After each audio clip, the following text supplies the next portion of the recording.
Oh, that's a good way. That's the end of the series. It's you saying it as I started. All right, so what happened? Did we push Gilgamesh into that black hole successfully? Well, no. First off, Void Striker. No, actually, it's Overload. Successfully, finally got Gilgamesh's left leg. So now he's. Yeah. It's about bloody time, But mate. Void Striker, you shoved him out of Phoenix's hangar bay into a black hole where he comes out the other side even better than before. See, Now look, he's overpowered. And now he has revenge to take you all out. Ooh, revenge story. My disappointment is immeasurable. No, it could be. I mean, let me check his stream is stable and working. Matrix. No, I didn't do it. Potato! A potato has subscribed for Prime Lemon. They're subscribed for 10 months and currently on the 10. I gotta stop doing that when I do my voice. Thank you, sir. Thank you, sir. This is support. We're self-supporting here. We don't need anyone. Are you self-supporting? Not really. We need help. That's what I thought. We're still. Well, quite We're so literally, we fun. are. Let me see. We're still playing Promise. And no, that music will probably be copyrighted if you hear it through stream. So. And now, oh shoot. Now my phone's notifying me. Hang on, I gotta silence all that. There we go. I do not need it interfering in.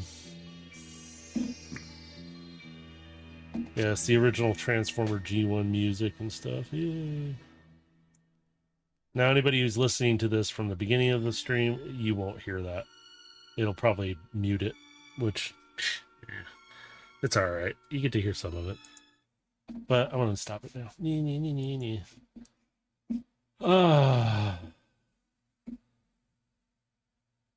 So how are you three doing now that you're all here? I'll ask you now, and then I'll ignore you.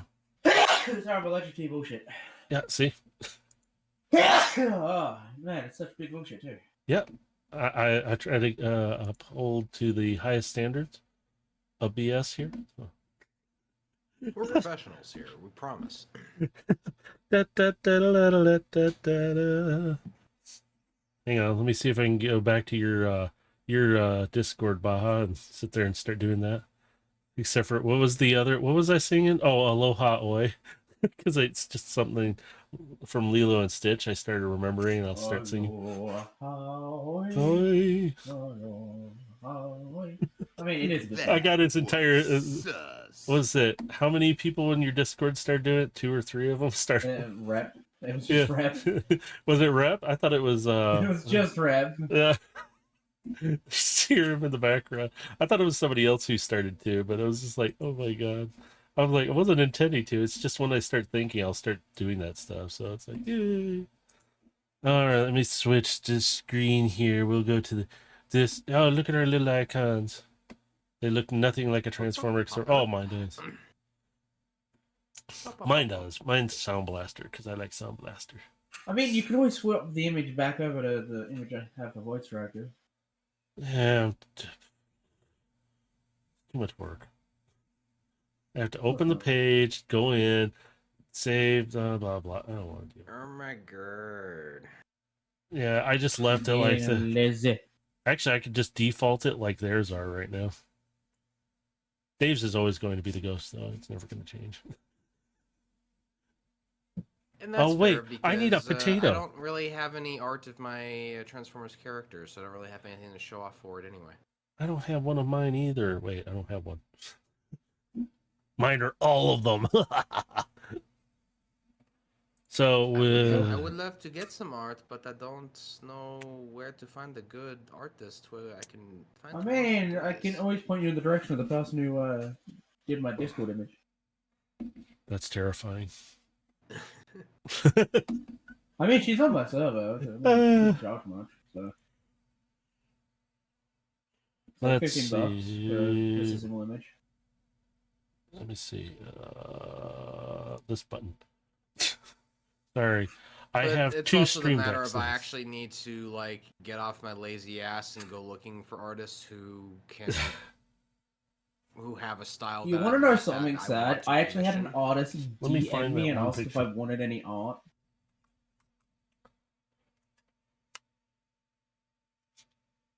But let me get this stuff out of the way. I forgot I had some crap on my way and I need something. There it is. Okay. Ta-da. All right, ladies and gentlemen. Sorry, it's quiet. I don't have music playing because, well, I suck at this sometimes. Plus, I am on some pain meds, which are making me a little trippy on things. Hey, meds. Whoa. Yeah, well, it's just the anti-inflammatory, but I don't like feeling like my legs are jello. Yeah, I'm currently on antihistamines, considering my hay fever's going. Yeah, nuts I'm in the last on my couple own days. kind of anti-inflammatory here, so I feel you. Yes. Hay fever's going nuts lately, man. Yeah. You gotta love it. Let me fix something here. There we go.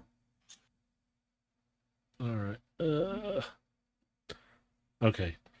As anybody who's coming into this, sorry, you're just hearing us chat, you'll see the YouTube channel where I just upload to my channel right now. The playlist will have all our Dungeons and Destiny one that we originally started out 3 years ago. Holy crap. And then there's also the Transformer one, which was what, the year later, I think? Yep. 2 years? It was a year later that we started the Transformers This campaign. is They year can- 2 of it. And I'm still winging it as a DM. I have no idea what I'm doing. But Welcome to that's the my secret. life. That's the secret of ODMs. It's just winging it. And I hoping it still have works. I have no idea how any of this shit really works. I am just winging it. I make it all up. Just so you guys Welcome can to have the fun. life of a DM, sir. Yeah. I know So you've been here a while, but my man, I'm still, it's it's exactly how it sounds. yeah, I have, I'm just happy 50% I've 50% improv. yeah. I'm just happy I've basically almost been here for a full year for one. You don't know what you're doing in general. Yeah, pretty much. Yeah, I don't know what I'm doing at all. See, Galaxy gets it. Yeah. Galaxy Star gets it. Yeah, see. Yeah, I still don't know what I'm really doing because I've really never played what is it? I guess base D&D, like the base, Neither did like, I. yeah, so I don't You don't know need to play base You don't D&D. need it. I'm like, I have no idea what I'm really doing, so I'm like, I got yeah, it. My this first is fun. interaction with D&D was D&D 3.5, and that was my first character was a Dragonborn at my mate's house in primary school. Yeah, see, if I play normal D&D, like my son tried to get me to play, he had a little entertainment with me just playing because I was thinking way outside the box with the character he gave me. And he would allow because he wanted to see what I would do because I I'm push doing it. alright, Galaxy Star. I don't know how these We're nuts. Tweedledee, Tweedledum, and Dumber over there is doing. Dumb, dumb, and dumb. And you guys can figure out who was who. I don't care who. I'm pretty dumb. But if you want like a pretty close to 5e experience, just play Baldur's Gate 3. Yeah. Dragon Age is also I'll pretty go- good for a D&D in general. Because the thing I'm learning more about Baldur's Gate 3 is just how many endings there are and how Yeah, Baldur's Gate is unlikely it will designed be- to it will be feel for the me to see closest all of them like the without- tabletop in game. So Yeah. But Okay. I won't be playing Baldur's Gate 3 until it's on the console. So Well, anybody might joining be us, just too welcome cheap to to play this Transformers box opening. Instead, I'm just going to take over and just you guys get to see her and entertain. No, I'm kidding. I do actually have to. if you tweet do that, I will destroy your entire Twitch channel in 3 words. Don't you? Okay, mute. Actually, I can mute them just by pressing this button real quick right here. I do have that just for other reasons too, but no, there are other links here you can find. You click on it, it'll bring you down to the links. You'll find everything down here. Heximus, who did the little Kerbo, which is my little dude up in the corner here. And you got Space Ghost Dave with his Twitch channel. And you got Frosted Merc with his Twitch channel, which did you do your campaign last Saturday? I did. I I missed also it. did make an announce. I did make an announcement as well that I'm probably going to be taking longer breaks on trying to set it up Yeah. because of Okay. how tiring it is to make stuff. Yeah, didn't you say you were going to do like a once a month session thing? It, Well, it won't be once per 2 weeks anymore. I know that. I Mm. gotta tell you, bro, I feel like the biggest problem that you have is that you're running it on multiverse. Yeah. Well, yeah. Again, You're having I'm you're used to just spouting it with words instead of showing. yeah, but Yeah, you and have I'm to missing spend some so of much this. time creating the stuff for the program that like that's what's really I holding you back, remember, I I'm think. loving The promise of multiverses, us but if you being need to DMs. drop multiverses for us to continue a campaign, that's it. Just It's drop fun, but like multiverses. he's already saying though, it's By so the time way, I consuming would to love make that to it's Yeah. it's refer. disrupting his actual campaign Ref- flow. I can talk. By the way, I would love to. I'm assuming be referred to as the Seekerpedia for Decepticons. Bold of you to assume you know more than people in this voice chat, Galaxy. Bold of you to assume. She probably does. At least me. My brain can only retain so much, and I have to go I research mean, it. yeah, she probably knows more I about mean, Seekers I than would I have do, to but look you it up know. to verify, so Yeah. I can only We're all assume. in a kind of a hey, everything I've done doesn't always relate to Transformers. It just happens to coincide with some of the stuff in some of the alternate Hey, once a series. Transformers kid, always a Transformers kid. Mm-hmm. Transformers. Oh, sorry. Oh, hang on. I gotta have transform. There you go. Oh yes, Universal Greeting. Yep. Good one, Dave. And welcome to the stream. There you go. We'll get right into that. There we go. Okay, I'll switch it over to the Roll20 screen so you can see just Phoenix. Yes, it looks like Serenity if anybody ever Then brings it there's up. one thing I have to say Yeah, before probably should get this. in the game there. You guys can. Considering we're starting now, I have to take a line from StarCraft 2. Hell, it's about power. Oh my god, yes. I need to finish the Nova campaign on that. I never did. Oh, I like my StarCraft Yeah, too. the Nova side missions at the Yeah. end. Yeah. I need Yeah, to they're even just play StarCraft. They are actually really great. You can get StarCraft the first version now for free. StarCraft I 1 still have my non-remastered CD-ROMs is with my free, Game of the Year edition of StarCraft. and Yeah. StarCraft 2 base is free as well. Oh, now, yeah. I have all the Well, I three know anniversary they had the human packs campaign for or free, collector's but did they add editions. the others in there for free? No, No. they're still on free. Yeah, so it's No. just the human campaign is free. Yeah, so It's just the base is free, so you can get into the multiplayer and start doing the co-op stuff.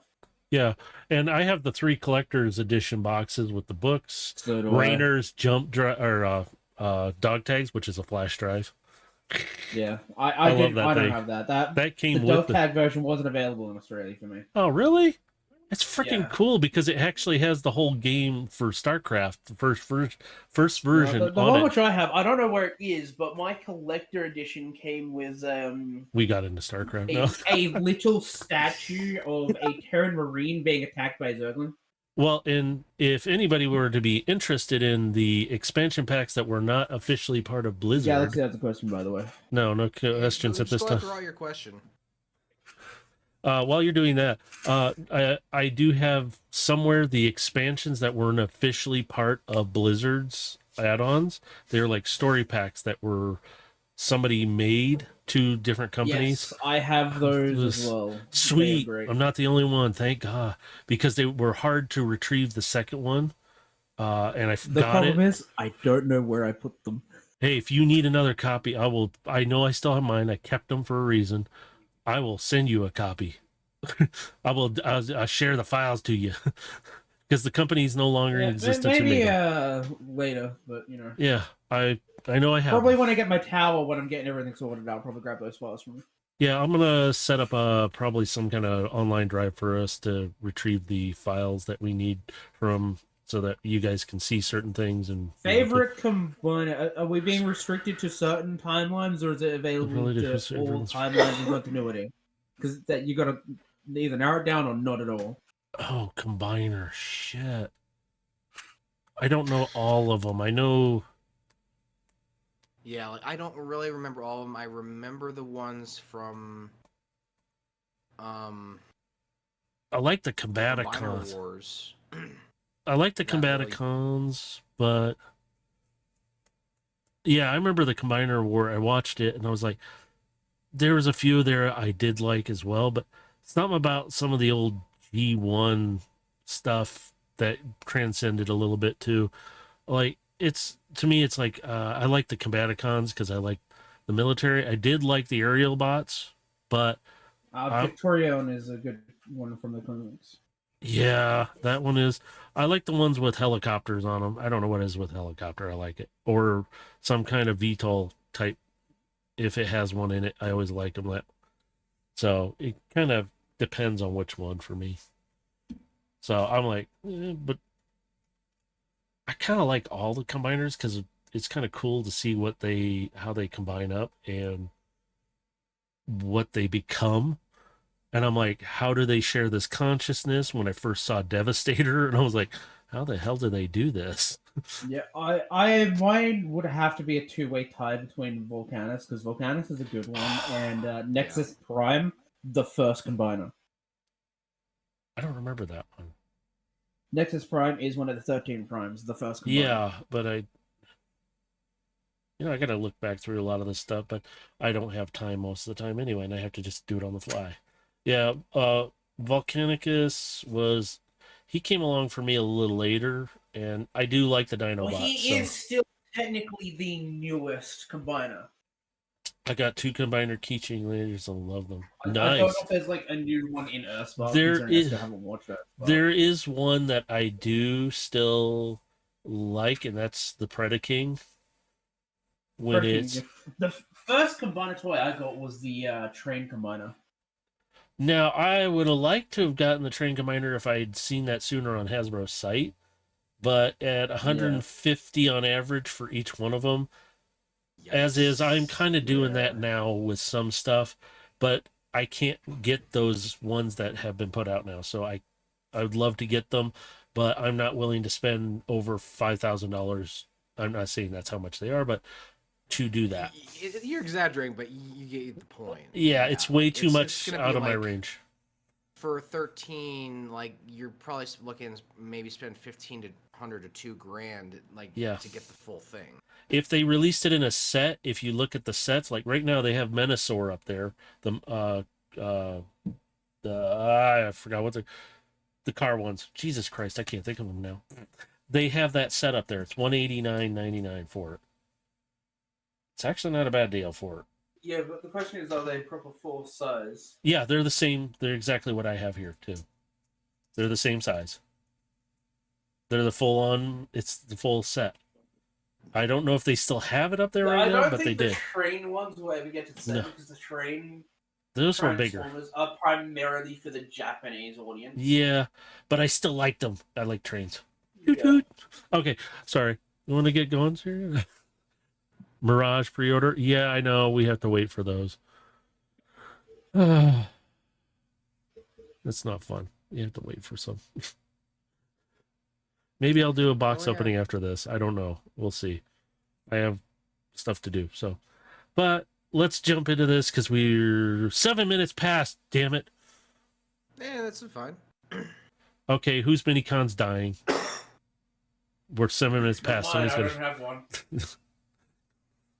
Who says you don't? Oh, no. But anyway, we're picking up with Gilgamesh, Overload, and Void Striker. Almost mixed you two up. Along with Carbine and Aegis, who is currently in the med bay, still repairing from his severe wounds. And it's going to take him a little while. While the rest of the crew, the triplets, are on board helping maintain Phoenix, as Phoenix is in low power mode, sitting on currently a desert planet near the void with a very large. What did you guys find out about this thing that's floating above? It's a Titan. Yes, a Titan flying overhead, because Aegis came to consciousness just briefly enough to say, yeah, it's a Titan, and passed right back out. Ain't no money con death. How dare you? Yeah, my wife will kill me. Don't worry. She's gonna have to deal with it eventually. Something might happen. Don't worry. Void Striker did Void Striker things. He's fine. Yeah. You are all currently, if I remember right, and I had to kind of have things written down. You currently have the arc hammer in, where was that? Back at the base in a very And stasis. Yep. And while Drift is taking care of analyzing and forwarding, he will forward you the information when you guys can get contact eventually. Because right now you have no radio contact because of where you're at. And you are in the dark on this desert planet on a stable surface right now where hopefully nothing's going to bother you. Where is Gilgamesh currently at in the ship? Or on the ship or outside the ship? I don't care. Well, after a brief recharge, Oh, I will put on. above him, is it a desert planet? I thought it was jungle. It I might is. be thinking It's something most else. of you. It's mostly a desert planet. There is not Okay. really. This one is kind of. You're sitting on a ruined planet, and right now, also, you guys will hear. If you're inside the ship, you're going to hear the winds buffering. A storm has approached, and is kind of giving you a bit more cover right now. So he's probably going to be up at the bridge trying to get some surface scans to figure out if there's anything nearby that they're looking for. Okay, and we will jump right back to you in a moment. Overload, where are you currently at? I was originally in the not the fucking loading bay. I was originally there, but Okay. considering the news I got from last session, I would be heading over to the Medbay? pit to the wherever Aegis is at? Bay. I'm just trying to help you. I don't know where you're going. I'm just more forgetting words. That's okay. If you want to be like you're going to check on your bridge. buddy. Oh, you're going to go to the Bridge. bridge? So you're going to head up to where Gilgamesh is at. Yes, because I need to inform him on something. All right. And then while you're heading up there, Void Striker, where are you currently at? Medbay. And you're attending to Aegis and doing what else down there? If anything. Just waiting because there's not much I can do besides from this at the moment. So briefly, while you're in the Medbay, Void Striker, you can see Aegis is still in his animal form, his beast form, laying there, and he's pretty much unconscious. He's not coming to, but you can see slow repairs are happening because he is this mini con who's more intricate now than before. It takes a little longer for his body to regenerate right now, and you can see his wing and his tail feathers and parts of him have been pretty well damaged, but he is still alive after you guys boosted him back to life too, by the way, because he did have a trauma. So we're gonna jump to you, Gilgamesh, Carbine, and Overload. God, man, I'm mixing you two up. On the bridge, Gilgamesh, you are trying to do a surface scan right now, and let's see if Phoenix is putting out surface scans, but he informs you that with the storm rolling in, it is inhibiting and giving you very limited readout right now.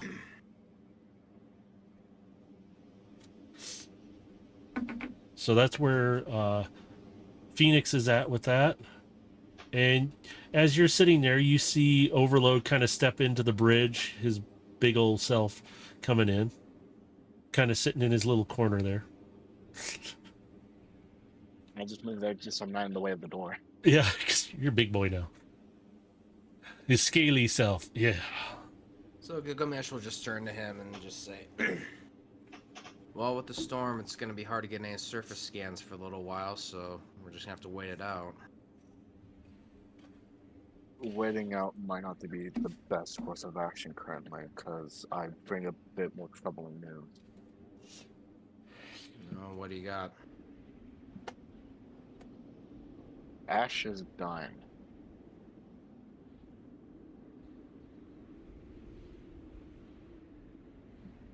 the thing in my head that's, I guess, saved me, but also transformed me.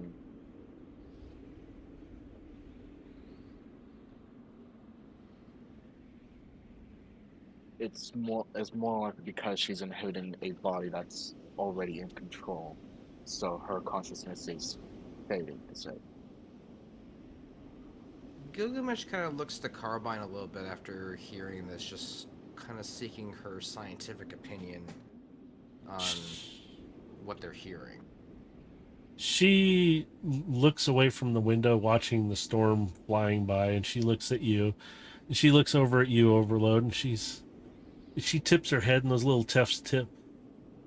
Then we need to find her a body and get her out of your system.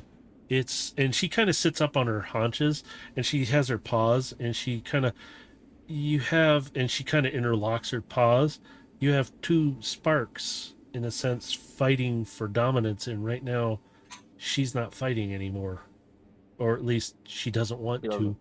So we need to get her out, because she eventually will either die, and she kind of looks at you, Gilgamesh, and I don't know anything about how this works because this is new, this is just theory, but she could also revert possibly back to a Spark Eater mentality if she becomes too weak. I don't know. This is all theory. So what we could do is somehow find her a body soon, but where? We're on this, and she kind of gestures with her paws out the window, and then she leans back down, perched up, looking at both of you back and forth. And for all we know, the prototype body that's back at the base might not even be ready yet for him either. Not to mention, we have to take into account that getting back to the base is going to probably take longer than what she can hold. Because when I was interacting with her, it didn't seem like she was long for this world. If that's the case, then we really need to get her to that body. It would be better than not. We should have done this before we left, possibly, but the body wasn't ready, and we can't contact. The communications are just, they're all static.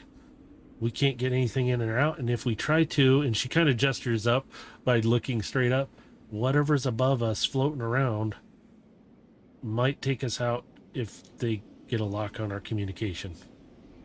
So we're in quite the bind. We need to get you back home, but we can't get back there without, one, abandoning the mission, and two, possibly having to deal with any gestures above to the Titan that's floating above this planet. Yeah, and I'm not sure that my teleport device is within range of the base. And even if it is, it's only a one-way trip, meaning you guys would be stuck without me. Well, even I then, hate to sideline you for anything, but would stasis honestly slow things down? He kind of looks to Carbine, like because he doesn't really know like if this would honestly help. He's just spitballing suggestions. she's sitting there thinking, and she gets up on her haunches, and it's like she doesn't realize she's still in her caracal form, but she sits there and takes her paws, puts one across her waist a little bit and the other up to her chin, and it's like she's thinking, but she's sitting there perched up, her purple eyes that are just kind of looking, and they're swirling with her energy, and she's thinking, If it could even slow down the process, that we just need to buy some time for now. if you can give me maybe an hour, I need to go see what kind of parts we have down below, and something maybe from the med bay. I need to go see Void Striker. Let me see if I can find the parts. I might be able to make it's never really been done. It's very dangerous. It's technically, like you said, putting her in stasis, but we're gonna put her into a temporary device. Now she can't stay there for real long. Maybe like maybe a 24 hours, give or take. Depends on the stability of it. We could try and transfer her out. It would save her kind of temporarily. It's like transferring your spark to a device that's it's just taking data and putting it into data. But we need to get her still into a body that can house her spark and read. Possibly she might survive. Otherwise, we got to get her back to her world. Gilgamesh just nods to Carbine. Work with Void Striker. He might be able to assist you in extending its duration. Yeah, okay, I'll go do that now. And she hops down. She looks back. Overload, kind of keep me updated on if you get anything happening. It will help me, set up things better. But I'll be back in maybe just a little bit. Let me go find the parts, and then I'll go find Void Striker. And she bolts off, and you can kind of see her run down the hall and down out of sight, out of the steps. He just kind of folds his arms and sits back in the pilot chair. At least it gives them something to do. Phoenix He just kind of looks out the window out at the storm, just feeling a bit stuck. Yeah, you can kind of see space. The storm is kind of a moderate one, but you can't really see it very well at all. You can just see hints of it here and there. You hear Phoenix come across. I am unable to detect the Titan currently with this storm. It is blocking my signals, and your short range scans, I am sorry, I cannot pick up any more than what is probably a few hundred feet from the ship right now, and it's getting worse.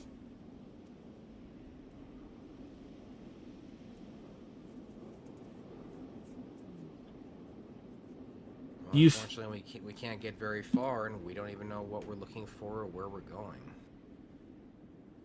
So for the moment, we're unfortunately quite literally stuck. Phoenix comes back real quick with well, at least we don't have any creatures nearby within this range. As long as it's not that big thing again, whatever it was. Yeah, I'm not keen on going back and finding out. I'm certainly not landing the ship in that area anyway. Phoenix kind of hesitates a little bit. You hear his voice. I am... Something amiss? Yes, I have. I cannot believe I thought it was just an oddball reading, but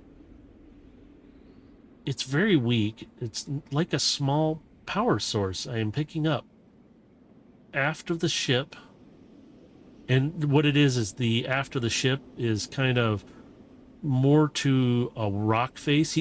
Where the ship is sitting right now, you're kind of between sort of rock faces, and there's sand outwards, but you're on a rock surface in between. And he goes, near the rear, the aft of the ship, there's some kind of power source down lower. I can't get a real detailed scan. And he pops up a 3-dimensional hologram, and he goes, I think there's a cave entrance somewhere here, and it's very hard to read, but it's just right at the edge of the scan range, about 175 feet out, maybe a little further. The readings are weird.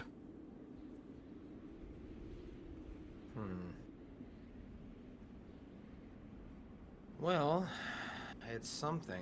I have no idea if it's good or bad, but... He just kind of looks at Carbine. Well, Carbine's not there right now. Yeah, right, sorry. She's not there with you. You gotta remember, she's down. He'll kind of look to Overload. Well, you feeling up to going for a little walk? Sure. Well, not much else to do. You may want to, and he kind of looks, find a large tarp for yourself.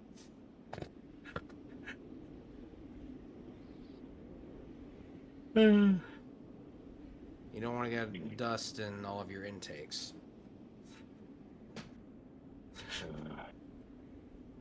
The sand gets in places. quick question above game. Who has the little one? Scamper has the little one.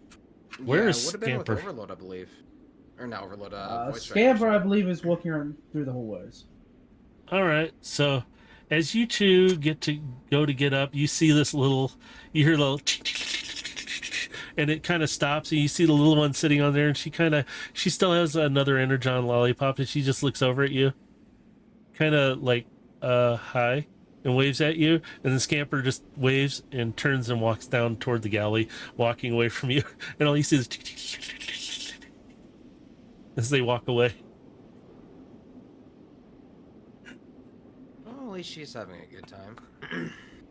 Does it work? All right. I'm assuming you two are going to make your way down to the hangar bay. Yeah. Yep. All right. As you two do, you see Carbine briefly for a moment in one of the crates. Now she's in her bot form. You can see she's got a handful of stuff when she comes out. She goes, "I think this will work," and she doesn't even acknowledge you two coming down the steps. She just runs off, and she goes, "I think he's in the med bay," and she runs off. You two make your way to the hangar bay. Void Striker, you see Carbine kind of run down past the windows of the steps, comes running into you, and she goes, "Void Striker, we have a situation with Overload with Ash in his head." And she kind of does like a screwball, like hoo-hoo. And what if we made a little data stasis pad thing out of this stuff? And it looks like, kind of looks like what would be human tech, almost like hard drive and a little battery pack of some sort that would contain her for a while. And she holds it up and she goes, "Do you think we can make a little stasis thing that would kind of, in a sense, take her spark and make it data and put it in here for, I don't know how long it'll last, so we'll have to see what we can do. But he said Ash is dying." And she kind of looks down a little bit like, this isn't good. That can possibly be made, but would need a little bit extra. Can you go find Scamper for me?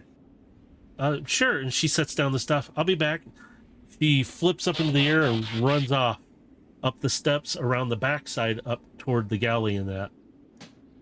As she's doing that, we'll flip back over to Gilgamesh and Overload. You guys are standing at the hangar door right now. You want to open it up?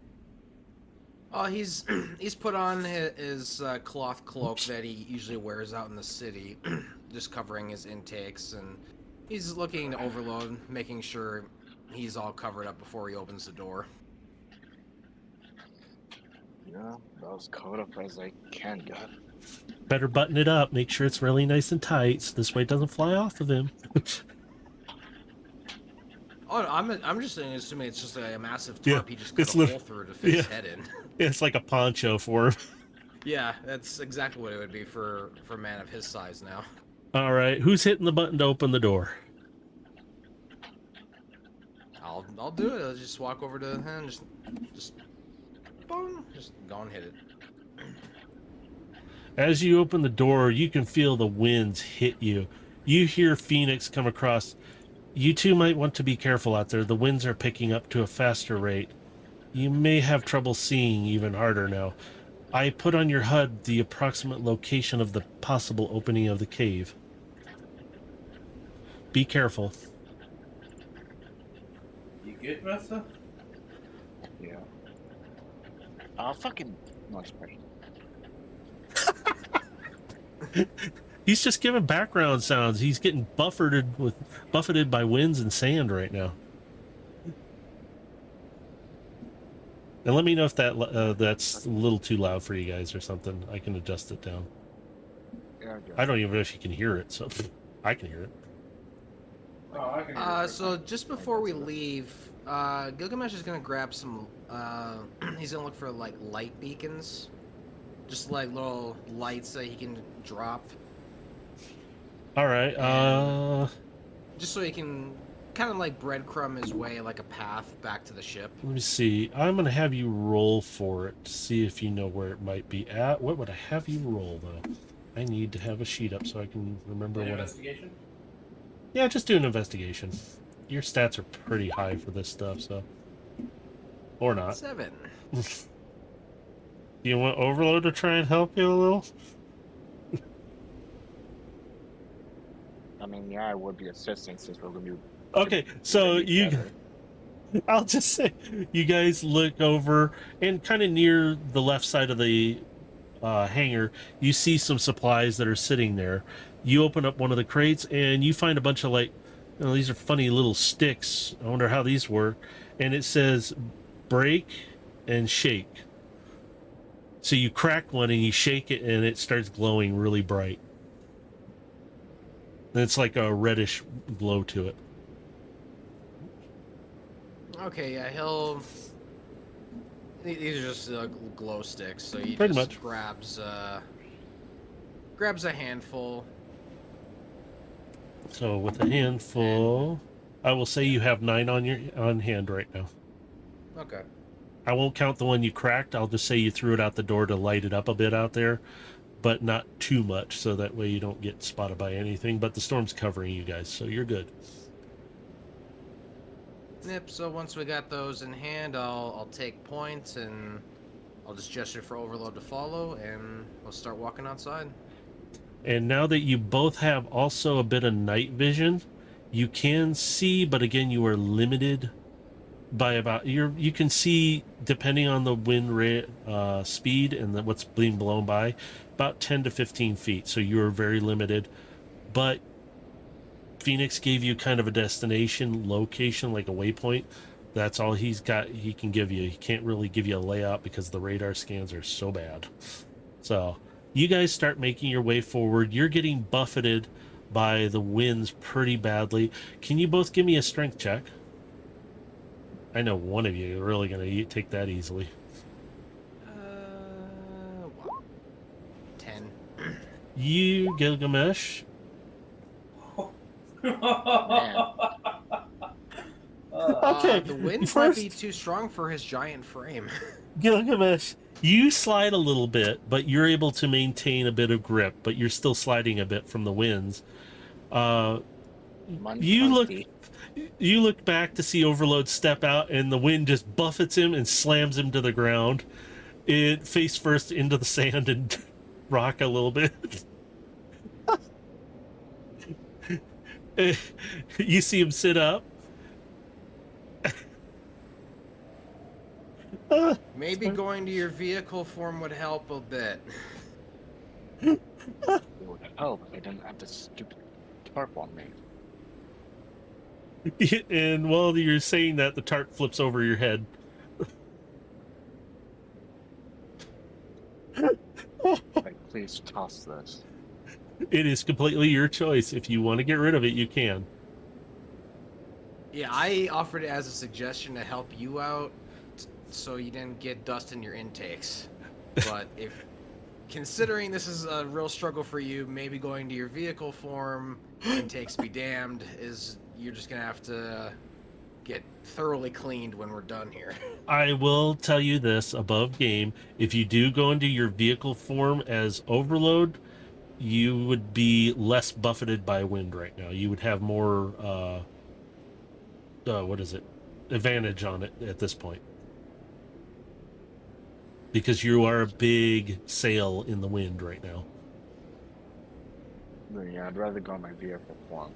Okay, so you transform into your vehicle state, and you realize, whoa, okay, you can feel the winds buffeting you, but you're also big enough that you could actually give a buff to Gilgamesh and ride alongside of him, because the wind is hitting one side of you, and it's kind of giving him protection if you choose to. And plus, he could use his headlights to help kind of like light the path a little bit better. Yeah, you can use your lights if you choose to, but you still have night vision going on. So you guys... Well, I mean, just to help kind of like pierce through the sandstorm. Give us a little extra vision. All right. You guys proceed forward. You make it about 30 feet from the ship, and you really can't see the ship. While we're doing this, I just need to clarify. You said it was 170 feet from the ship? About. So about every 15, 20 feet, I'm cracking a glow stick and I'm dropping it as we're walking. Yeah, as you turn around, because Phoenix is in low power state and pretty much he's shut off all exterior lighting and some of the interior, so you really can't see the ship because it is dark, but all you see is the glow sticks as you walk along. So every time you drop one, and you're still clear, you make it about 60 feet from the ship now, and you're getting closer to the location. You guys are noticing you're kind of following a bit of a rock wall, but you're noticing there's sand out from it. And you can see just enough that it looks like smooth stone almost. I'm not even going to have you roll for perception on that part because you're walking on it. So you drop another stick. That leaves you down to 7. You make it another 90. You're about 90 feet from the ship. You're getting closer to the destination. I need you to both make a perception check real quick. I would if I'm not seeing a constant black screen. Oh, yeah. Uh-oh. Uh-oh. Uh-oh. PC crashing down, maybe? So, give me a bit while I do a soft restart. Okay, go ahead. No. And if need be, I can roll for you if you want, Mercer. Well, I rolled a 20, so I mean, Well, if he wants me it to should roll be for him, I good can. because Yeah. I should be able to see whatever it is we're looking for, and I can point it out to him. For now, if that's okay with you, Overload. If he's still there. I'm taking He's already done points, his so stuff. I should be able to see it before he Okay, does. yeah. As I'll just say this, you both with that. I'm just gonna have you use your number for him. You both kind of spot this path, and you notice there's markings that are very ancient, and you can kind of see a pathway, sand here and there, rubble here and there. You are on a planet with ruins all over it looks like, but some of these are familiar to you guys, but you don't know exactly what they are. They're worn pretty badly. You can kind of make them out, and you can kind of see what you could swear it's like maybe like a very ancient version of Cybertronian or something, but you're not sure. Just taking mental snapshots of these symbols and the stone slabs as he's going along, just like kind of documenting what he's finding along the way. As you proceed along, I will have... Okay, roll me another perception. You are about, let me see, 110 feet out now. And you dropped another stick. 20. Nice. You kind of notice you're hearing some movement nearby. Like, not wind blowing, but something kind of skittery sound almost. But it's not close, but it's nearby. So you do notice there's something moving about. Is it something like moving about in like a sand pile, or is it like on the stone? It sounds more like kind of on the stone and in sand, because you can hear skittering, like it's hitting stone, and you can hear the sand being shuffled just a little bit. It's very hard to tell with the wind blowing, but it sounds like it's a combination of both for that. It's not close, but you are picking it up. So I'm just gonna kind of raise my fist to have Overload stop, and I'm gonna point in the general direction of where the skittering noise is coming from, and I'm gonna start slowly walking towards it. So as Overload sits there, you got a bit of illumination from his lights. You start taking a few steps closer to it. How far away from Overload are you going to be from him? No more than 30. Okay, so as you get out, the skittering kind of moves away from you really quickly. And you hear it it sounds like it's under the sand now, going away from you.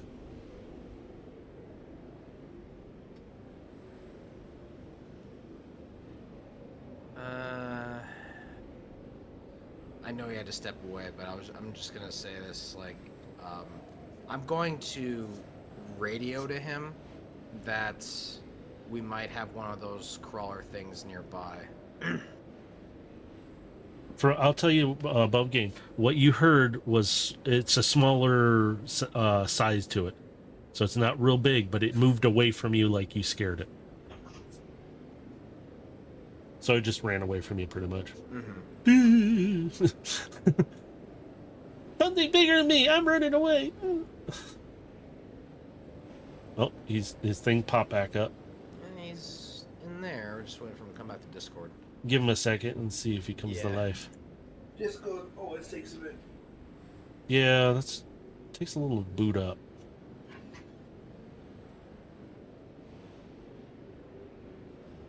Overload is typing. Yep. It's always Discord. Yeah, we already know it, bro. We are already We're all good. know. It's okay. We're just waiting for you now. We did a little bit. We're just waiting if you can hear us.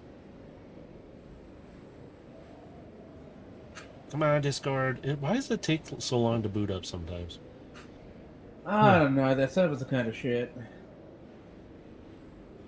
Wouldn't mind hosting my own Discord server when we do these things so we don't have to deal with it. Just have a separate Yeah. server set up for it. I could do that with TeamSpeak, but The problem is most like group chat and whatnot. Kind of crap. yeah. TeamSpeak is great for in-game stuff, but even then, it's limited on other stuff. Oh yeah, like I can't do some of the there's stuff here. things it does well and things that it doesn't. Yeah. I mean, There is no perfect like voice chat program. no. Yeah, and unfortunately, there just isn't. Unfortunately, Discord is probably Remember when Steam's like in-friend Oh. chat cool thing was useful? No. I don't remember it really being useful. Exactly. Yeah, we tried that when I played Space Engineers first time with friends, and we were like, we're not doing this. It's so grainy. Yeah. And also we would drop. We couldn't connect sometimes. We had too many problems. And we went to TeamSpeak then. So. Steam tried, alright? I'll give it a gold star for effort. Yeah. I think if they applied a little different tactic to it, maybe it would have worked better. But their systems weren't ready for it, and I don't think they ever will be now. Too many other people have better stuff. Yeah, I think that's why Valve just stopped trying to do anything with it. Man, his Steam, his God, man, I can't talk. Depends on how nice it wants to be. Can boot up in like 5 seconds, or it can take 5 minutes. Yeah. I mean, depends on if he has. And if you're on a really bad day, it can take an hour. Like if there was a Discord update he had to get to or something. Oh God, yes. Yeah. Like, I tried to keep my Discord updated. Like Yeah, I so, updated just before we started this, so. We're just having some technical difficulties with one of our players.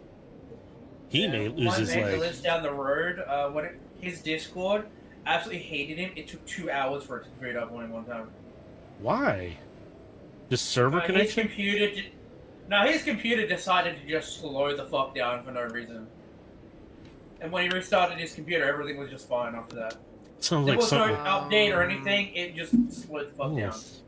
Yeah, when's the last time he's run like malware bites? Or something. He runs his virus scanner every time he boots it up and No, not virus scanner, like malware. Just spyware crap might be in it. Yeah. Although I've encountered that to a point, but it didn't take 2 hours.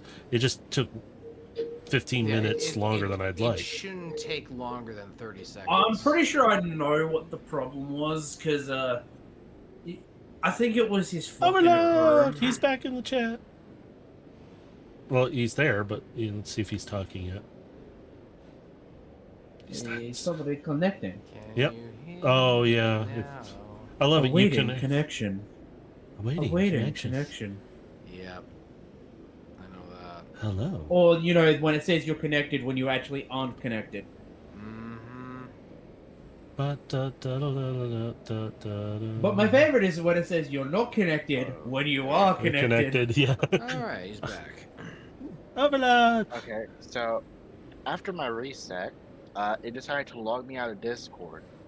So I had to re-log in, and it Oh, apparently okay. also changed my settings. So I had to readjust them again. Heck. It sounds like it updated then. Yep, it sounds Without like a Discord telling you. update. Lovely. Well, glad you're back. That's. So you said perception, yeah? You can go ahead and roll a perception now if you'd like to. And what it is I used Gilgamesh's numbers. He pretty much scared off something that was getting or was near you guys that you both could technically hear and see, but he was able to go near it, and it just kind of skittered off. It was like a smaller, way smaller version of that other thing that you guys encountered before. And I've radioed to you, just kind of relaying that I've seen one of them crawl away. So if you want, just hold on to your roll if you want. You don't have to roll right now. Yeah, because we rolled ahead, if you will. So you guys can only still proceed probably about 15 feet out, give or take, because the winds, again, are adjusting. Okay, we're good. All right, so do you guys want to continue proceeding? You're about 110 feet from the ship, and you are about, what, 60-ish feet from the possible location. Yep, and I'm just continuing to, like I said, every 15 to 20 feet, I'm cracking a glow stick and I'm dropping it as we walk. All right, and what I'm going to do, you guys, I'm going to have you both roll perceptions now. You are maybe about 50 feet from the marker location, but you still can't see it. But as you guys are walking along, you do see markings along that cliff wall as you're walking around it. Overload, you're perceiving, you can pick up the sounds of the creatures skittering around. You know they're not very big. You can hear them, you can kind of feel them in a sense in your vehicle mode right now. It's like your onboard radar system is boosted at this moment in some way to pick it up. You can tell they're not getting close to you. It just seems like they're milling around. Probably about maybe 40, 50 feet from you guys. But they're under the sand doing this, by the way. Seems like there's plenty of more of the ones that you scared off. Well, let's hope they stay scared off. And he's gonna keep going looking for the entrance to the cave. I'm going to speed it up. You guys, because my numbers are rolling very well for you guys, you don't really get any interaction with them. Damn. But I'm fine with this. you guys get closer to the waypoint, but you really don't see an opening. So I need you to both make a perception check for me again.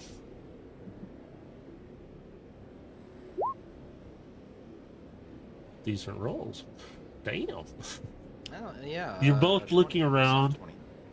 Overload, you're still in your vehicle mode. You both, though, notice it looks like a door, but it's kind of flat to the surface. But you can notice there's an outline of a stone that looks like it should open in some way. You both examine this, and you can see it looks like it moves in a certain fashion. So if you give it a good push, it might I was open. just gonna say, with my thief background, if this is a door, I should be able to recognize. Oh, the that's right. You do mechanisms have to it. And even investigation. With my thieves tools, yeah, I was gonna say, even Or with my thieves tools, I should be able to figure something out. With your thieves tools, you notice, hey, this is a pretty basic mechanism. It's it literally is, there's a stone that seems out of place, and you put your hand over it, and it kind of lights up a little bit. Not bright, but like a low dim. And you can hear and you hear stuff moving, but it doesn't sound mechanical. It sounds like ancient, before mechanical means of any kind. And you hear this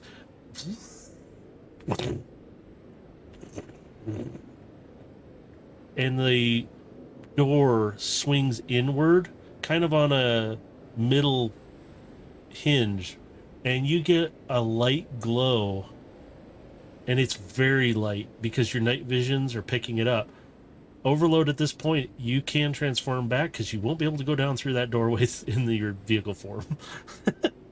I'll tell you that. Would I even be able to go through my normal form? Yes, you just have to kind of sidestep in. Your shoulders are pretty broad now, so. All right. Back too I'm fine big. with Yeah, you just kind of swing it in, and you can kind of, too big. and then once you're in, you can stand normal. The opening is big enough. It seems like it's pretty big. You kind of still have to stoop your head a little bit as you get in there. As you step through, it's like it detected this. You hear the winds kind of behind you, and you hear the doorway kind of slowly shutting behind you. And you literally go to hearing a very light wind now. And it's very quiet. You can barely hear anything. You're both standing there covered in sand and dust, and it's kind of dark, but your night visions are picking up some kind of low light down this, looks like deteriorated stone steps of some kind. How many glow sticks do I still have left? Let me see. I forgot to count them as I was going.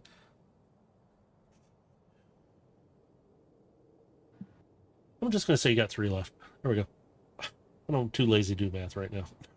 Fair enough. I'm gonna crack one and drop one here at the entrance.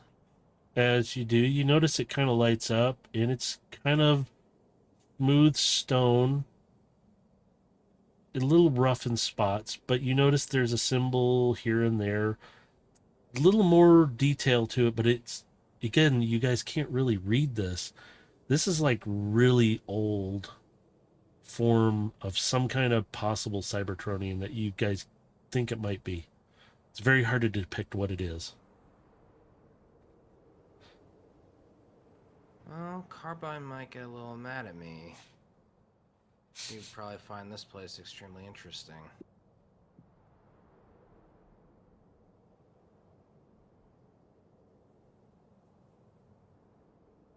You hear, it's very quiet down there. You just hear the wind from the other side of the stone wall.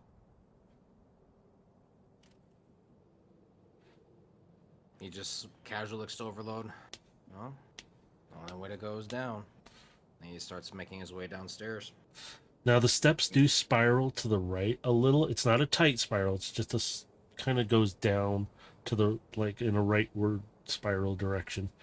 As you guys proceed down, you kind of get closer to the bottom, and you can see there's a, like, it plateaus out a little bit. And you keep walking down. You guys see these symbols with your night vision. You got the glow from in front of you. It's a little brighter, but it's not super bright. It's just like, it's very weak. Kind of like when you waved your hand on the one stone outside, it was very weak.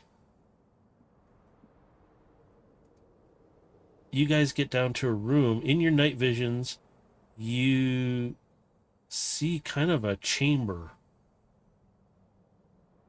And there's, looks like a console, but it's not a very big console. It's kind of small-ish. And there's some kind of device. It looks like some kind of casing or something that is along another part of the wall to the right of it. Like it's connected with this console. And you see in your night visions, there's a small bot there, slumped over the console, sitting in a chair.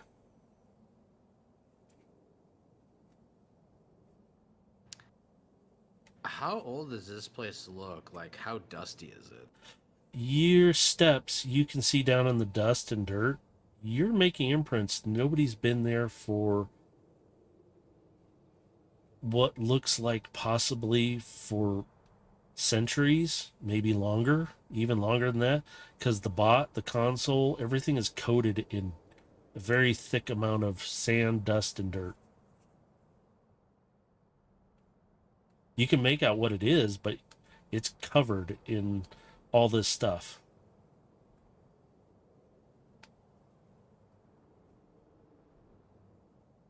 So we're just gonna turn to overload as they're kind of walking through this chamber. Must be centuries since anyone's been in here. Definitely seems that way.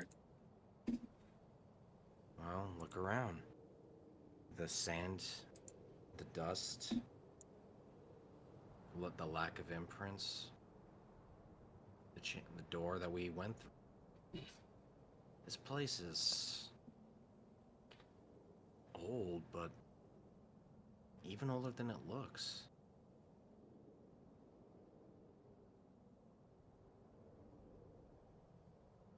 Well, it's no use standing around. Let's see what brought us here.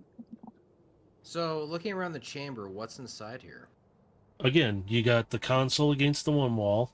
Off to the Okay. right of it, it kind of L brackets around. There's some kind of container that, or something there that's connected. You can't really tell. You know it's something. It might be a power source or something. You're not really sure. It's covered in a lot of dust and dirt. Same with the console. You see at the console, though, a little chair with a little bot slumped over on it.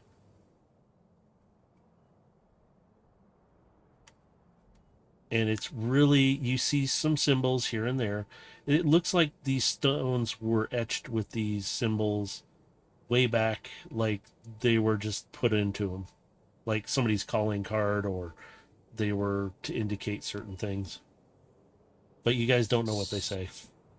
So, what Gilgamesh is gonna do is he's gonna kind of look along the console and he's gonna try and figure out how to turn it on or how to get things back up and running. So he's gonna kind of trace along the wall, looking likely towards that that box on the side there that looks like a power source, and he's gonna see what he can do to try and get things turned back on.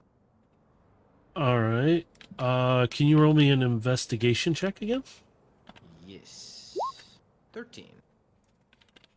You kind of look along the walls. You see there doesn't seem to be any kind of conduit running or any power source that comes in, but you have a lot of dust and dirt covering the console. You have this little bot draped over it and whatever off to the right as well, but you really don't see any kind of power source coming into it. So he's gonna kind of gently wipe away the dust and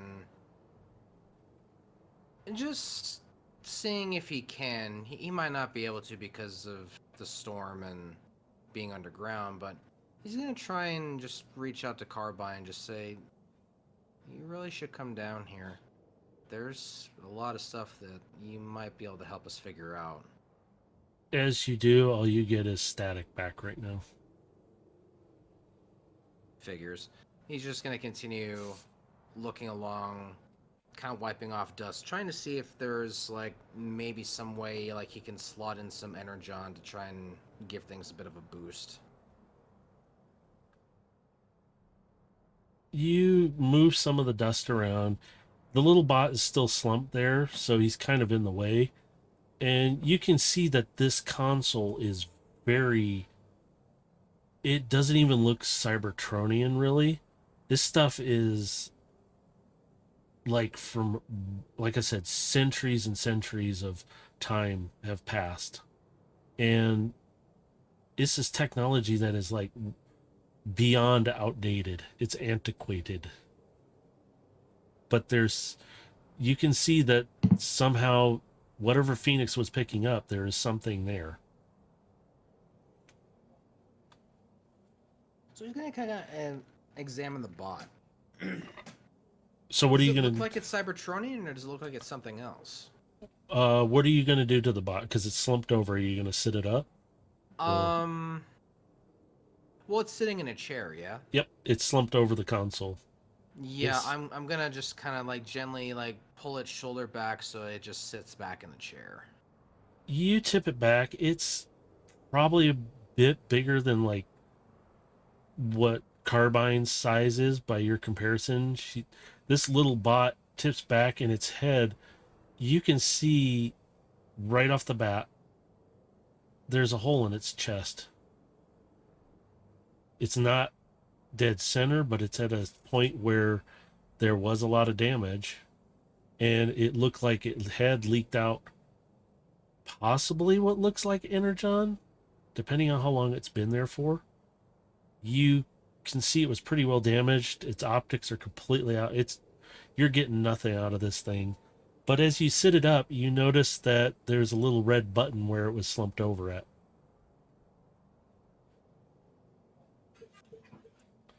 I'm going to gesture for Overload to look at the bot and point out the fatal wound that it suffered.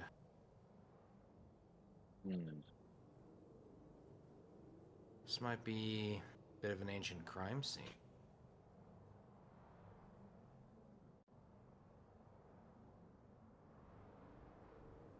Whatever did this to him pierced right through. Or it's either the creatures out there got him, or someone wanted to cover up something here. Well, pretty hard to see if there was any of energon burns or blasters. Can't really see, but he looks over at the console and looks at over at the red button that he was slumped over. Mm-hmm. It's lightly pulsating, but you can see it through the dust and dirt. So, being extremely careful not to press the button, he's gonna kind of gently like blow the dust away from it, just so he can maybe see if there's any markings on it. As you clear more of this dust and dirt, when you do that, you notice it's a lot of the old, very old symbols that you guys are having trouble understanding and what it means. More of these symbols.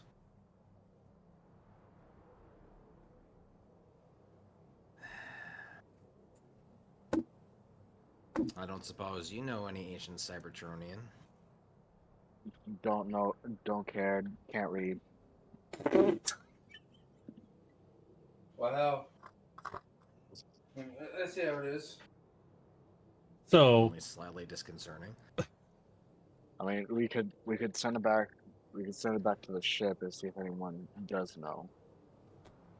Well, that's the problem. I already tried to contact Carbine and they're getting static. Well, we can't communicate with them. But what about imagery?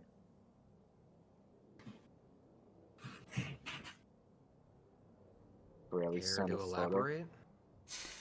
Send a photo.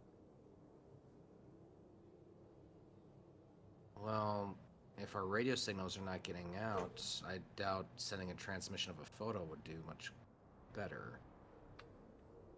But I can certainly give it a try.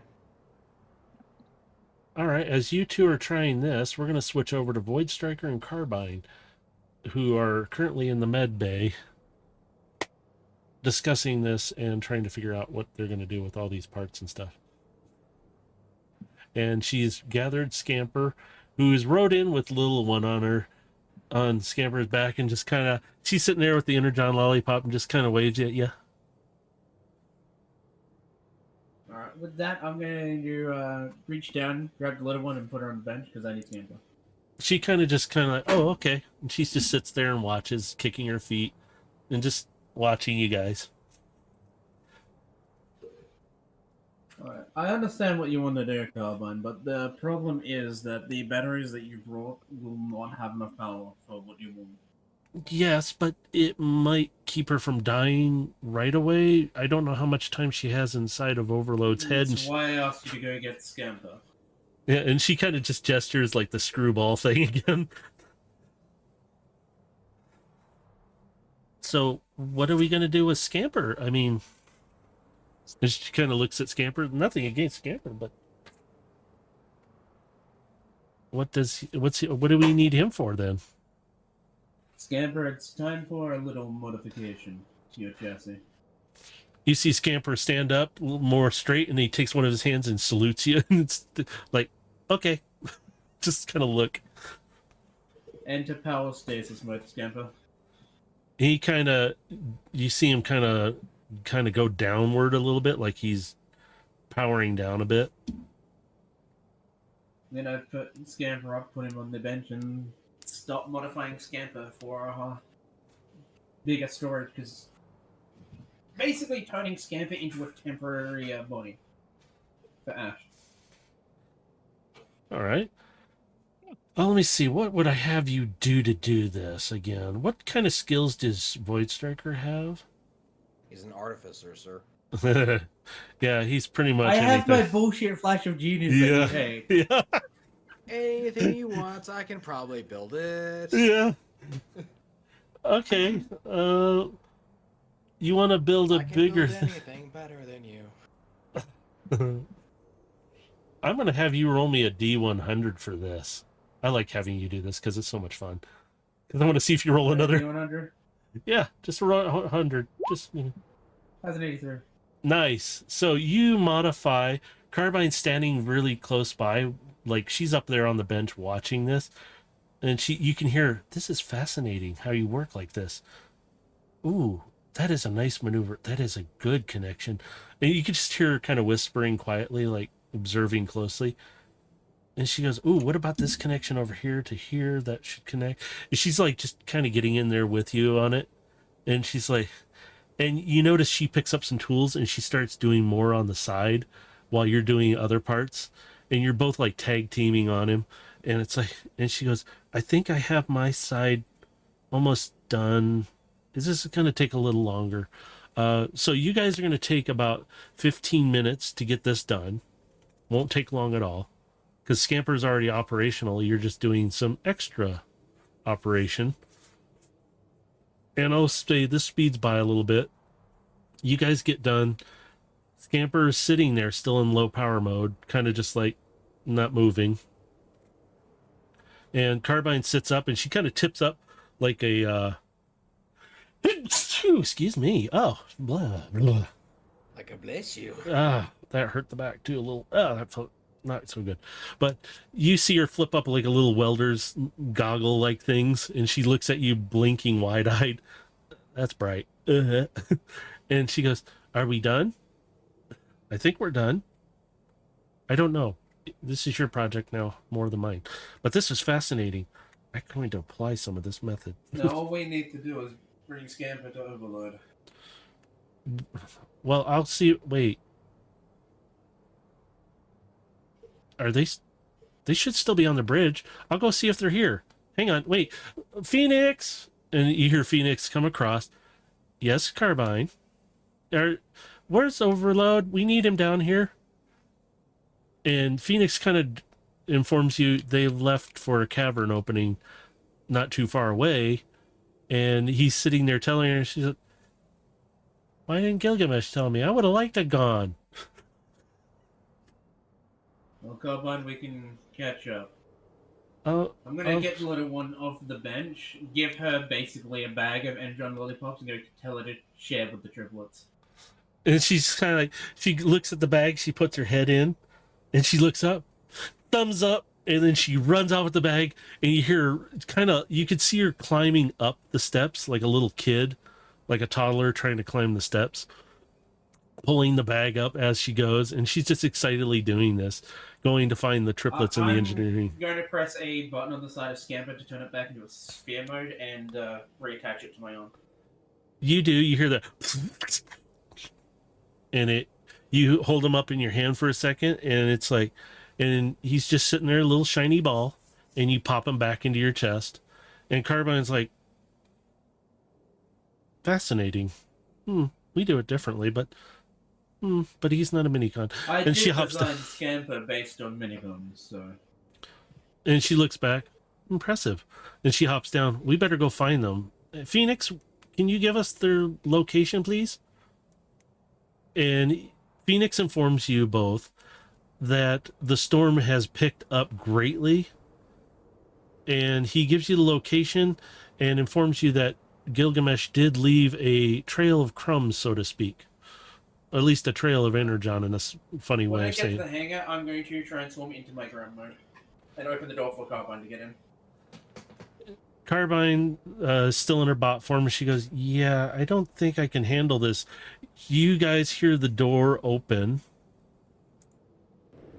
And that wind, she kind of steps back, covering her optics for a second. And she goes, I'm going to get blown away. I'm definitely getting in. She climbs up into you and she sits down inside. And she goes, I close the door and begin moving. you guys can see just about as far as they could, but it's even less now. You're about 10 feet out. I would like to point out, I have my searchlights. Yep, and you can turn them on. That'll give you another 5 feet or so. I will definitely turn on my giant searchlights. But in the darkness, you can see the red glow sticks every 30 feet or so. Phoenix kind of informs you everything seems okay from my range, but stay close to their path.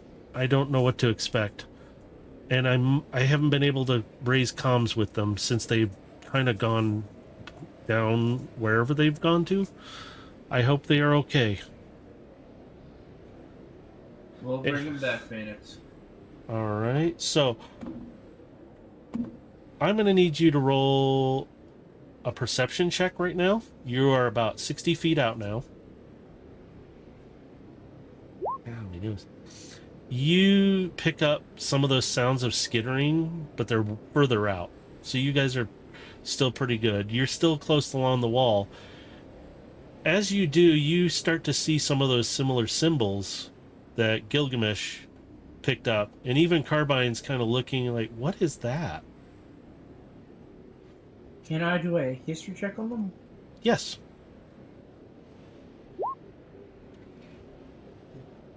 You know what? Because I can. I was waiting for him to do it too. You know he's gonna do it. Don't even bother. Like you ain't Oh. gonna do it. Okay, Carbine's kind of stepped up in your seat, and she's kind of pushed up against the glass and looking as close. And she goes, can you put your light right on that? I will shift my Yeah. searchlight. And she goes, hold up, can you stop for a second? And you could see her look, she's squinting really hard. With my searchlight, can I scan to put it on the hollow screen inside myself? Yes, you can. I will do so. She steps back, she kind of pauses to look at that, and then she looks back. This couldn't be, could it? And White Striker, you recognize any of this? This is very, very old. Do I recognize it? You recognize that it is a very ancient language, but you do actually understand a little bit of it. And it's... I recognize some of it, Carbine. And she goes, it's very old, ancient, like before Cybertronian. This stuff is something we've been researching on... It looks like the Age of Primus writing. Yes, exactly. It is very old. This could be the planet where some of our people disappeared to. I'm not sure, but this is only just like a scanning look. all the writings I can see as we keep moving. We need to catch up with Gilgamesh. Yes, let's proceed. I'm more worried about them, but this is fascinating. Yes, please. I'm going to keep one searchlight on the wall scanning all the writing as we go, and the other one forward. And Carbine's kind of looking at it, and she's looking out the windows, and she goes, there's another marker up there. And she's pointing toward the glow stick more than the actual marker on the wall. And she goes, Yeah, I will keep going. all right. And you guys are clear. You get to the 110 mark, and you guys are seeing all these markings as you're rolling along. Carbine's fascinated by him more and more, but she goes, "Where are they at? I'm gonna try and raise them again." And she stops and she goes, "Wait a minute." And she goes, "Gilgamesh, can you hear me?" And she's saying this in her head, so you can't hear her, Void Striker, but she's like, just she closes her optics for a second, and Gilgamesh, you kind of get hit with a message in your head. "Gilgamesh, can you hear me?" And it's like really loud for a moment. He'll just reply, "Yes, I can hear you now." "Oh, where are you at? Void Striker and I are kind of trying to come to your location. We may have a solution for overload and ash situation thingy." We follow this to a... Well, it was supposed to be a cave entrance, but it was actually a door. "A door? We're reading all these. This is beyond Cybertronian. This is fascinating. Where are you guys at? We gotta find you." We're down below inside of a chamber. If you follow the beacons to the door, you'll have to get Void Striker to likely help you open it. Yeah, I can't step out here safely. I'm gonna get blown away. So, yeah. We'll be there shortly. Just don't touch anything yet. Why What not? does this button do? I hope when it explodes. And she goes, "By the way, radio communications are kind of shot if you didn't find that out." Yeah, I tried to message you earlier and got no response, so... Yeah, our telepathy thing seems to be getting interfered with a little bit too, because I couldn't pick up anything. Although I was a little busy with some other project. But we're almost there. We're probably... I can't tell. I see 2 more markers, it looks like. Well, no. We'll be there soon anyway. And she goes, "We'll be there." And Carbine turns to you, Void Striker, and she goes, "Hey, they're okay. They're in some kind of chamber somewhere. They're... All this might be leading to something else. We'll find out." And you guys, I need you... I'm going to have Carbine roll hers. Oh, nice. I need you to do another perception check. You're about 30 feet from where they went down. Nice. As you approach, you can hear the skittering, but it's about 40, 50 feet away from you guys, and it seems like they're milling around still. Even Carbine's like, "What is that sound out there?" Just like really confused. But she's like, "As long as it stays there, we're fine." Void Striker, he said there's a button here. Is that If it? that's the case, you might prepare. I'm gonna have to transform, but I'll catch you immediately. And she transforms into her caracal form. I'm gonna get into a low profile then. So she waits for you to start transforming so she can hop out against near where the door is. I'm going to transform into bot mode and catch her and hold her close to me, so I'm getting most of the run. She climbs into your hands, and she's small to you, but she buffets down in close to you. Her tentacle arms are wrapped around your arm, and she looks like she's just getting buffeted really hard. She has her eyes closed. She's just like, "We better do this fast. This is kind of hurting me." I'm gonna hit the button and head inside. The door swings again, and you see the glow, the first glow stick that's at your feet as well, and you step in, and as you do, the door behind you closes and it becomes quieter, and Carbine's like, "Can I open my optics now?" You're fine now. You might want to shake off the excess sun, though. She opens her eyes and she kind of blinks and like, oh, and she lets go with her tentacles and she goes, "Okay," and she hops down off of you, and she goes, you can see her shake and even whipping out her tentacle arms, and you see all the sand and dirt just kind of whip off of her. She goes, "I didn't want to do that up in your open arm." my Ven and do a quick energon blast to clear them. You do, and Carbine kind of jumps over to a lower step away from you, and she goes, "Oh," and you see this blast of sand and dust and dirt come shooting out. Overload, Gilgamesh. Give me a perception check. Perception... 15. teleporting. You guys can kind of hear a, and you can see a little bit of a, like a dusting come down the steps from way up above. Gilgamesh has been walking around the room just taking optic scans, like just compiling information about the room so eventually he can put together a 3D model of the room. That could be them, yeah. Void's- I hope so. Void Striker, you and Carbine proceed down the steps. She's in her clerical form. She's kind of just As hopping. we're walking, I'm still going to have my searchlights basically going around and scanning all the markings we come across. She twists around a few times as you light up a couple. Wow, that one is for... Wait a minute. Void Striker, could this be where maybe... Do you remember anything of, bots who were the controller and ones who were the body kind of thing? And she's kind Are of... you speaking of headmasters? And she perks up, yes. And like, so you do know of them. Yes, last I heard they left Cybertron on board an archetype vessel. Yes, but some of them before Cybertron, in a sense, I guess our history shows that some did not go there and they just hid. And some said they went extinct. Like, poof. And she does with her little paws and tentacles. Poof.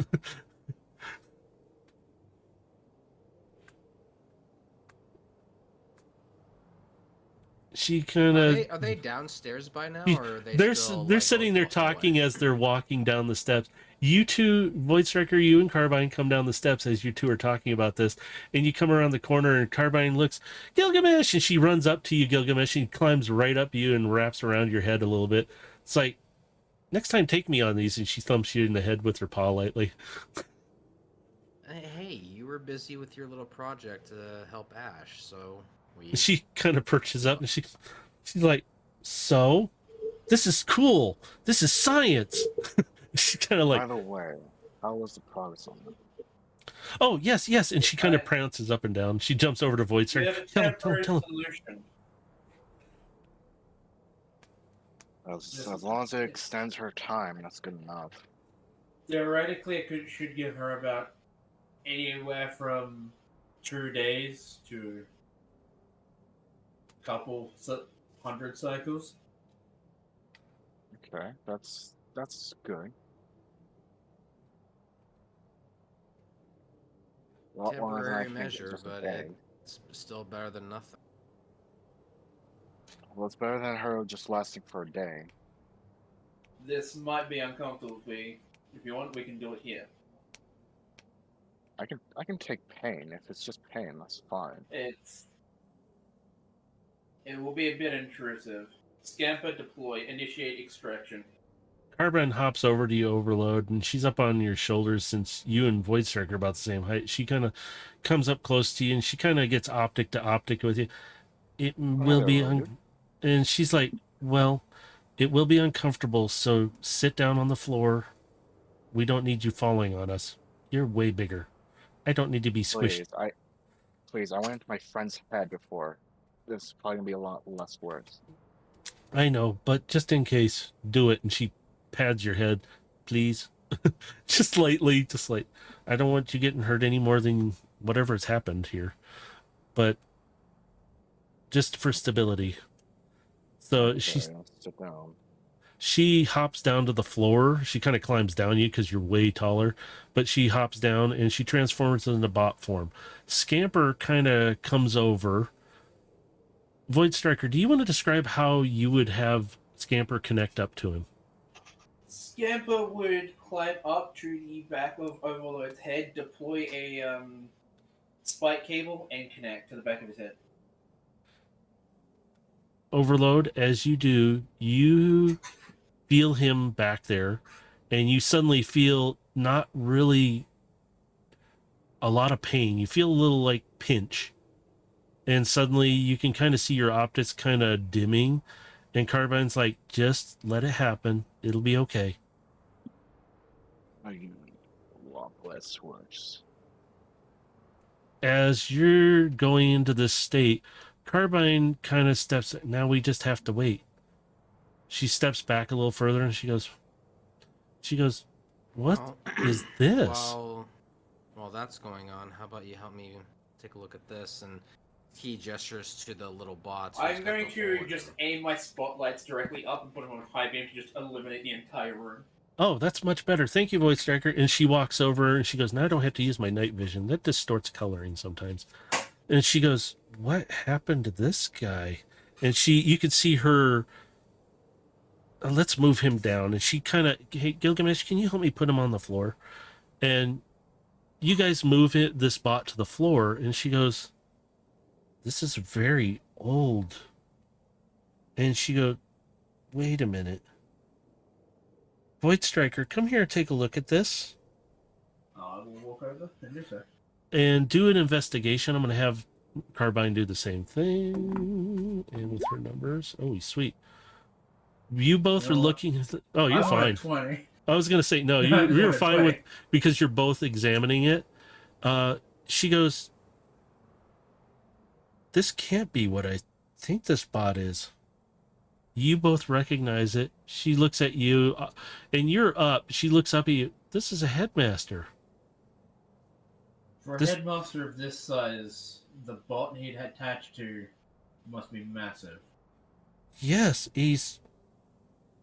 Look at the design. She's moving the legs and arms. I'm gonna look at the bot, look at her, look at Gilgamesh, and just went, I think this might be a Titan headmaster. And she pipes in. This one's obviously gone. He's been unpowered. Is the Titan in orbit perhaps related to these headmasters? And she stops and she's paused for a moment. She looks at you, Gilgamesh, and then she looks at you, Void Striker. If he's a Titan, he might be the only one left. We might be able to communicate our way without being shot at. Maybe. That would be good. But he might not like us because Aegis did some really good damage from the view we got. But if we don't have a headmaster to talk with him, we got nothing right now. This guy his spark's glowing and gone. She rolls him around. She goes, it would be fascinating to take his body out of respect. She's trying to, I know I'm a scientist and everything, but to see one in physical form like this, and this thing is just a little bigger. It's been here for hundreds of years. Yeah, and she gently wipes across the forehead and the top, dusting off more, and she goes, this guy, and she notices the symbol is way different, and she goes, this is a very old symbol. I think this is from one, and she pauses for a moment, and you can see her optics running data. This has to be some of the first Titans. This thing is very old, whoever this was. And she goes, it was sitting in the chair, and she stops and she goes, what's with the red button? She pauses for a moment looking at it. Well, that's what I stopped short of before wanting to bring you down here because of all the symbols. If this is a headmaster, there's a possibility we are currently standing inside the Titan body.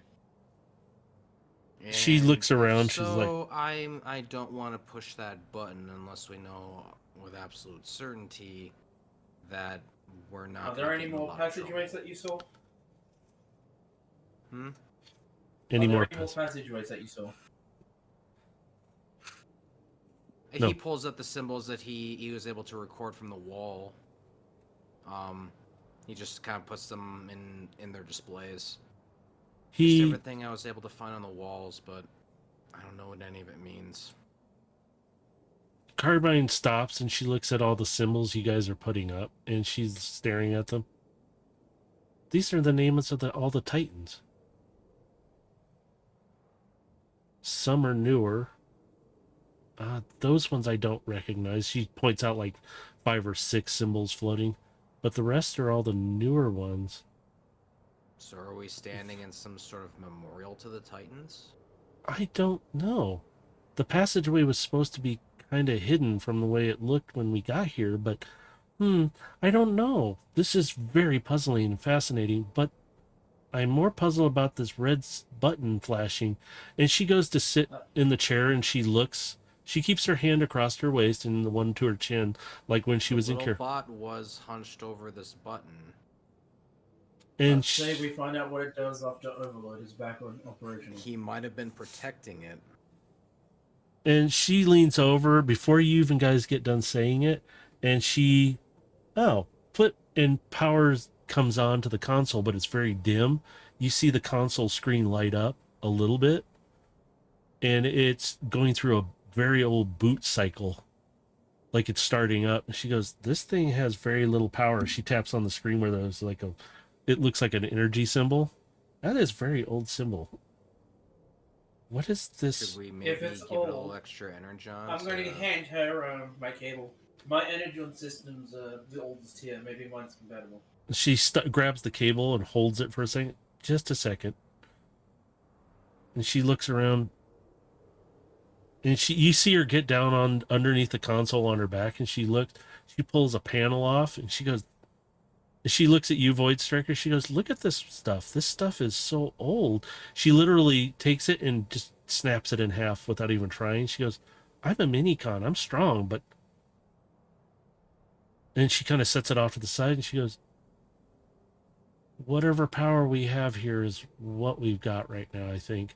If we put your power in," she kind of shifts her head out from under the console, "we might fry the whole thing." And get as much as you can. There's no data in or out port that I can find. You guys see anything up there? She's like looking around, sliding around. And I want you guys to both do an investigation like you're looking for some kind of data port or some way of connecting in. I'm waiting for him to do flashes. I did it twice. That's all right. You guys don't really notice a port, though. Even she's not finding one. And she kind of climbs out. "Okay, well, we got what power's in here. It's not a lot, but there's a log." And the screen finally boots up, and it shows an ancient, what would be probably an old Titan symbol. And are you able to read any of the language? She goes, "I can read this," but she hits a button, and she goes, "It's not even touch screen. It's not that kind of interface." And you see a video log come up, and you see the bot when he was not covered in dust in this stone room. And she goes, "This one should play it." Click. And it starts playing, and you hear this small bot with a very deep, rich voice coming through. "This is Creus, headmaster of Prometheus." And you can see in the video image he's holding his chest with one of his hands, and he holds up his hand to gesture something. You see energon, or at least looks like energon. It looks a deeper red with that purplish coloring to it. "Decimation of our people. And it goes static for a second, comes back. "We are all that is left. Those who have escaped do not remember. They were wiped of memory to protect themselves. My partner was taken. I don't know what happened to him. I am dying. I am uploading what I can, but I don't think I have time." And you see a cable out the side of his neck as he turns, and he's kind of looking to his right, and he looks back. "I don't know if the new body will be ready to take my consciousness." I don't think I'll be ready. I'm running out of time. And you see his optics start flickering more. Whoever finds this, if my partner is still alive, I'm sorry. And you see him kind of flickering, and he tips forward, and you hear that like a death rattle in a sense of and he just, and the console goes dark with the screen, and the video stops, and she goes, that was it. There's nothing I'm else. gonna head in the direction where he was facing, where the cable was going. And you could see the cable was connected at one point to the console, but it wasn't, it literally, there was nothing else there. He was connected up to this machine, and she goes, it's losing more power. And she goes, whatever he did, and she pulls it up. She kind of tips her head in disappointment, and she looks kind of over her shoulder at both of you. He didn't finish in time. He only ate it 83% done. He's gone. And she goes, wait a minute. He said there's a possible body here? And she types in, and this is like, and you can see the screen's kind of changing. She goes, wait, there's, huh? Void Striker, I don't know if I'm reading this right. And she has you look at the screen, and you guys both together are reading these symbols.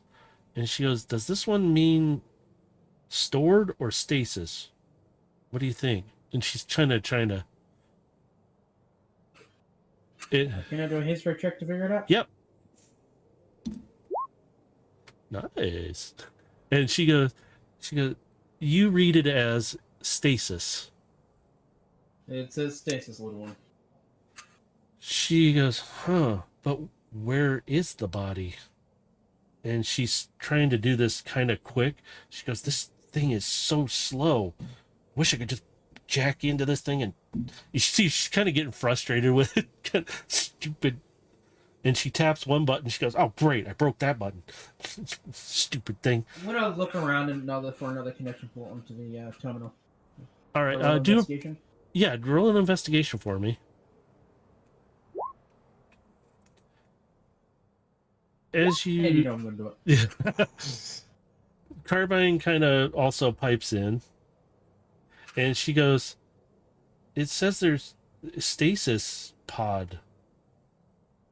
And she goes, oh, okay, I'm starting to lose power. This thing's going to power out. Is this connected to the stasis pod? She starts freaking a little bit. Void Striker, you are looking at the console, and you kind of follow around to this thing to the right that's covered in dirt, sand, and dust, pretty thick as well. And it's not pulsing as much with light right now. You can barely see it. What do you want to do? Is it a connection port or something else? It looks like some kind of container or case or power source. I found something over here.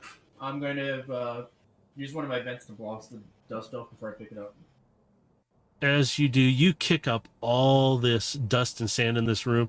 The Carbine's like, you could have warned me. As you clear it, I want you to roll perception. Carbine will do the same. Gilgamesh, why don't you roll perception as well? Perception. You're all gonna roll. Wow. Overload, roll perception. No, I'm kidding. He's unconscious right now, dealing with his own stuff. As you're all I roll with disadvantage. As you're all three standing there, Carbine kind of gets out of the little chair. She goes, nice chair. But she walks over and she goes, she reads the symbols. Wait a minute, it's losing power though. And she's like, there's got to be a way to open this. This has got to be it. And look for a button. He's Like, I will look for one. roll a quick perception for this. We're gonna see if you can perceive it. Nice. You don't even have to do your flash of genius. Oh. And between you and Carbine, though, you both spot this. It kind of almost, it's a smooth cylindrical large tube connected around to this console. And she goes, there.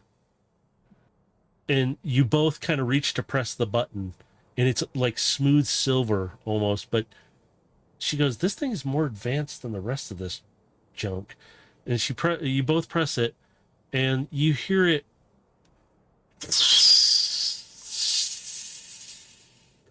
And you see it kind of open up away from you, and there's a light glow of a cyan kind of color, greenish, and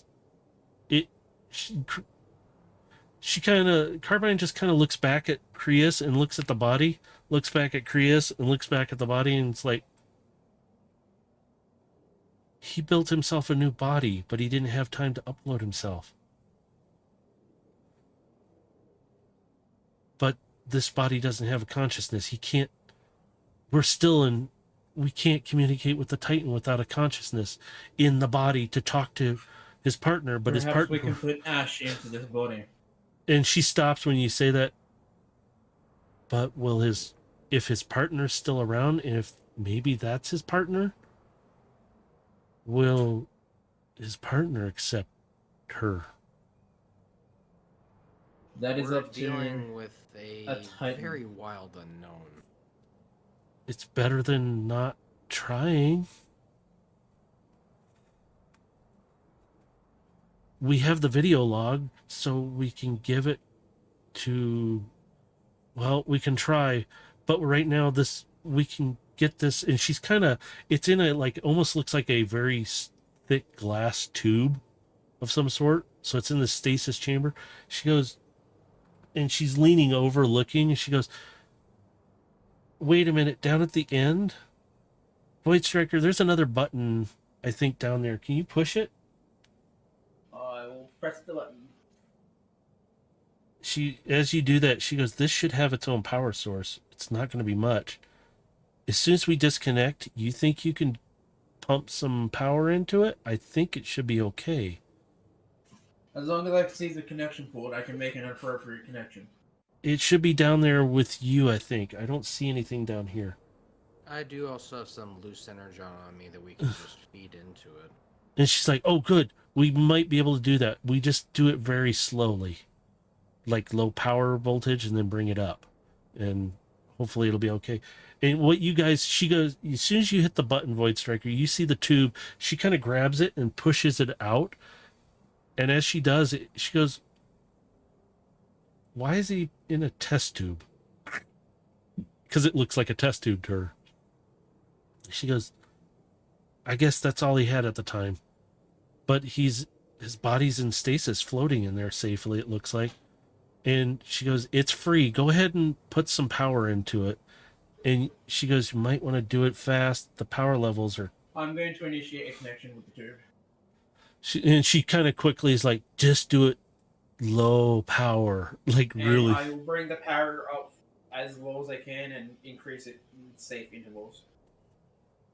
She's sitting there and she pulls up her arm console. She pulls out a little cord and she connects in. This stuff's a little old, but we could still connect to this one. This is new. Okay, you're bringing the power up. It's... Just keep it a little more power. Okay, just keep it there. And you see the tube start to brighten up a little bit. Okay, it's stable now. We're going to need to probably take this with us. I don't think we can leave it here. And she kind of turns, and besides that, we're not going anywhere yet. So are you going to be okay on power, Void Striker? This thing isn't draining that much energy. All right, well, Let's Gilgamesh... be safe. I'm going to disconnect from it for a second. You're going to have to reconnect it to me in a bit. I'm going to disconnect and basically transform into my ground mode and open up so she can connect it to the inside of me. as you do, you will have to transform to get back up the steps and out because your size. But for now, until Overload is done doing what he's doing, Yeah, it's just safer to have yeah, it just inside me at the moment. she kind of Gilgamesh. I'm going to need your help to slide this into one of his bays so we can keep it powered. The power he gave seemed to boost it up. It's running still low on power. I'm going to do this. You two are going to load the body into Void Striker to keep it powered. We're going to switch over to a big bot who is currently in another world right now. Overload, you come into a very pixelated, like digital layout. Like you're seeing this purpley rig. Big bot, let's go. Hey, Alex. You see this purpley grid that kind of shimmers to green, to a purple, to cyan, like grid pattern under your feet. You can take a few steps around. You notice it kind of shimmers a little bit as you move. Okay, this is Return different. it. And you suddenly see like there's Scamper, and he just waves at you, just kind of looking at you. Hey, little guy. And you start hearing little whispers. What's happening? And you can see about maybe 20 feet from you guys. You both kind of look over and you see this little bot slumped over, just kind of laying on the floor, kind of slumped to the side. What is... I'm going... Ash, don't worry. I'm I'm keeping my promise. I'm giving you a bit more time so we can get you to a proper body. This little Body. guy here is going to be helping me. Can I trust him? He's from a dear friend. I trust him as much as I trust you currently. Okay, are you okay? I didn't hurt you, did I? Gamper, I'd probably suggest doing your thing now. Oh, wait, before... What's gonna happen to me? You're, to put it simply, you're going to be transferring your conscience from my body to theirs. But what about his spark? I don't want to hurt him. Scamper will display a information pack that basically says he's a VI. He doesn't have a spark. And her optics are kind of flickering in and out. Oh, I guess that should work. And she This puts just her... gives you a bit more time. She kind of reaches her little hand out to you, Overload, and she goes, "Can you just sit here with me for a moment?" I'll sit with you however long you want me to. You kind of feel her little hand. She kind of moves and she rolls kind of into your hand. And she kind of, "I'm sorry. I causing you problem, malfunction, digital, Rose, home." Scamper kind of looks at you and looks back at her and like, "I better do this now." Look, you recognize just the motion he's doing, and one of his arms reaches up and tentacles up to her and reaches around her back. And what will happen? Will I dream? You'll dream for a bit, and Oh, soon your dream will be a reality. Maybe I can see you on the other side. And her optics start flickering. I'm Scamper, counting on it. Scamper goes like now, and suddenly you see her optics go wide for a second, and suddenly she just kind of goes quiet. She lays back. Oh, this feels so tired, so weak. Energy. And as you're watching her, you're seeing from her feet like digitally getting pulled in, like she's getting siphoned into Scamper through that cable slowly. You're just seeing her kind of digitally degrade and disappear into this cabling. And she looks at you one last time, and with her one hand that's still there, she grips your one finger really tight. I'm scared. And she disappears into the digital cable.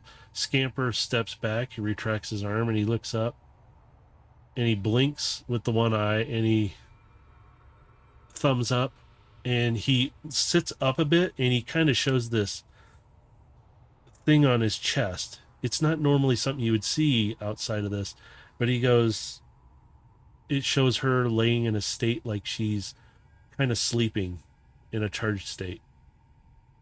And he's like, thumbs up, like kind of thing. And he steps back down, and he kind of salutes to you.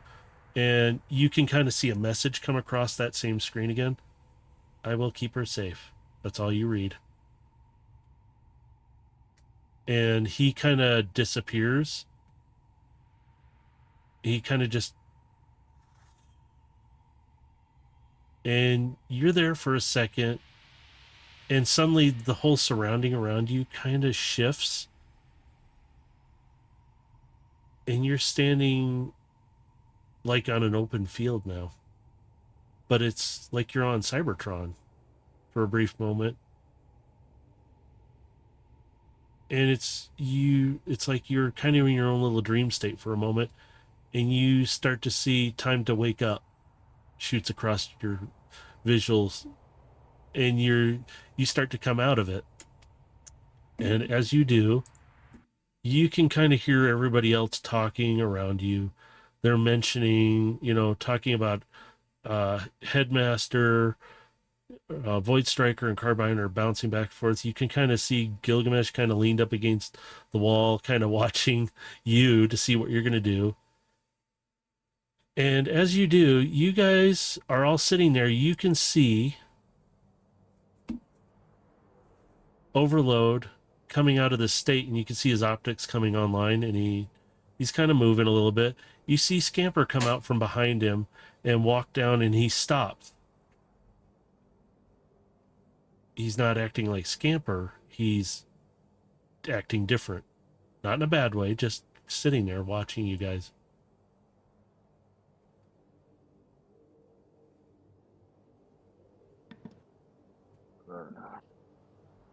So, did it work?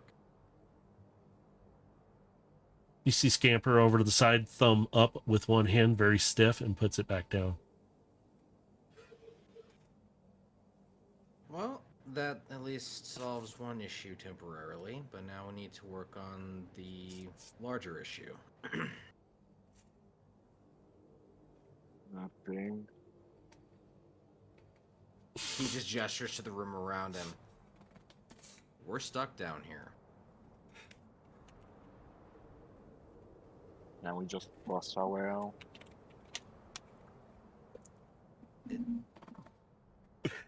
I really shouldn't have to explain to you how terrible of an idea that is. We are underground. Carbine kind of raises one of her tentacles, kind of goes up with her hand, like she's asking, like, can I ask a question? You don't have to raise a tentacle to ask, just Oh. ask your question. Can't we just try and push the door open? You disengage the locks, right? Is that what we did? I understand it The was door a door, opened but quite I don't... easily when we got here, so it should open quite easily. Yeah, I didn't hear Void Striker. You didn't hear anything re-locked, did you? You I just had no locking, no pressure mechanisms or anything. this stuff's very old anyway. We literally could. And she kind of points toward Overload. Are you still sitting on the floor, Overload? pretty much. Yeah. 'Cause I'm She still kind of in a daze. she kind of gestures over, push or punch through the door if we needed to. I could just slice it. That too. And she walks over to you. By the way, are you okay, Overload? The dazed, but I'm just one being now. Oh, that's good. And she kind of like doing her finger to see if your optics are following. Okay. Do you feel a little like no pain? Hopefully your servo's working. You know, she kind of like moved her a little bit. It's Gilgamesh is gonna kind of turn a little bit because he's having a thought, and he's gonna reach down into his leg compartment and he's gonna pull out the fragment with the map. Carbine, could you pull out the goggles and take a look at this with me? yeah, sure. I like looking at the map. These things are fun. She pulls out the goggles out of her one leg compartment, and she puts them on. They look really funny on her, but she goes, "Okay." And So she he's gonna just hold it out and he's going to engage the map. you kick it on. You see the one green line, but she goes, "That's not the right one." And she goes, "It's here." And she gestures which way with her optics. She's pointing in that direction, and she goes, and you see her kind of stumble back. Wait, what the? And she looks around the room, and then she flips down one of the little eyepieces, and she kind of looking around. She goes, "Wow." Wait, and she looks back at the map.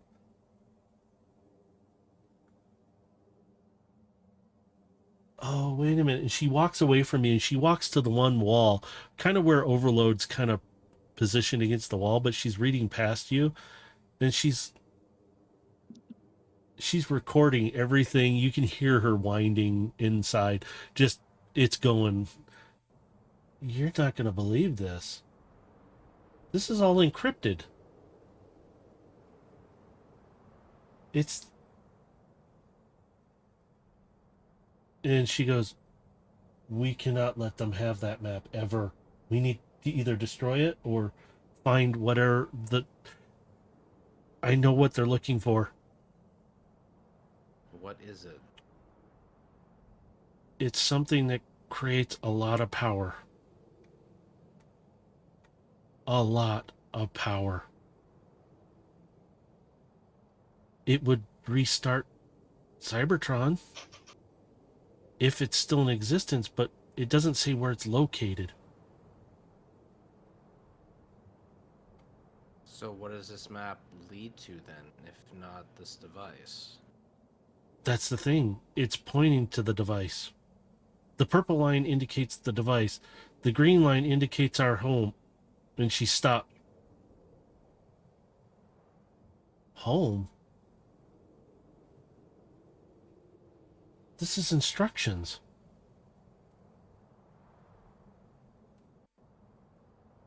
Instructions to build this device? No, to find it, but to turn it on. We could power it. You can, and she's reading, and you see her fingers and everything. She's like in taking it all in. This is a lot. Okay, it will power it up. We can tell it where to send the power. I'm getting a discrepancy. I can't read this. There's some data corruption here. And she's gesturing over to one side of this room. And she goes, "It's destroyed. No wonder. Great. Somebody destroyed this part. It's saying something about, I don't know if it's needing something, a key, a specific, something about a specific bot. It doesn't say who or what. And she's really getting kind of frustrated. She goes, I don't know what this says. I'm going to need time to analyze this, and I don't know if I can decipher It's it. okay. Just slow down. And you see the lenses are flipping. She goes, this is fascinating. Each one of them is... Carbine, does it perhaps name the device? It belonged to Micronus Prime. Are we talking about the Omega Lock? No. It's more or less his artifact. It says it right here. But the problem is Micronus was the one who used it, not anyone else. Did somebody... It's an artifact of the 13 primes. It is a very powerful item. Yes. And she kind of comes over and she starts reading some more stuff. Her perception is really high right now on this, so she's reading around. She comes around and she goes, excuse me, Overload, could you move a little bit? Sorry. I'll start to get up and move to another part of the room. She kind of grabs your arm. It's like, just be careful. Don't. And she goes, and she stops. She takes off the goggles, the glasses. She looks at them. She puts them back on. She takes them back off. And I forgot the Prime's name who has these. Dang it. I had it written down too. But what items am I going to help you? It's his, he can see the, what is it, like, into different, kind of Vector into... Prime. Yeah, it might have been him, or it might have been another Vector one. Prime is the prime that can see through other timelines and dimensions from his pocket dimension. Well, this one has the visual, and actually I've applied it from National Treasure with the glasses. But she's reading this, she goes, this is from another Prime. And she holds them up. This is another Prime's artifact too. What? And you can see it flipping up and down. She goes, I think they were all in on this to try and keep this stuff hidden. And there's something about a sword.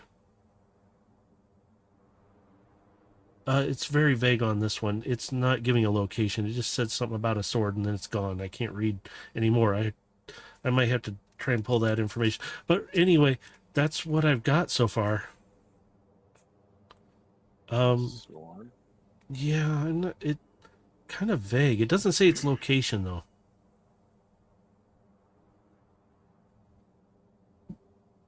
It does say in little print, hang on, and she flips there's like 6 lenses that are going up and down, plus tiny ones that are flipping around. She goes, oh, it's only one of honor may wield me.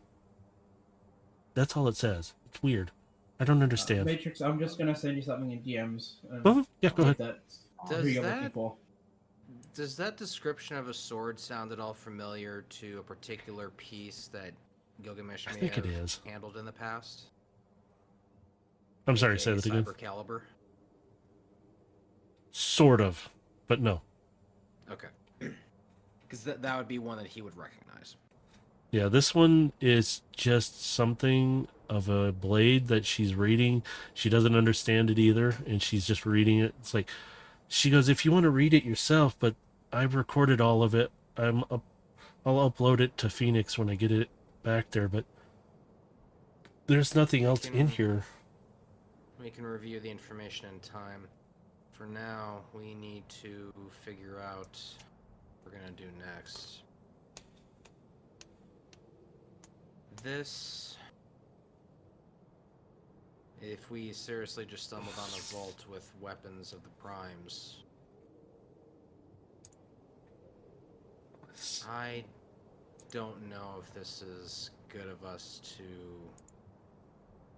bring back with us.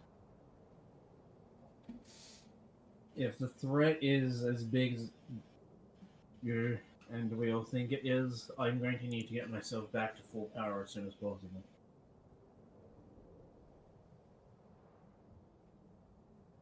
You want to take some of mine? I got plenty. No, I mean I need to regain my original T-code. As you, Carbine turns around, flips the goggles up on her head, and she looks at the power stick. If you need to, the stasis tube. She kind of looks down when she says that, and she's like, the body has enough power. We should be okay to get it back to the ship with plenty of time. I'd like to take... Oops, Jesus, scared the crap out of me. I'd like to take Creus's body with us if it's possible. Overload, grab Chris's body. Gilgamesh, remove the tube from inside me so I can transform, please. Roger.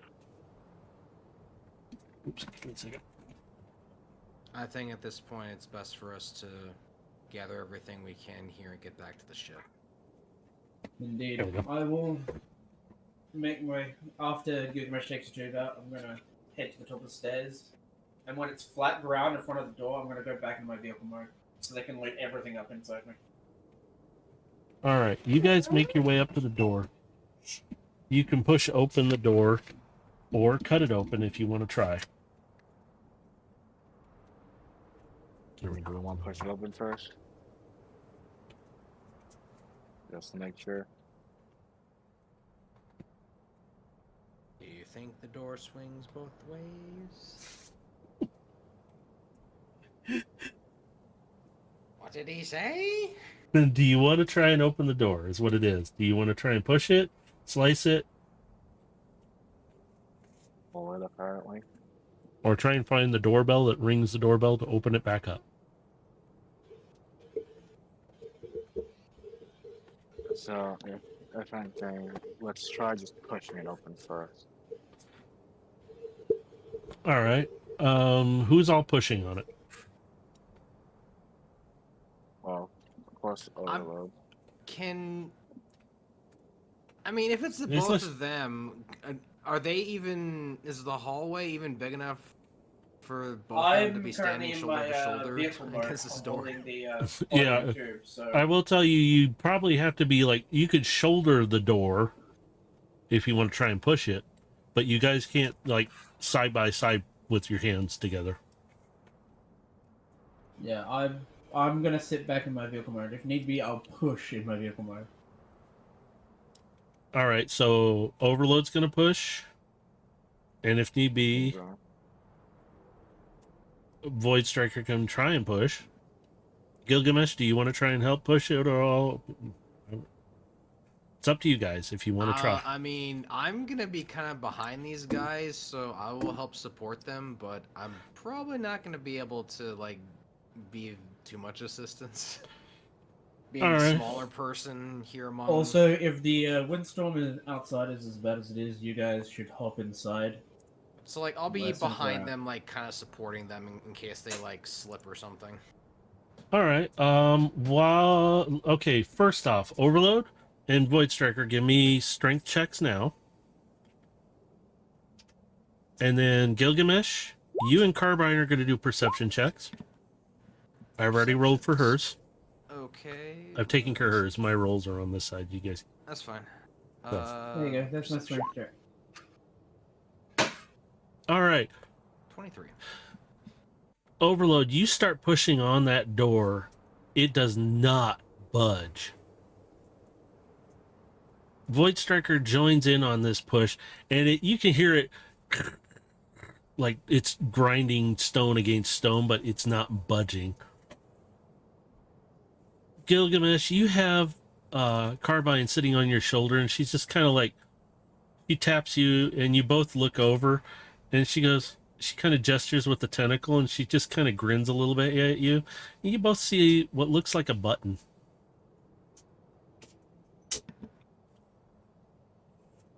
She goes, His eyes are just like kind of like half closed, just kind of that like. And he just slowly reaches over and pushes the button. and you hear in your head from her, push it, push it, push it. Oh, he does, but it's like that slow, like annoyed, like look on his face, just like, just slowly reaches over. Boop. As you do, it slides in. You hear this. As these two are pushing together, Void Striker kind of shoots out in vehicle mode, and Overload kind of gets flipped and lands on his back in the sand right outside the door. You guys are both sitting there, and Gilgamesh, you and Carbine can just walk right out the door. And you can see, like, I'm just like saying this to Carbine like telepathically, but I'm just like, I'm annoyed at how we all just missed that. I'm going to drive back around and open up one of my side hatches for those that aren't, able to withstand the storm to get in. as you, Carbine, Gilgamesh, as you get to the door, Carbine's like, uh-oh, this is not going to be fun. The wind picks up drastically with an instant. Overload, you're able to get right up and just shake off a little bit. You guys can climb right into Void Striker, who's right there. But I'm going to have you all make a perception check again for out here. God, that is loud. I'm going to turn that down. Your alpha IC. Overload can see everything. It's sad that our scout I had the worst roll. Will I have 20/20 vision? Yes. I mean, I No, 16. you guys can actually. You're getting about 15 feet out in front of you, but you can still see the glow sticks, but they're a little dimmer right now because they're starting to lose their little. They'll also be a bit buried by now. Yeah, so you're not seeing them as well, but Phoenix comes across. Crew, captain, pilot, Void Striker, are you guys out there? Please respond. Pick you up loud and clear, Phoenix. Oh my God, where have you guys been? And he's really showing a lot more emotion. He's just like, I have been sitting here with these little bots, and we've been wondering where you guys have been because we haven't been able to pick you up for hours. We've been underground structure this entire time. Well, I lost power, the signal for that power, whatever was down there. Well, we'll talk about it. Just get back to the ship. I don't know how long this weather is keeping up. We'll explain later. Right now, we need to make our way back. Yes, do it quickly. The storm's getting worse. Are you driving or hopping in? I can drive. So once Gilgamesh and Carbine are in, and Scamper is in as well, I'm just going to close the door and get moving. Yeah, we're chilling in the back. Yeah, you were getting in, Gilgamesh, Carbine literally was kind of tightly wrapped around, but she had her ears and everything was tucked flat. She'd almost look like she's a part of you at this point because she's so tight down trying to hold on. And you get in and she hops off of you and she goes, sorry, Void Striker, and she shakes off again.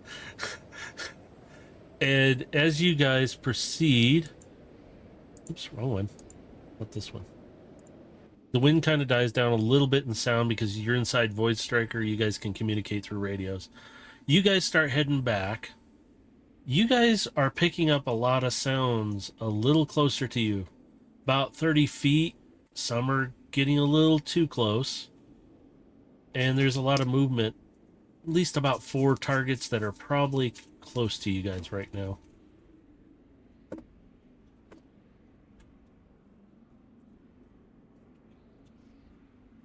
One of them is getting a little too close to you, Void Striker.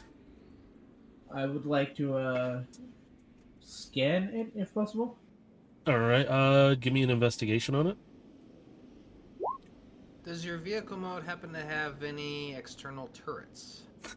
Yes. Does he have external turrets?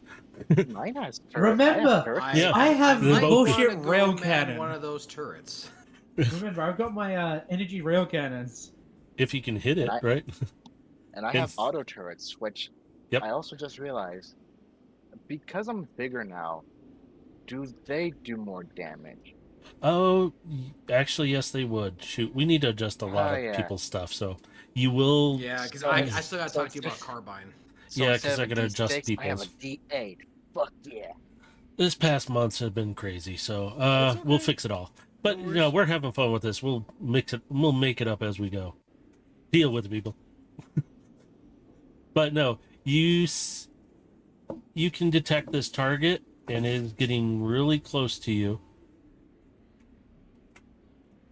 What would you like to do? Bring up a like holographic display of it inside me, so Gilgamesh can see it. You guys see this little depiction of what looks like almost looks like a trilobite, but a little more aggressive spikes and such that will kind of cut into your metal if you're not careful.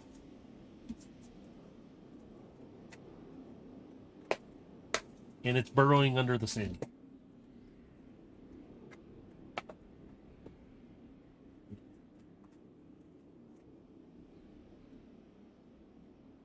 That is not going to be fun if it gets close.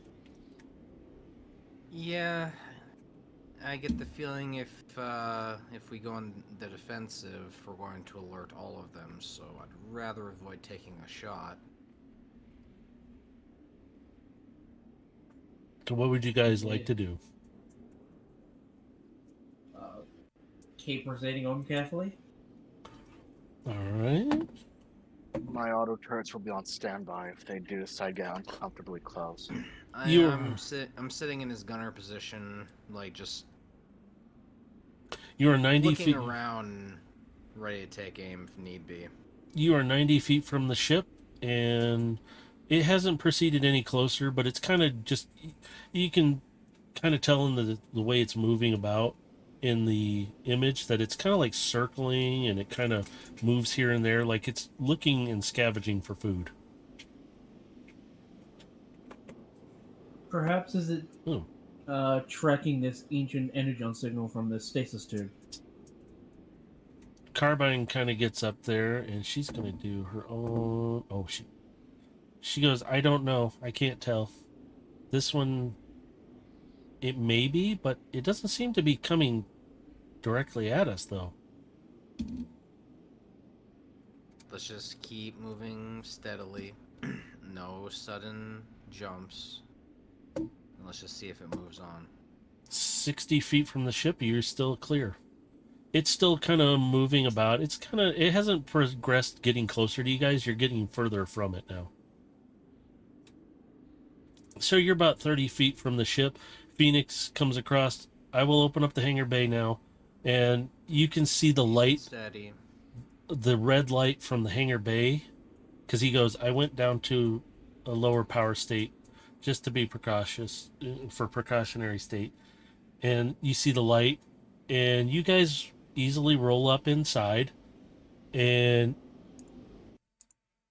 wind just becomes a dull roar when he seals up the door, and you can hear as you guys get in there it sounds like a vent, like it's venting air out.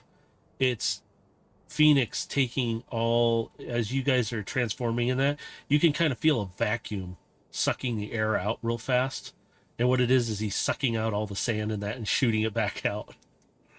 So outside near the back, you could see, if you were to look at it, you would see this venting coming out the sides away from the ship. And you guys are currently in the hangar bay. I'm going to take the stasis tube to the med bay with Scamper. And an overload has Krius's body. What would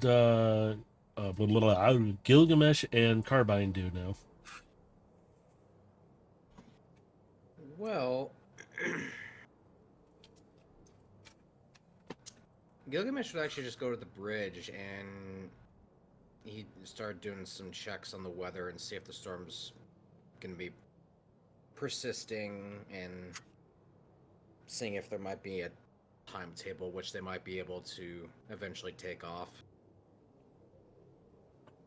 Carbine He's kind he's of got a lot of thoughts running through his mind, especially after the revelation about finding out where a vault of various prime weapons just happens to be. Carbine kind of sits with you, and she lays across the console instead of actually doing anything. She just Out kind of of character, all I have to say is it's gonna really suck if the Star Nova cannon is in there and Shockwave gets to it first. maybe. We'll see. Why'd Har- you give him the idea? Didn't need to. Because it will be more fun. Will it? Will it really? I don't know Yes, about it that, will. Chief. Carbine's laying across the console, though. Instead of, like, going to do anything, she's just kind of laying there, stretched out, kind of not flat, but her little tentacles are kind of dancing around a little bit, and she's just thinking, I want to go down there and examine, but I really more puzzled. Oh, excuse me. Uh, Well, go ahead, share your thoughts. I think you already can sense my concerns. she gets up and she kind of starts pacing. You see her one tentacle under the chin of her little furry face. Okay. Kind of like pulling at it, her little bit of her chin fur, just like she's thinking as she's pacing back and forth. And if this planet was a Titan home or ancient one, which it could have been very well have been, what happened? But from what I've found, they were a part of ours in some way because, well, Headmaster was somewhat part of us as well, but I'm very confused on some of this. And if the green line points to our home, but we were told our home was destroyed.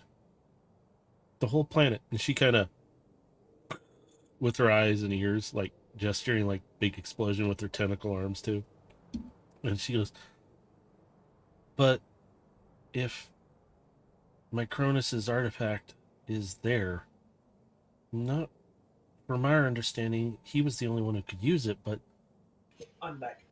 what if somebody modified his artifact somehow to generate unlimited power?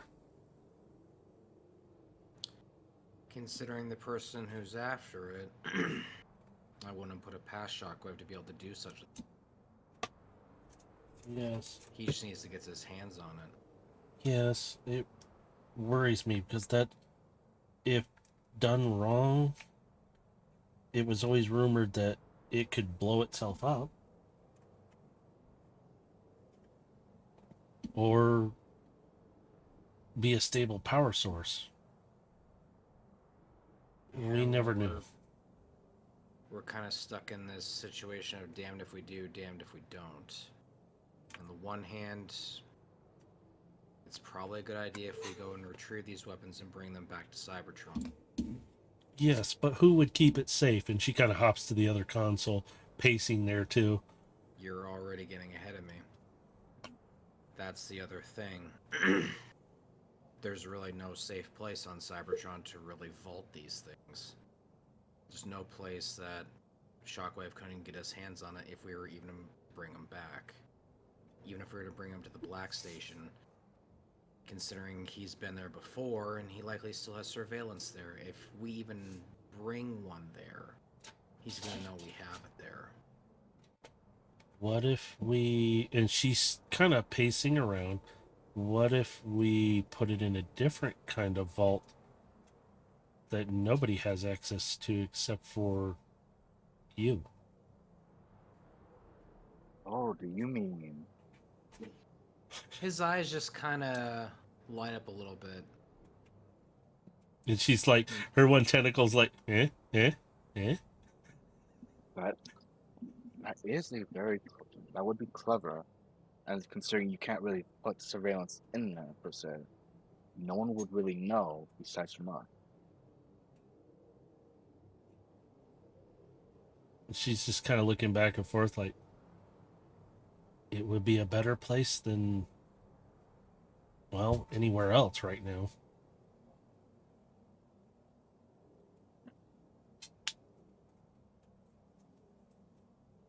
he's gonna kind of just pull out the box and he's gonna kind of look at it and thought,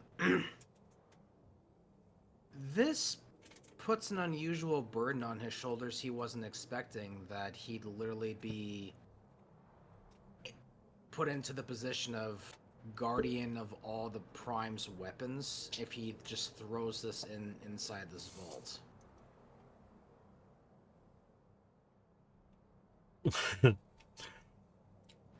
Carbine, But- sensing your apprehension about it and your concern, she's like, it would be more for temporary until we could find a place to put it, if that helps. And she kind of sits down and her little tentacles are just kind of floating there. And she kind of gestures with one like it's her hand. She's getting really proficient with moving them. And she goes, it's just to transport them. Let's put it that way. But it prevents more than one person or creature or anyone from being able to access it.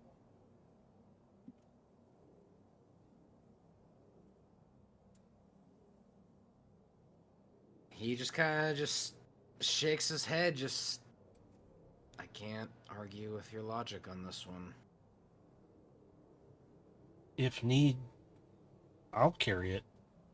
And she goes, I don't No. want to, but No, this is my burden to bear. I mean, you say that, but you're technically not the only guardian. Jesus No, Christ. but I'm gonna be the only one who would have who's gonna have access to what's inside the box. And push comes to shove, I won't have any qualms about destroying it. and then it's lost to And whatever he's dimension. looking at all of you quite seriously as he says this. Carbine hops over. It would be well worth the risk of destroying it than letting those artifacts fall into others who, Exactly. yes, would deem bad things. And she's kind of playing on words here and there. She's playing with it. But it would be better if we were able to transport them without somebody knowing where they're exactly at. So us three right now are the only ones who know. Everybody else isn't close to the ship in here, so they don't know. I would gladly erase this part just so that we don't have a problem. Very well. We'll go back and retrieve all the items from the vault.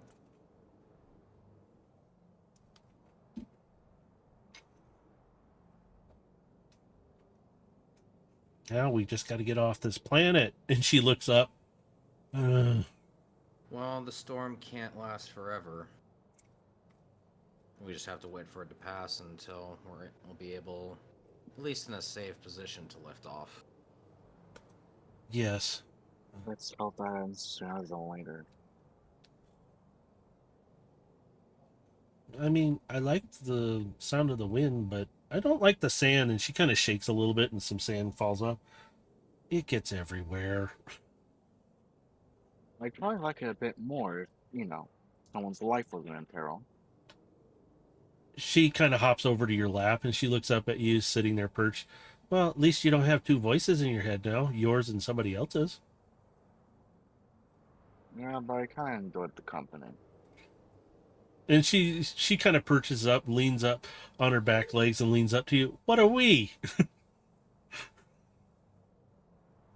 How do I put it? She felt lonely, in a sense. Not really able to really lean on anyone close to her while they were gone. So in a sense, kindred spirits then. yeah, in a sense, she kind of reminds me of me.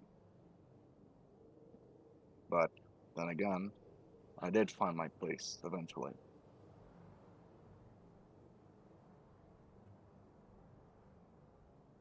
Well, it may be another friend Well, we'll have to see how stable she can be, if she can even stay in our universe. We'll have to find out. If not, then we'll more have to try and figure out how to get her back. Maybe reverse engineer those goggly things. Let's see if we can make it a portal. That might be a possibility. I like the theory on it. I hope. Where it's actually feasible. Yeah, maybe. It's a theory, but cannot always work. So that's why it's a theory. Best guess. And as we do that, we're going to flip over to Void Striker, who's in the med bay with his pod. Indeed, I am. What are you doing with the body? Stop doing that. Alright, well, I'm going to connect the stasis pod to Phoenix's power grid and give him the spec so he doesn't overcharge and make it go boom. Well,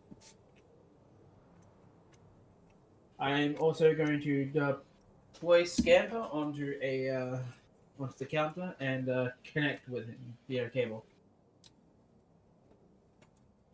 as you do, you can still hear the wind outside. For a brief moment, you still hear wind outside. You come into this, like, it's almost like an operating room, almost. But it's a room, kind of white, but you see this little bot with little tentacles off its side. Not real long. They're not like carbines or Gilgameshes. They're just little ones. And you see this little bot, very dark in coloring. You notice that it's actually not just blackish and gray. It actually has some deep reds in it. They're kind of chrome red. They're almost like Gilgamesh's chrome, but his is a brighter, shinier red. Hers is a more ashen color red. And she has this blue, dark, deep blue main body look as she's laying there. And the little tentacles are moving, but they're not moving a lot. They're just kind of moving here and there. Like they're twitching a little bit. I will slowly approach, by the way. You come up to the table, and it rises to your height. And you see this little bot just kind of laying there, and you see the optics kind of open up and come online. Who are you? Void Striker. Oh, you're a Decepticon. I'm gonna go back, aren't I? I was only temporarily a Decepticon. She kind of rolls her head away from you. Do whatever then. I'm here to ask for your permission to insert you into a new body. Look, if you're gonna just torture me, I'd just rather die. Wait. Torture is a waste of time. She turns her head. You said body? I did indeed. Why? I'm going to bring up a display the specs of the headmaster body and stasis. That would be my new body? Indeed. But I'm not comfortable transferring your consciousness or your spark into this body without your permission. Are you just toying with me? You're just torturing me, aren't you? As I stated, torture is a waste of time.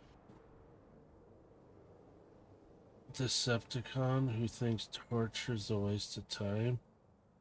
Who are you?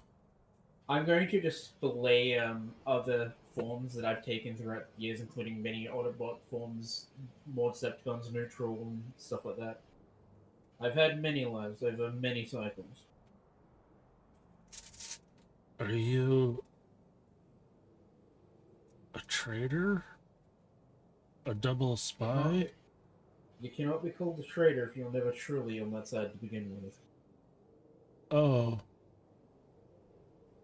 So you're not... And she kind of raises her one arm weakly and points toward your symbol. You're not a Decepticon? No. How can I trust you? Where's... And she stops and you see her optics shift to you. Like she's gonna say a name. She's like, where was my original host? Is he okay? Overload is fine. He is fully functional and has recovered from the extraction. How do I know you're not lying? Lying to me.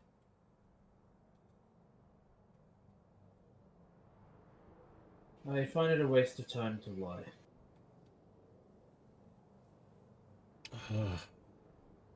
Fine. I guess that'll have to do. I'm dying anyway. So just kill me already. Do I have your permission to transfer you into the new body?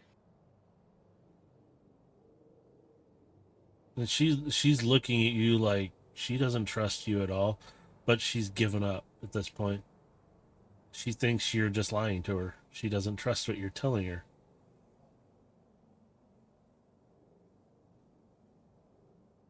Fine. Do whatever. I'm done. Permission obtained. I'll see you when you wake up. I'm just going to disconnect and start the transfer procedure. You pop out of there, and all you hear is release. And it's very quiet as you kind of dim out of that situation. You come back to the reality of things, and there's Scamper sitting there in front of you. Scamper, begin transfer procedure. You see one of his arms tentacle reach out and connect into the pod, and you see a percentage screen pop up, and it's slow going, but it's moving. I'm gonna radio up to Overload. Overload, the consciousness transfer into the new body for Ash is in progress if you want to be here for when she wakes up.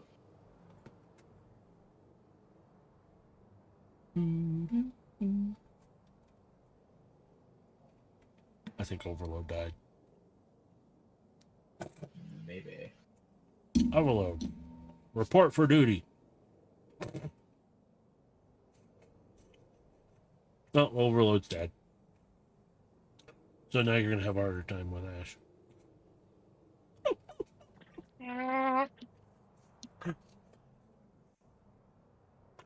So, Void Striker just radioed over to Overload if you wanted to be down there for when, because he started the consciousness transfer to the new body. Considering they're going to be in an unfamiliar surrounding, it's probably best to have a familiar face. So, yeah, I'll be down there shortly. Might want to be there with a new baby bone. Carbine. I mean, I'd rather her not be panicked and accidentally hurt someone. Carbine kind of comes over the comms to you, Void Striker. How long will it take? It's slow at the moment, but as the percentage increases, it should begin to speed up, so at most 2 to 3 hours. You're currently at 7% charge. Or at least transfer. So, as you guys are sitting there, Phoenix comes across. Storm is letting up. Getting visual of above. And he starts scanning it a little bit. Doing passive scan. And let's see, what did he pick up again? Picking up. Are we calling this thing a Titan? Phoenix is like, Yes. Yeah. all right. Picking up the Titan still above, and he kind of brings up a visual. He goes, it's kind of hard to see, but you can still see this little thing, and you can see something trailing kind of like looks like damage or smoke damage trailing behind on a couple spots. It's not a great image, but you can kind of make out that it's still drifting around up there, flying around slowly.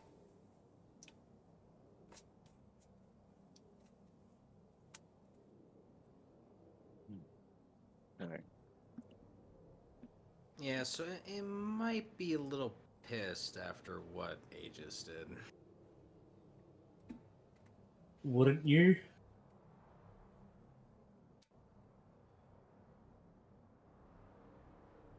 As you're sitting there, you all suddenly, Phoenix, we're getting not communication, but something blanketing down this way, like radio communication, but it's a message.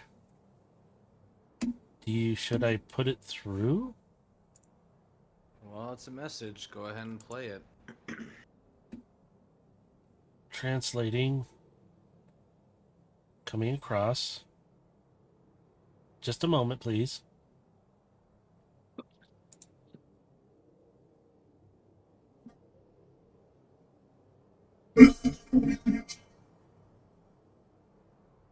Those who've trespassed shall be destroyed. I will locate and find you. Oh, good. Well, at least we got a name to the figure. We can confirm it is Chris's Titan partner.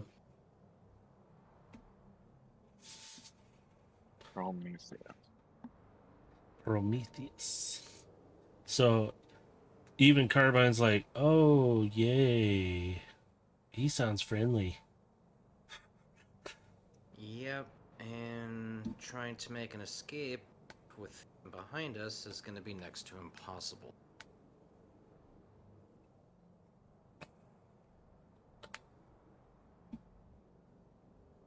Phoenix. There are many ways we could possibly get through this.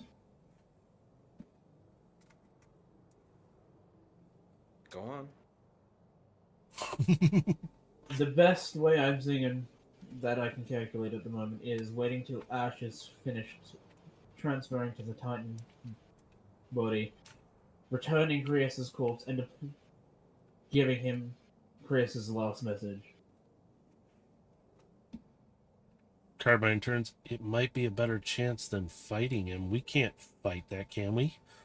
I mean, Aegis did possibly some damage.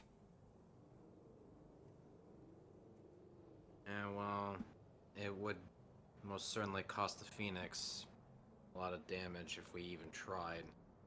And, you know, I'm not willing possibly our to. lives. Please, I don't not want to be willing. damaged anymore. I'm not willing to risk any of us in that endeavor. Yeah, I'm fine going head first into danger, but that's usually if I have a chance of actually winning. Yep, agreed. So, I guess we'll just wait it out and see what it is we're going to be able to do. Maybe our new friend here could assume the role of the headmaster? That is a best case scenario. Do you think And it's how possible? about a worst case scenario? What are we looking at? Worst case scenario with us surviving would be you, Overlord, and Overlord take the Phoenix and run while I distract.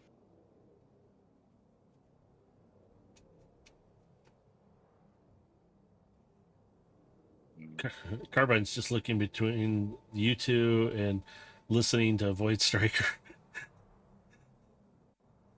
I don't like that idea. You don't have to like it for it to be a last resort. Be that as it may, all we can do now is wait this process out.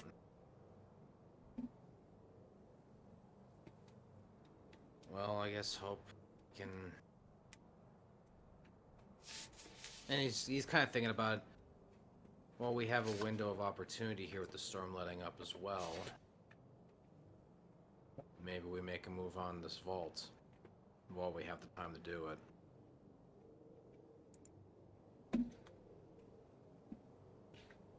You're gonna grab more stuff from that room. It's gonna have to be without me. I'm gonna have to stay here to monitor this.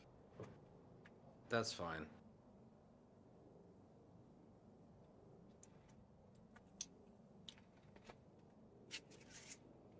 I So, can make this run with just me and Carbine here if you guys do want to stay on the ship.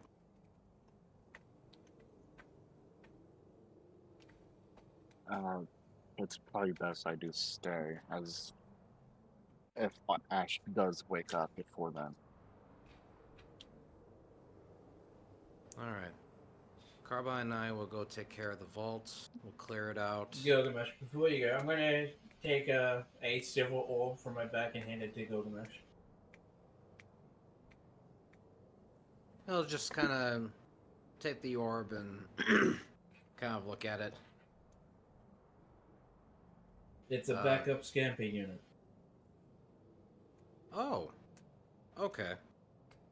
He kind of looks at it a little closely, just like, interesting. And he'll pop it in his inventory. deet, deet, deet. Void Striker, your arm console goes off while you're standing there. 61% transferred. We're at 61% now, my lord. Carbine chimes in. She goes, "That's going faster than what you said." It must mean the body is very compatible with the spark consciousness. Then we may have a chance. Well, don't take off without us. And I'll just kind of gesture for Carbine to hop up on my shoulder, and we're gonna go to the vault. As you guys start to get ready to go, Phoenix comes across, we have a problem. Please And tell me he's not overhead. okay, I'm not going to tell you he's not exactly overhead. He's discovered our location, hasn't he? I think so. He's entered Atmo and he's kind of heading our direction. Perhaps he's picking up on the headmaster body. Oh, great. So I'm going to get hurt more, aren't I? Phoenix is just like worried. Gilgamesh, it's up to you whether or not we break radio silence and attempt communication now.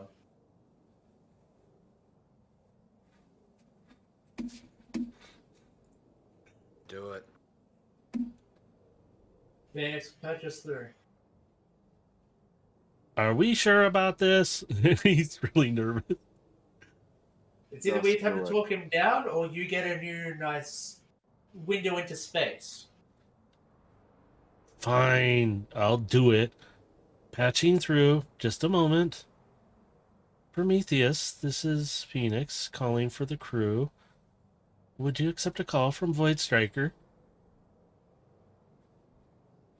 Oh, he, not very nice, but he will accept. Just a moment.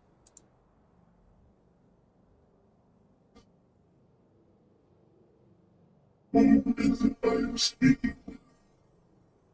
I am Void Striker. What do you want? Well, for starters, it's good to know that you are in fact Prometheus, Titan partner of the headmaster Chris. How do you know that name when you trespassed on my world? Haven't you We all are- done enough damage? We arrived here after a space bridge misdirection. Explains the symbol I picked up. While we were down here, by the way, we apologize for our friend's actions towards you. You were an unknown entity towards us. We had to prioritize our crew's safety. I hope you understand. Seems acceptable. Understand.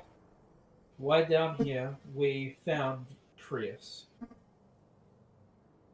You lie. I haven't seen I will Krios. transmit his message. Has he died? I understood. This is impossible. We have Chris's body. If you like, we can return it to you.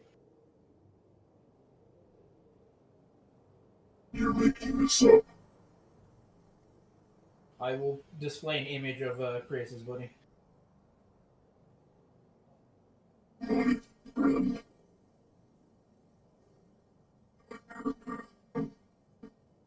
Right.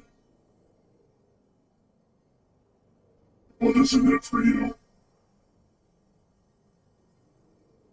Potential help in stopping a madman from potentially destroying this reality.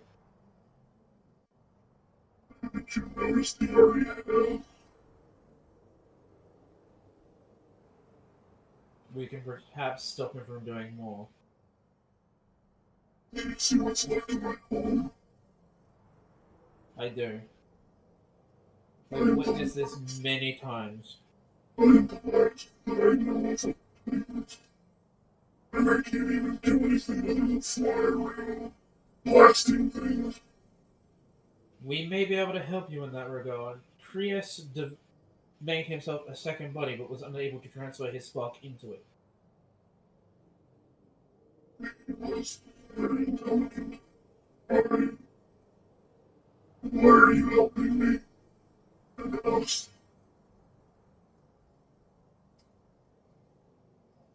Because just as how you are ancient, I am also considered an ancient one. But helping you also helps one of our friends who unfortunately does not have a body because of the one we're trying to stop. We're currently in the process of transferring her into the body Krios made. Perhaps you can become a headmaster partner with her. To become a headmaster, to join with another, they'd have to be compatible with the body as well as the Titan. They are very compatible with the body Krios made. Whether they're compatible with you is up to you and her to figure out. I also offer my services in repairing your body if need be. Again, why do you help?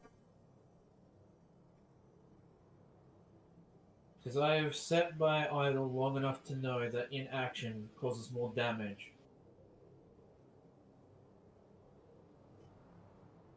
How do I know this is not a trap or setup? In ancient subterranean, I'm just going to simply say to all of one.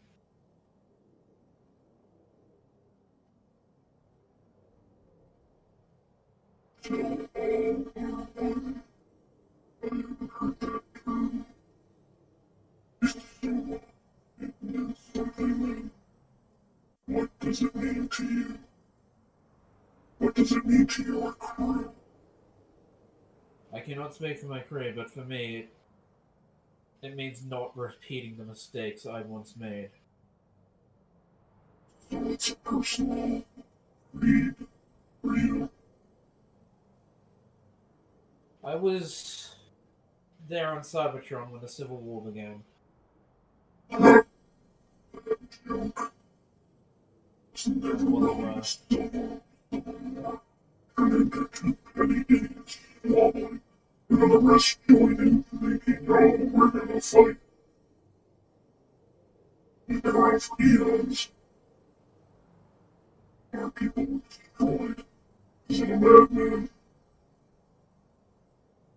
How do we know that's not gonna repeat itself right now? I know the word of one that is not acquainted with the Titans for long does not mean much. But that's all I can currently offer you, as well as the potential for revenge and a new beginning.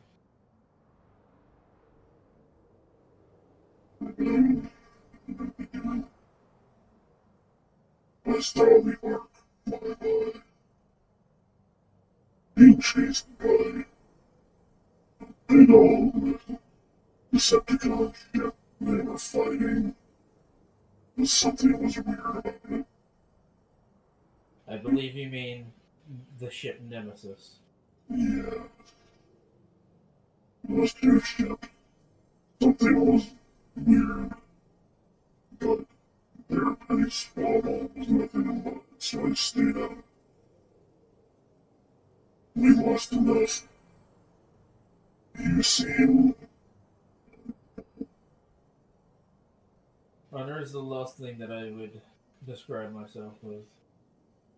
I'm simply someone trying to right the mistakes I made. and you seem reasonable. What about the rest of your crew? A word from a stranger means nothing. If you want to find out what they're like, I can patch them into this communication and you can ask them yourself. That would be acceptable before I approach any closer. As is, I've got my targeting you. I'll just blast you off this little piece. I'm going to patch Overload and go to the mission.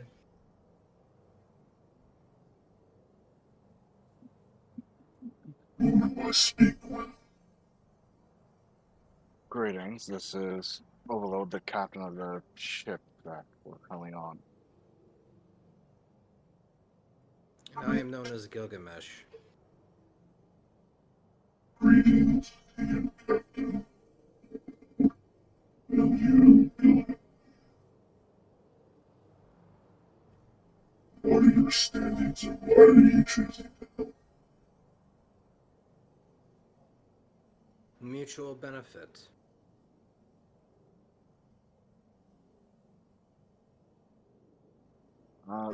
More of a neutral ground, but considering that we probably don't like the same people, probably easy to have common circumstance. So you've dealt with the one-eyed Cyclops, purpley green, infested, caused me so many rockets to scream and my circuits to blow them, correct? Like Cyclops, can take a guess on who you mean, in which we don't exactly have the best of terms with them.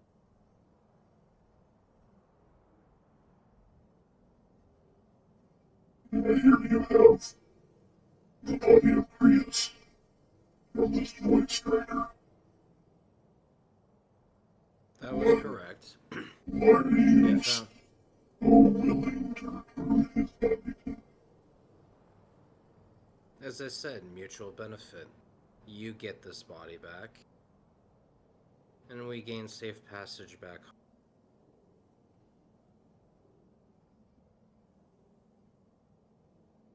home. Void Striker and seen some imagery. You have his replacement body and an animal bought in his place. I thank you for reclaiming the body. What I'd like permission to allow the consciousness to be put in, but Prius is not here, and he would have wanted this to not go to waste. Do you all feel your new little body brings consciousness is worth the body he will get?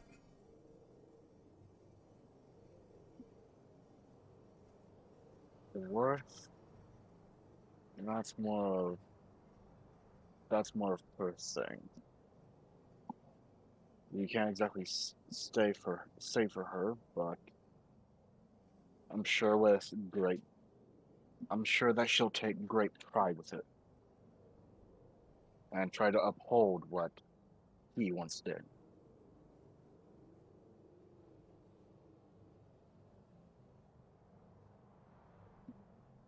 You have intentions to defeat or stop the one-eyed weirdo freak that I don't want to deal with anymore. He's unleashing a new problem on our entire galaxy. I fully intend to stop him. And, you know, stick a few needles in while we're at it. I just love the situation. This planet used to be beautiful. We weren't an advanced civilization, but we were growing. This place was my home. I still consider it, even though it's a dust ball. Everyone, This home of yours also housed a great deal powerful weapons. Weapons that were used by the primes. yes, there was the vault. How do you know? We tracked it here. It's what led us here in the first place. A map. The map. Yeah. Promises map. And you already know how we got here.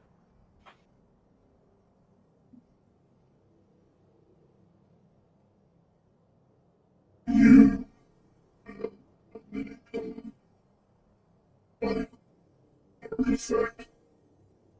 Where did you get it?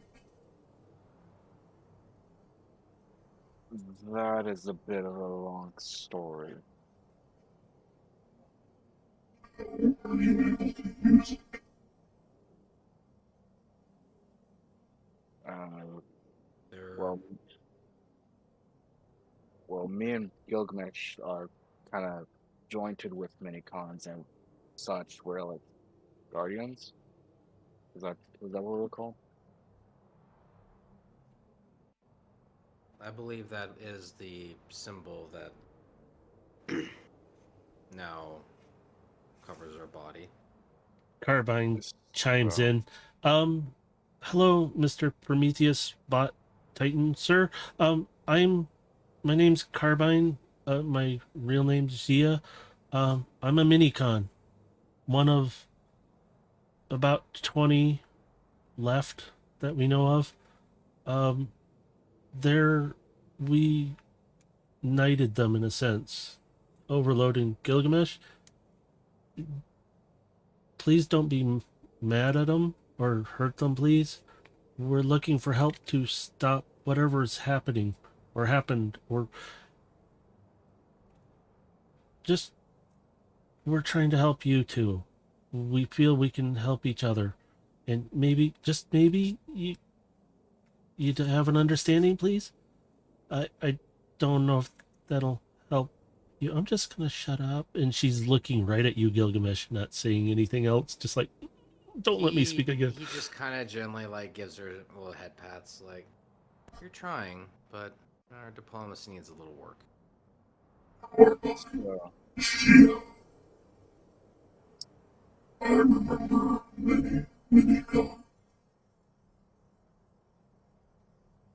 There were only so many worthy of being able to do what you all do. I do detect the headmaster signal from the body. I will assist you. And if Void Striker is willing to do some repairs, your friend who did some good damage to me, I could use some repairs, please. But you're all going to have a bigger problem with the signals I'm picking up coming at your location. I will assist in protecting you. Then I will need repairs. Agreed? We Well, we can can come to an leave orbit and understanding. we can leave orbit and begin assisting you shortly, but before that, I would like your express permission to retrieve the items from the vault and move them to a more safer location. I will assist you in guiding you there. There is only certain items there. Many were taken but not all. Some were hidden. They may be I of assure you I assistance to can you hide them better than most. if you care of the many crimes that trusted you. I will trust you. Only so far understood. I only ask for this one thing. Very well. I will see you in just a moment. By the way, I don't think Phoenix will be able to take off. He may be a little distracted at the moment, and not by my doing. I will assist and I will be there shortly. And the comms cut out for him. Phoenix comes across. What's he mean I can't move? I'm sitting right here. I can. Probably ground-to-air defenses or some other entity. It could be the thing that tried to, you know, gobble us before. I'm running a There scan. might be one that's possibly bigger. How's the consciousness transfer? It is currently 92%. I should Alright, be then. waking up soon. Phoenix comes across. Oh, we do have a problem. I did not see this. And he pans. He like takes some cameras from the outside view and he points them downward. And he goes, we may be stuck to the ground in some way. You see these like almost like roots or something have wrapped around the base of the ship, preventing him from moving, like taking off. Great, that's great. I Well, didn't we're on the detect clock plant then. life. And Phoenix comes back across. Now that the weather has let up pretty well, we have a few big signals and some smaller ones coming in, all sides. Gilgamesh is going to take Carbine, and he's going to immediately make his way to the cargo bay. We're going to have to make this run on the vault very quick. As you guys make your way down, what are you doing, Overload? Are you going to be down in the Sure. med bay?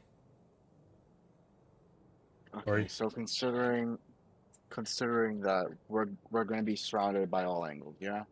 Yeah, pretty much. You got two big targets and multiple small ones coming in.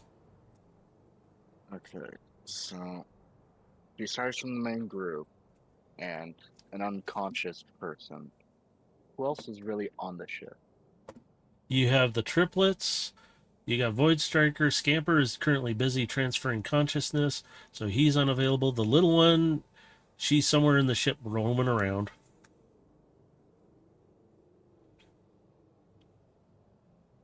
Because nobody's checked on her. Okay. I'm gonna get in contact with the three.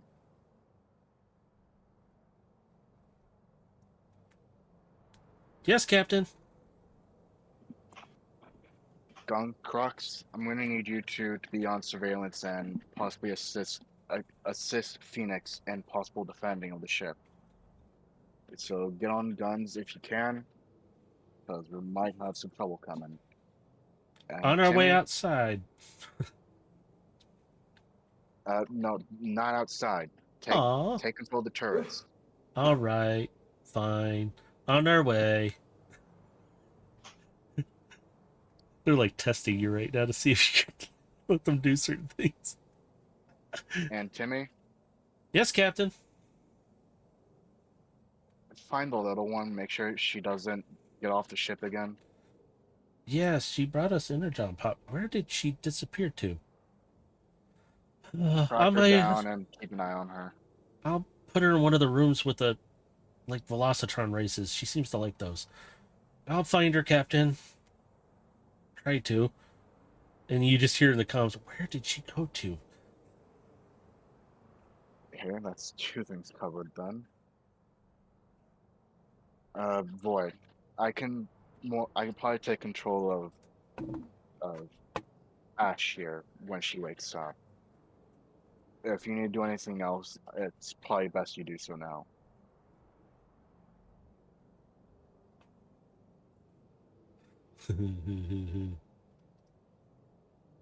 Blood Striker.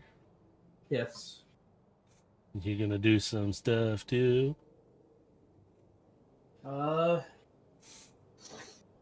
He's just gonna do Flash of Genius on everything, and that's. I'm going to exit outside and go into aerial mode. All right, so you're exiting out at the same time. Gilgamesh and Carbine are going to be exiting. Don't forget, Phoenix does have little shuttle pods that you guys can use if you need to. But if the entrance is only like 200, like 170 feet away, then Yeah. So you yeah, can. I'm not too worried about that. Yeah, it's just for quick travel if you ever need to. Just don't forget, he does have the 2 shuttle Well, pods. So. I have a quick emergency thing if I need to, so I'm not worried. Okay, so you two are going to proceed to the opening, and you hear Prometheus just kind of sending you information about how to access the vault. It's kind of cryptic, but it's pretty much go in, open door, here's the codes, go in, retrieve what you can find, what's left.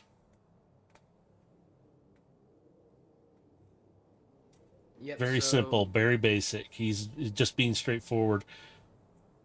So I'm looking for a surface to open up the dimension door, or the little pocket dimension. Yep. And So you'll. So as soon as I got that opened, I'm going to start just chucking things in. So what you're going to find in this vault when you open it up, it lights up, but it's like everything is losing power. So you see lights kind of dimming and flickering in spots. It's just you can see the place has been decimated a bit. There's some stuff that has been left.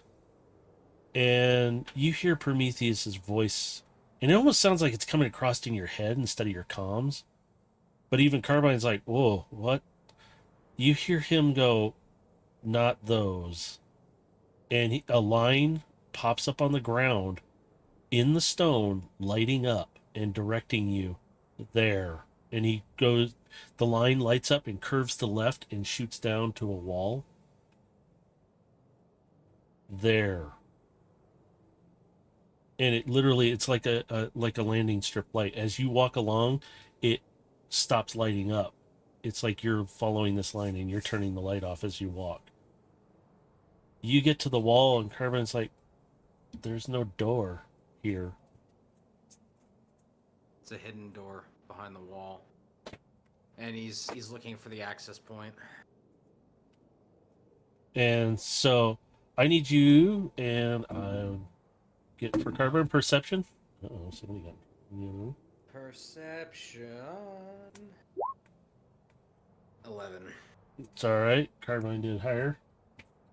He looks at the wall and she kind of reaches out and she climbs up off of one of your arms and she goes here and she slaps her paw to the wall and suddenly you see she pulls her paw away but it stays lit and you see this cute little paw print lit up and suddenly the wall and it shifts, like the left side goes down, the right side goes up, stop halfway, and then they shift across out of sight. And you see this silvery door with a blue outline. And she just kind of looks over at you and looks back at the door. "I think that's it." And you hear Prometheus, "Affirmative." All right, he's gonna step through the doorway and look around. As you step forward, it's almost like you just passed through a mirror, but it's and you're on the other side and Carbine's like, "Okay, that was weird." And you step into a vault that's an actual vault. You see there you see Carbine's head tilt And you're both looking at this thing down at the end, and it's standing on a pedestal. And you swear you're looking at an ancient item that would be referred to as like almost like the Star Saber. But this blade is a little different. It's accented with black, and there's a crystal like stone in the center that seems to radiate like a bluish energy pulsating through it. And Carbine's just looking at. I think we're standing in the midst of history. And you're seeing all kinds of little artifacts and stuff that are from way back. Some that haven't been seen in eons. Stuff that's Gilgamesh disappeared. has been just quietly setting up the the pocket dimension so he can start putting stuff in there. Carbine's off walking around looking at this stuff. She goes, this is some ancient stuff. We'll have to deal with cataloging it later. We better just get it in there. There's like 20 items in here. Some of it's not useful, but history, like. And she kind of grabs something in her mouth and she goes, let's just get it loaded. Do you have the door open yet? And she pops around the corner looking with this thing in her mouth. Yeah, just boom. He's got the door open. She And bolts he's- forward and shoots right through, sets it down. She comes shooting right back out. Let's just get this stuff and get out of here. As you guys are collecting this stuff, you can see that sword down at the end just kind of pulsating every once in a while. As he's loading stuff up, he's thinking to himself, but Carbine, hearing his thoughts, is just like, you know, in my youth, this would have been probably the greatest haul of my life. And she pops her head around and she looks at you. Once a thief, always a thief? He. And she takes off with something else and runs through the door, drops it, and runs back. The And she's- difference is I'm not selling these at the end of the day. And she kind of stops and looks back. You sure you're not like an archaeologist or a scientist of some sort? Perhaps in another life, but I was more on the thrill of the chase, especially when I was younger. You're such a computer data bot. And she runs off to grab something.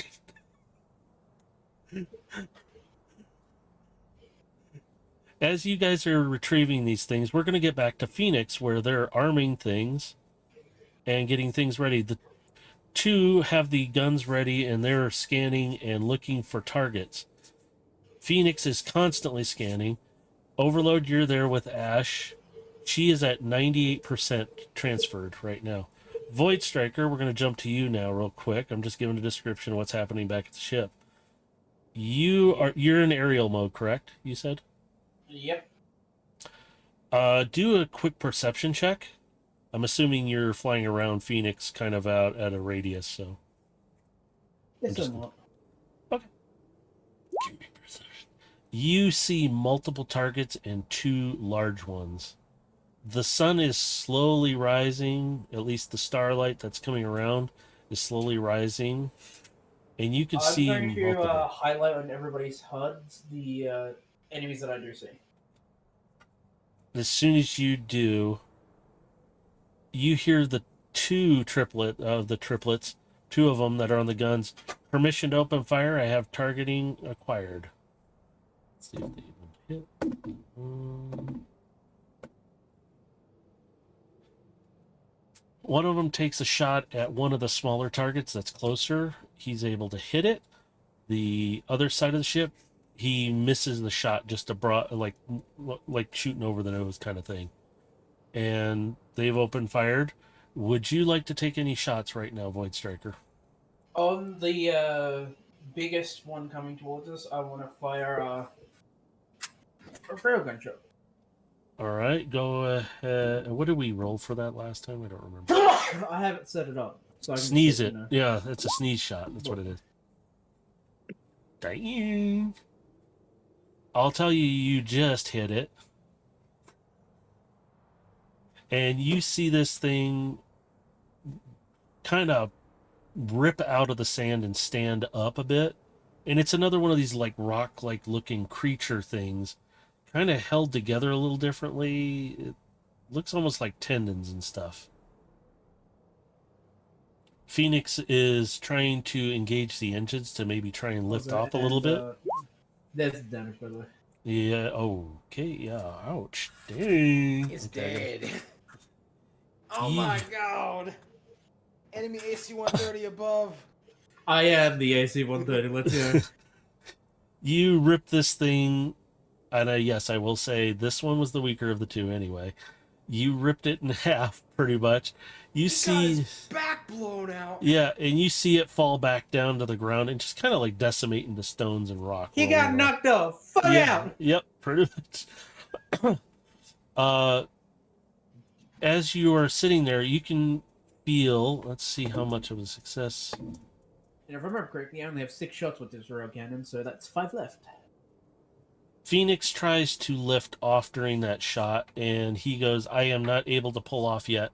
I need more thrust. And you can see his engines are in a vertical positioning, and he's trying to really push off.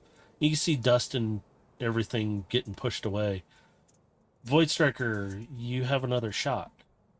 What would you like to shoot next?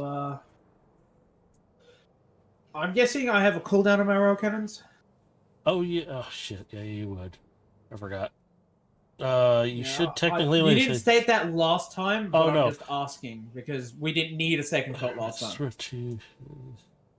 Oh, it's only after... Because you have 2 rail guns, you would have to reload. The other would take an Yeah, action. that's what I'm saying. What If I remember correctly, I've But got 6 ammo for it, so I've got 5 left. You got 5 shots, but it takes an action to reload, so you have 1 shot available right now.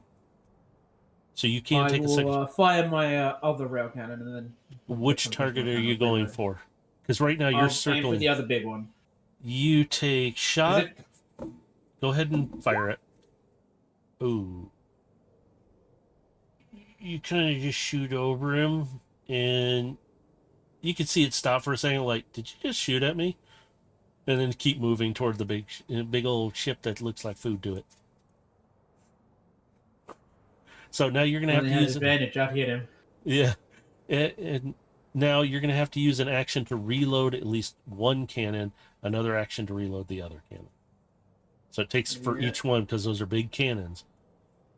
So, is there anything else you could do, Void Striker?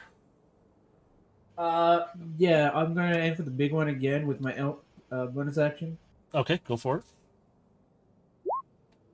I just lost, and I missed it completely with that. So you know, sorry. Yeah, I know it's AC. I've got to get 23 to. I'm guessing like 23, 25 area for its AC, or I've got to beat 28 with this fucking rail cannon. Maybe. Is there anything else you can do, Void Striker? No, that's all I can do. All right, let me roll. Overload, you're still with Ash, correct? Yeah. Okay, are you doing anything currently? You're just sitting there with her watching at the 99% now? Well, yeah, it's like, just so at least she has a familiar face to watch over her. All right. You can hear shots and stuff. 99.2. All right. Oh, God. 99.1 again. The last percentage is always the longest. And yeah, watch it retract by like 1 point. You see Timmy run up to the door, and he stops and he goes, okay, she's not in here. And she's looking at you over, I'm still looking for the little one, Captain. And he runs off again. And as so you're... long as she's not outside. I'll check and make sure. I'm still looking. He's panicking a bit. The two... Turns out she's with Gilgamesh. Oh my God, no, please don't. If she latched onto me while we're doing this, I swear to God. As I'm you're... not gonna lie, I really do like the little one. As you're all standing there, Phoenix is communicating through the comms and everything. The two of the triplets on the guns, they've taken shots. They've missed multiple times now because these things are scurrying through. Phoenix goes, who opened the hangar door? That was probably Timmy. Captain, you're not gonna like what I'm gonna say. And he turns around and he looks through the window that's because you can kind of see his feet as he steps back and he leans down. You're not gonna like this. I found the little one. What? Phoenix goes, oh, can somebody get her back in here?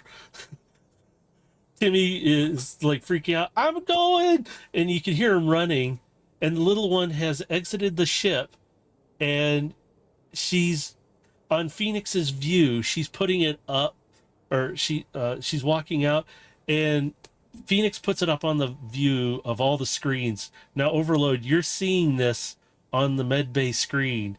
You see this camera view that makes this little one look like the size of you, but with the Atlas shield on her arm, and she's got like a little, it looks like a sword in her other hand. And it's a tiny thing, but it looks like a sword. And she's standing there, and you see she's motioning, and you hear through the audio beeping noises. Is she trying to challenge her? Phoenix just comes across. Does she have a problem with the circuitry in her brain? Is her memories, or she doesn't realize what's out there, right? And she's getting pretty far from the ship. She's about 20 feet out now. And she's sitting there. And they're about this. There's a couple small things coming in in her general direction, about 20 feet from her. And she's standing there. And it just looks so heroic and like she's going out there to battle and take them all down. And it's like, There's something I kind of want to do, but I don't have any access to do it. well, it's a good Wait, thing I just realized. You sell spell slots, yeah? Yeah. Enlarge, reduce. That has something to do with what I want to do.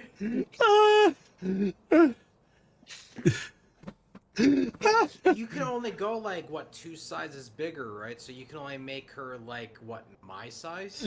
just about, maybe a little shorter than you, Gilgamesh. So Yeah, like she's not going to be very big. Yeah, she'd be still smaller than me. I really want to fucking do this. I need it to become my turn again. Well, it's a good thing. Technically, it is your turn, but here's the thing. Phoenix comes across, we got 2 big problems again. And these are coming in fast. And he goes, I don't think they're the same type of thing, but they're big, whatever they are. It's your turn, Void Striker. You All from right, above so- will see this. You see another 2 from 2 other angles coming in. Alright, well, what I want to do here is go to where the little one is, transform into my bot mode, and the things she's charging towards, I want to conjure barrage on them. So she's running forward, and all you hear is beeping coming from her. I specifically want to do this from behind her, by the way. She doesn't know you're there. She's just running forward, that Atlas shield out, and she's charging shield forward and sword up. She's just running it with all of her might. And you take your conjure barrage. Now, what is that again? They need to do a dexterity saving throw. Oh boy. Okay. Yeah, okay. Let me find it. There it is. Ooh. Okay, one of them. The other one does not. So one of them does and one does not. Alright, 3d8 damage. It's only 11 damage. The one that saved, the ones that saved, take off. The one,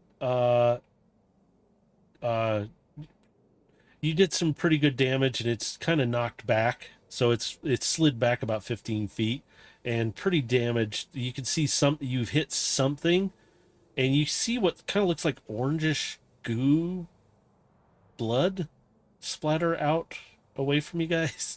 And the other thing just kind of dodges out of the way and moves around a bit and kind of redirects itself to you, or toward the little one. At this point, I would like to scoop up the little one and transform into aerial mode and go back up. You scoop her up. She lands in the seat and she has the sword and the shield, and she's just sitting there, and she just kind of looks down at the console, looks out, looks at the console, starts throwing a temper tantrum in your seat, slamming down the shield and the sword at the same time. I will get targeting controls of the railgun. I will use this action to reload with. She's sitting there, arms crossed, and you swear she's pouting right now.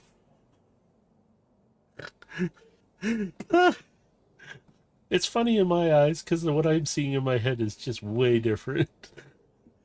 By the way, when I did the barrage, I was imagining the scene from Iron Man where the kid's got his glove up about to kill the guy, and Iron Man comes back behind for the Yeah, robot. and she's just like oblivious to you being back there, and she just keeps going. Look Good what job, I did! kid. Yeah, it's like, oh. But she's sitting in your seat now, pouting, like, fine. Is there anything else you can do, Void Striker? No. My Eldritch Blast won't break through like any of the big ones, AC. And you see this motion happening under the sand, and it's getting closer to Phoenix. So we're going to check to see if, again, Phoenix is starting to pull up, and he's able to rip away whatever is holding him down. You can kind of see underneath a little bit. It looks like some kind of old root system or some kind of parasitic thing that kind of like grabs on, latches onto things to hold it in place. And he goes, I'm starting to be able to lift off a bit, but we need to get out of this situation.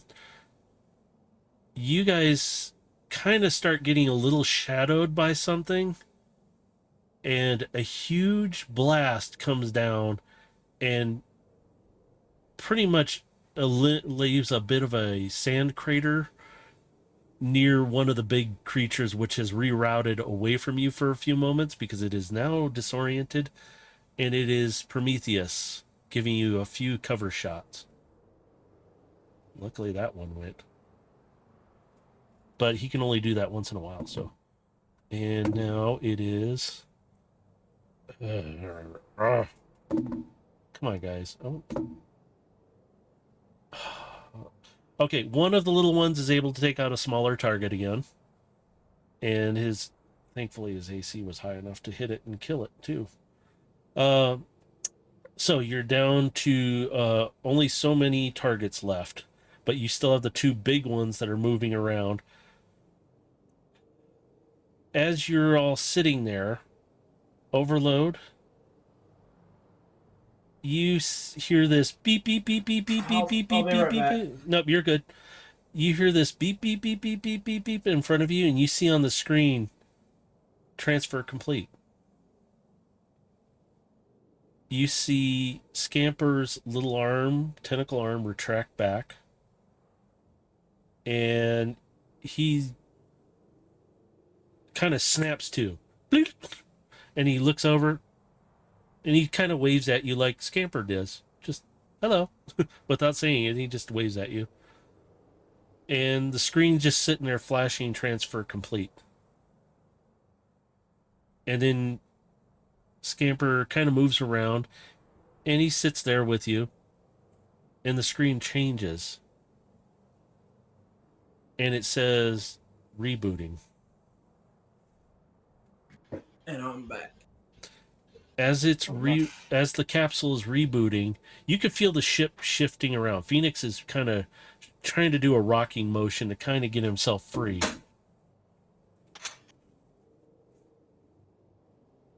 And then suddenly, as it's rebooting, you can see lines of code coming across really fast.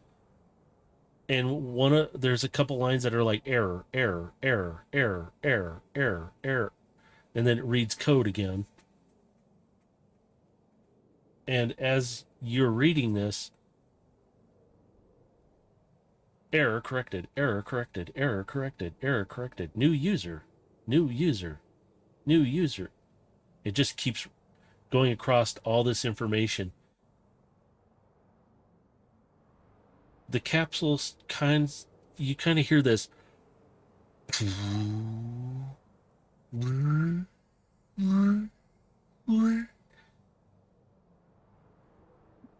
You suddenly all kind of feel this.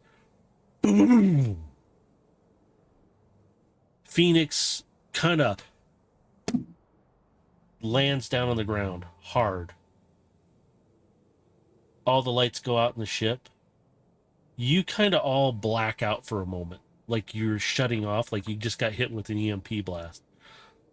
Void strike. Happened to us in the vault as well. You guys don't know what's happening. You don't even feel this because you're down in this What vault. about me flying around? Yeah. Okay. How far away from Phoenix are you flying around right now? Because you see him drop. Yeah, I'd be doing close air support from above, circling around above me.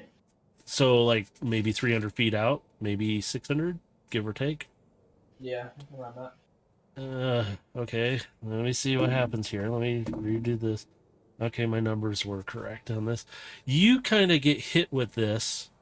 You don't fully lose consciousness, but you lose power, and you start kind of not dive bombing, but you are careening down into like nearby Phoenix, and you are going to kind of hit the sand in between all these creatures and near one of the large ones. Do I have time to attempt a full engine restart? You can try. How about you roll me a d20 for it? Just a standard d20. You don't have to do anything fancy. Your engines are trying to restart, and you kind of pull up, but you kind of you hit the sand, but you don't take any damage. But you slam into the ground a bit and slide into the sand without taking damage. So you're. Soft landing. And you see the little one kind of roll forward in your seat and land up against your console upside down. You just hear beeping. You swear she's swearing at you right now. Well, the moment I hit the ground hard, I'm going to switch from aerial mode to ground mode. As you do, the little one's kind of like just rolls back into the seat. And she makes a few gestures that are not very bot-like toward you. She's mad at you still.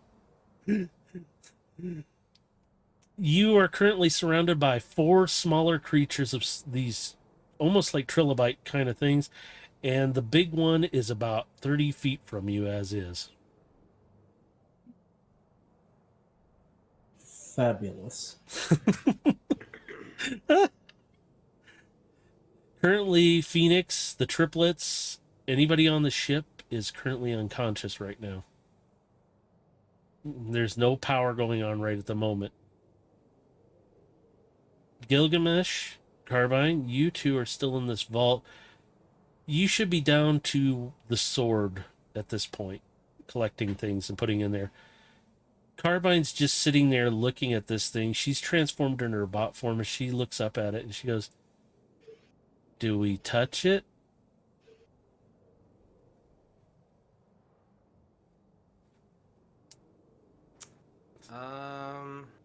How heavy does it look? It looks like something before Overload became Dino Overload, like he would have almost. It's a bit big. You're not sure how much it actually weighs. It looks like a at that broadsword. size, could we even fit it through the pocket dimension door? Yeah, you can still get it through the door. It's still a sword. Okay. It looks like a broadsword in some ways. But the edging of the blade is black, and it has this glowing near the hilt, but it's above the hilt. Glowing like stone of some sort.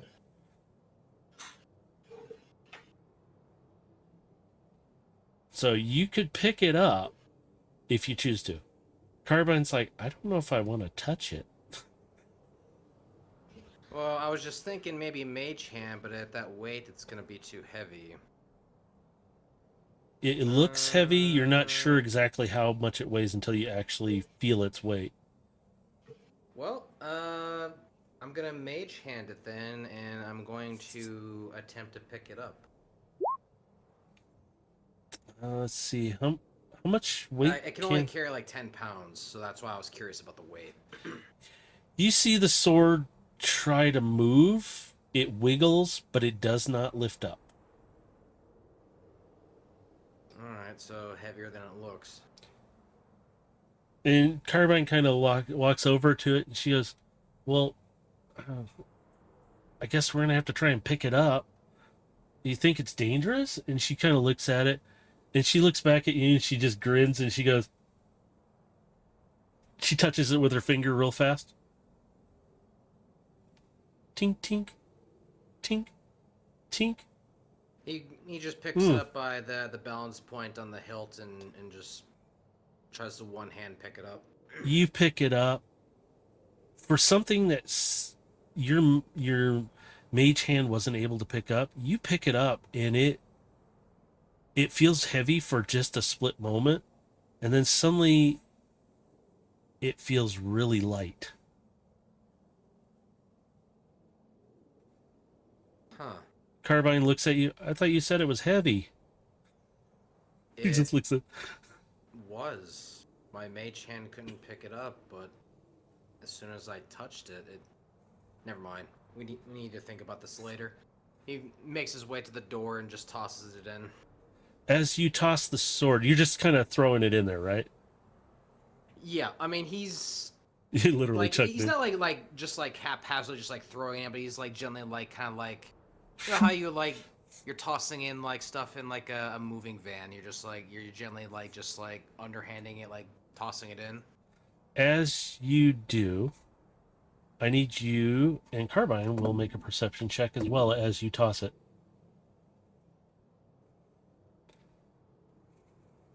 Give me I'm sorry, roll perception. Yes, please. Perception. Okay. Yes. Apologize. I must not have said it loudly. Fuck, 9. Double 9. Well, be glad, Carbine. Hey, did you just see that? It stood up for a moment and then kind of went in. But that's not. She kind of runs in and she looks at it and she goes, "What are you?" "Never mind. We'll deal with this later." And she runs back out the door. It stood up. Did you see it? It arced with some kind of energy Matrix, and you We've got glorious more questions bastard. than answers. then just close the door. Let's get out of here. So yeah, once You're we've gotten everything motherfucking. once we've gotten everything around the room in there, we're going to rush back to the entrance after we've closed the door. All right, as you're making your way up, you guys start hearing blast sounds and shots. You hear this boom. You guys aren't affected by it, but you guys sense that was an EMP of some sort. An energon magnetic pulse. So, you guys come up out of the opening, and from your view, you can see some creatures from the one side of the ship, and you see this big thing, and you see a Void Striker in his vehicle mode on the ground, sitting there, spinning around a little bit. Like, okay, what's going on next? What would you, as Gilgamesh, like to do right now? Oh, excuse me. How far away is the ship? Well, if you went to the vault, that was, what did we say it was? 170 feet from the entrance. But you have daylight right now, so it gives you a better vantage view, point of view. So you're about 170 from the ship right now, which you see is completely depowered and just sitting there. How many enemies do I see around the ship? Well, from your angle, you see Void Striker, and you see about 3 little creatures and a larger one that's about 30 feet from him. The smaller creatures are a little closer to him. They're like 15 feet.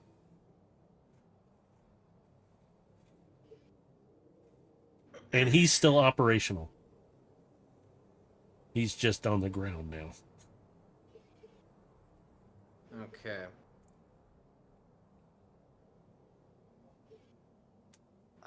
As you're sitting there, Carbine pops up on your shoulder and she's sitting there. Her tentacles start arcing with energy. Oh, I so want to bite one of those things. He's You kind of. see, you see him study his right hand a little bit. I haven't even gotten to test this out yet, but I guess this is as good a time as any. Fast entrance? Dimension door. He will activate Dimension Door. Oh, shit. Okay. That. He's going to put himself up on top of the ship, and he's going to give himself the downward angle so he can rain fire down upon these creatures attacking the ship. Very well. Where are you going to pop up exactly on the spine of this ship? Near the front? The aft? Just like somewhere where I'm standing on top of the ship and I have a good angle. So you're along the edge. You're at the front of the ship, right on top of the cockpit, at the highest point, and you're looking down, and you, from your angle now, you can see both sides of the ship. You see on the one side of the ship where Void Striker is not. You see a bigger creature a little further out. He's probably about 100 feet or so. You see about 3 other little creatures about 30 feet from you. And you can see them. You look to the other side, and you see Void Striker with a creature that's about 30 feet from him, and the 3 little creatures about 15 feet from him right now. Well, I can't talk. Well. So at this point, would I be considered in combat? Yes, you would. And I will allow you to roll. That's why I'm allowing you to do your stuff. I'm allowing you to go next right now. So you can do what you would like. So do I have a full set of actions at this point? Uh-huh. Yes, you do. Wonderful. I'll Looking let you all have your down, phone. among the targets I can see, who looks like they might be the weakest? The little ones are the weakest targets. The bigger ones are going to be the harder targets. I can't tell you exactly which one's the weakest because they're all little bitches. Wonderful. Doesn't matter anyway because we're going to start with the smaller targets and we're going to work our way up. We're All gonna right. Start with I'm not sorry, wrong one. No, that's all I'm right. using lightning bolt. Ooh, straight on the line of 100 feet long. Oh God. Okay. So because I'm raining down on them from this, I'm not expecting to hit more than one target. But I am going to target any one of the smaller ones that might be... I guess I'm going to aim for the one closest to the little guy down on the bottom. I'm basically going to create cover for our little friend down there. What do you mean, little? Well, isn't the tiny little one is inside Void Striker right now. Pretty much, she's inside of Void Striker, pouting and getting. I'm sorry, I thought she was still down on the ground. No, Void Striker already scooped. No, Void Striker scooped her up. But you can still take target around Void Striker to give him assistance, or you can take the other side if you want. Well, yeah. Then in that case, the target nearest to Void Striker, I'm going to aim for him first. All right, as you do, let's see, dexterity saving throws. I'm going to use a program for this because there's a lot of dice here. Okay, that one won't. Oh my God. Okay, you can, in the line that you're nailing, you hit 2 of them. Let's just put it this way. So that is going to be 22 lightning damage. You see this lightning, and as it hits the first one, you hear this, and it's like orange goo. It splatters out in a tiny little crater, and it spikes across, missing the one and hitting the third one out, and the same thing happens. And you just see little goo, orange stuff. And you see the little one up in Void Striker's window. Aww. Like this, like shoulder shrug, like, never going to see any action. Look. She hops back down in your seat, Void Striker, being pouting.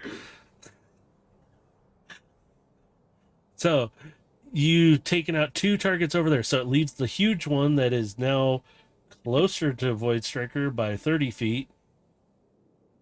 And the small one has moved up to 10 feet. So it's leaving 2 targets near him.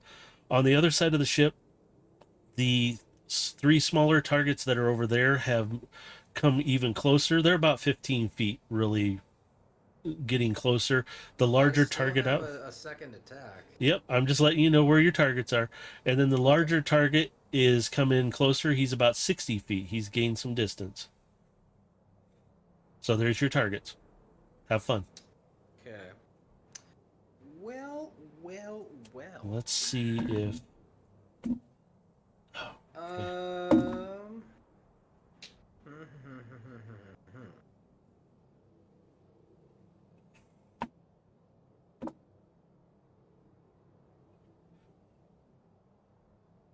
By chance, is Phoenix doing an ability check How did you know? or a saving throw? He is right now. That's what I've been doing. I'm just re-rolling again. Guess what? As you do. I was going to wait until Gilgamesh got done with his little fun. Well, I think I need to be a little safe. So, No. as my second action, I am going to activate my mage armor. Wow. And because of my recent level up, I now have an 18 AC. Oh. Okay. I see how it is. I see. Okay. Because my dex mod is +5. All right. Is that you done with your turn there, or you got anything else in your little pockets? Yeah, I'm thinking if I have anything for my bonus action, might have something. You sandwich that. Oh, I want a sandwich too. Sorry. Background. Yeah, no, a lot of these just take 1 action. So,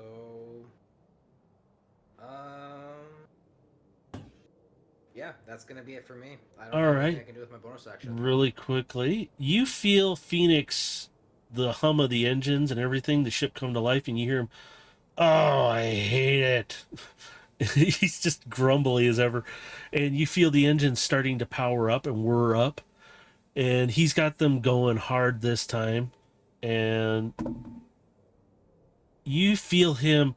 You better hang on, and he lurches the whole ship frame upward, nose up, and you can see and hear this ripping of like wood and just it sounds like fibers of some kind of like ripping sound just being pulled as he rips back and pulls the nose of the ship up. Void Striker, from your side view, you can see him just it seems like he's pissed because you swear you guys can hear the engines roaring like he's angry. And he's ripping the front of the whole ship, pulling up. You just Gilgamesh, you're like magnetized to the top of him, and he's just you feel this whole rise up, and it's like no, Void Striker, it is now your turn to do something. Oh, before you do, Overload, could you give me what was the roll I was thinking of, and now I forgot it. Stay alive, stay alive. Screw it. Just give me a strength check. I don't want to think that much. Strength. Whoa. You start to regain consciousness. Your optics start coming online. Scamper is sitting next to you, and he just kind of looks like a little rag doll, just flopping around there. Your eyes are focused. It's like coming in. Your optics kind of readjust, and the lights are on in the ship. The capsule is open, and you see somebody kind of sitting on the edge of it, and they're looking at their hands.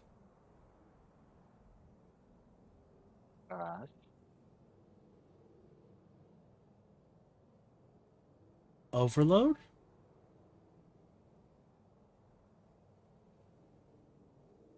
Guess you got to see me after all.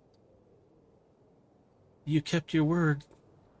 And you start seeing little energon streaks running down her face.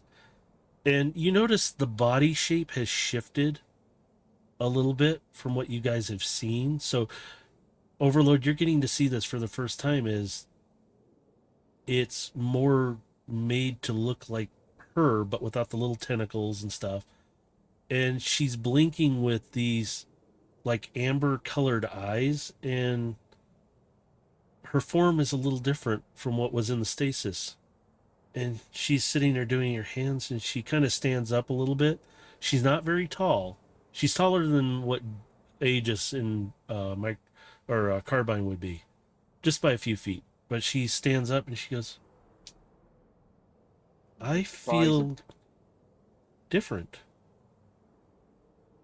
Yeah, the body that we did have planned, we kind of had to make do what we had, so we were able to get this one. Oh, I'm not complaining. It's different. I feel better. Are you okay? I mean, have you looked at me? Got scales. I'm glad I could do something, but I do remember being inside of there, and she kind of points at your head. Be careful with your beast side. You're going to have to learn how to control it.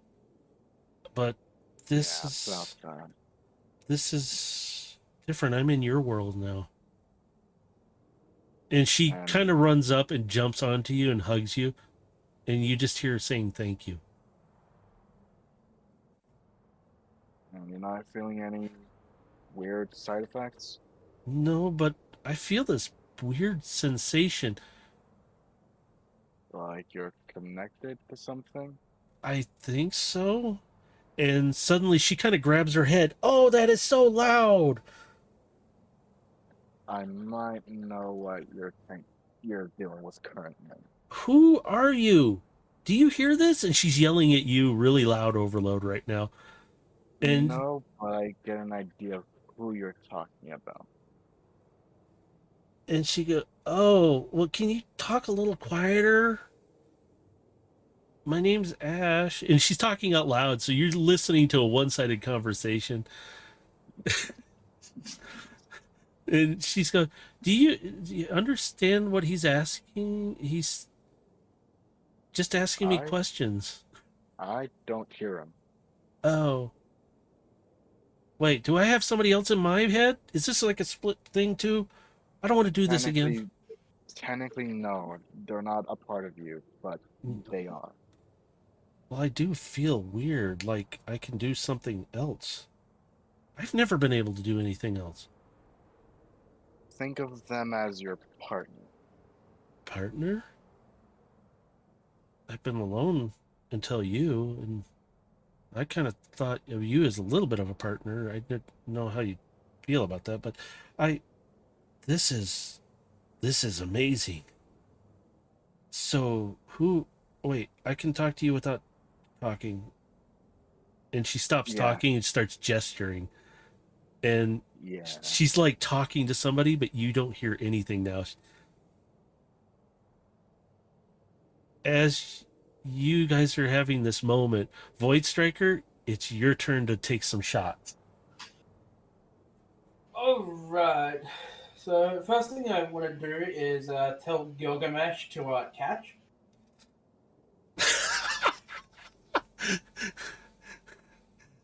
Gilgamesh, catch! What the fuck are you throwing at me? I'm going to transform into bot mode and go, sorry, little one, and absolutely chuck the little one to Gilgamesh. She's sitting there, she looks at you, her eyes go wide, and she goes, and she reaches out, as you launch her. So, what, am I making a dex save to Yes! Yes, make a dex save. Unless you want to do some kind of acrobatics catch. I mean, well, a dex save is going to be the best thing for me, so. Yeah. I'm going to be right back. Go ahead. All right, 14.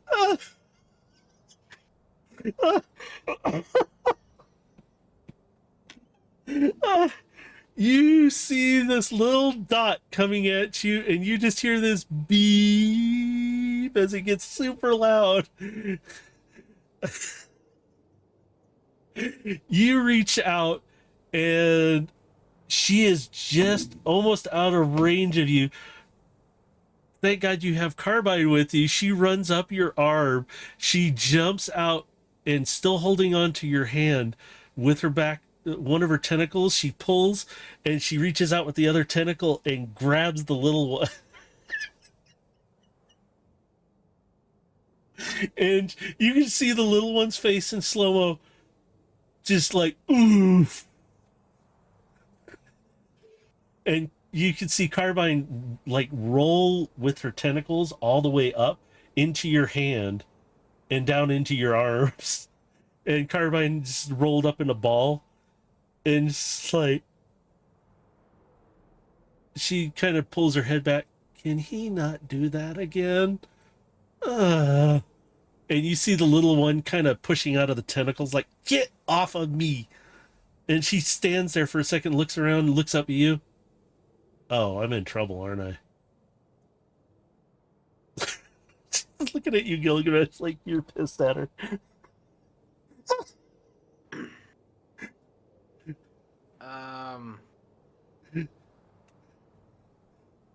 I'm a little more focused on the situation, and I'm a little like, there's a big fucking thing that still needs to be dealt with down there.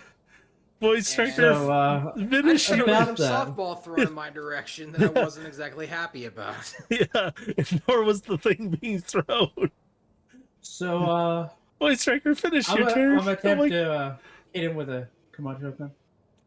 Oh my god. So what are you trying to hit? The big one? Yeah. I will tell you, you're not going to hit it. It's a shame. Do you have any other things you can do? Like another turn? That was my extra attack, so... Oh, okay. All right. Let's see. It is going to be... You have one little creature left and that one big one near you. The little one gets up real close to you, like tries to take a chomp out of you, but you kind of like roll back away from it and misses you completely. They only have one attack anyway. The big one is getting closer. He's about 15 feet from you now. And then the other creatures on the other side are really close to Phoenix. The little ones, the three of them that are down there are really close. Sorry. And the bigger one is about 30 feet from Phoenix now. It's slowed down its movement, but it's still progressing. So now Phoenix has got some flight a little bit, and he's kind of hovering above the ground to keep from getting chomped on from below. He's kind of waiting for Void Striker to do what he's doing, but Gilgamesh, I'm going to leave it up to your turn now, because everybody else is still unconscious on that ship except for Overload and Ash now. How's the big thing looking? Is it still... Oh, they're still upright. They haven't been even hit yet.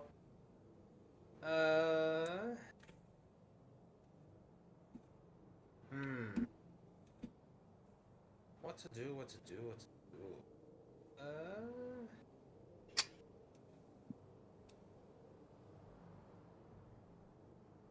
Well, I guess I'm just gonna target the closest big guy to me, and I'm gonna hit a lightning bolt. Alright, that one would be actually the one on the other side of the ship, but furthest away from Void Striker. He's actually closer to you now. Surprise, surprise. Because Void Striker's still a little distance off from there. But you throw that lightning bolt, and does he make a dexterity saving throw? Oh god. These guys don't have dexterity. Yeah, I was gonna say, it wouldn't matter, even the numbers I got shot down. You hit this thing. 37 damage. Zap, motherfucker. Zap. You see it rip out of the sand and come up, and it looks like a bipedal creature. almost, but it's actually not. It's got 4 legs instead. It kind of almost would look like a centaur, but except for its rock formation, and it has a bit of what looks like a rock scorpion tail, but no stinger. It just looks like a tail of some sort in rock form. Really weird looking. All different colors, different shapes, and they're just held together by some kind of weird tenderly like goo or something. Is And that goo it flammable? maybe. Because the lightning ignites flammable objects in Oh that shit, area. that's right.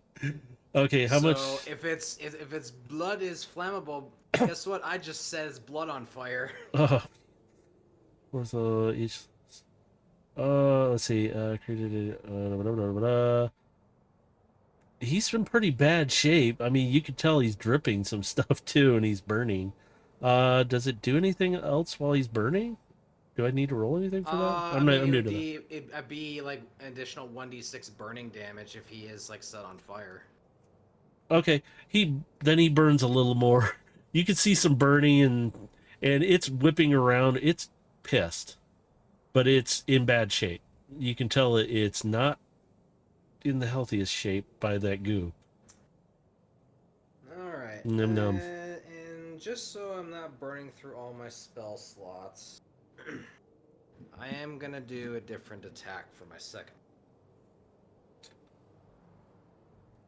And during this, Carbine has kind of gone back up to your shoulder and has the little one kind of sitting there with her kind of holding her in position. Yep, and that's why, since she's preoccupied, I'm not gonna go to her. I'm gonna go to my energon pistol, and that is a 28 to hit. You just hit. For 17 damage. Finish it. Describe how you want to finish it. The shot just goes right through its head. You hit it. Yeah, it just dropping it straight as it's trying to come at me. Yeah, it gets pretty close and you take your shot. It literally just stops in place. The goo in between burns up and it's like it just stands still. And you see it a little twitching and it just all the rocks fall that were holding it together and hit the ground. You hear the on the inside of the ship, you guys hear all these thumping and blasts going on. And Ash is like, Overload, is there a problem? We might be surrounded by dwelling sand creatures. Maybe I can get some help from this Prometheus. And she like puts her fingers to her temples and she's like thinking really hard and she's like, oh, I guess I don't have to do that. And she sits up. No. Okay. He said he's coming. He'll be here in a moment. He's hurt pretty bad, I guess.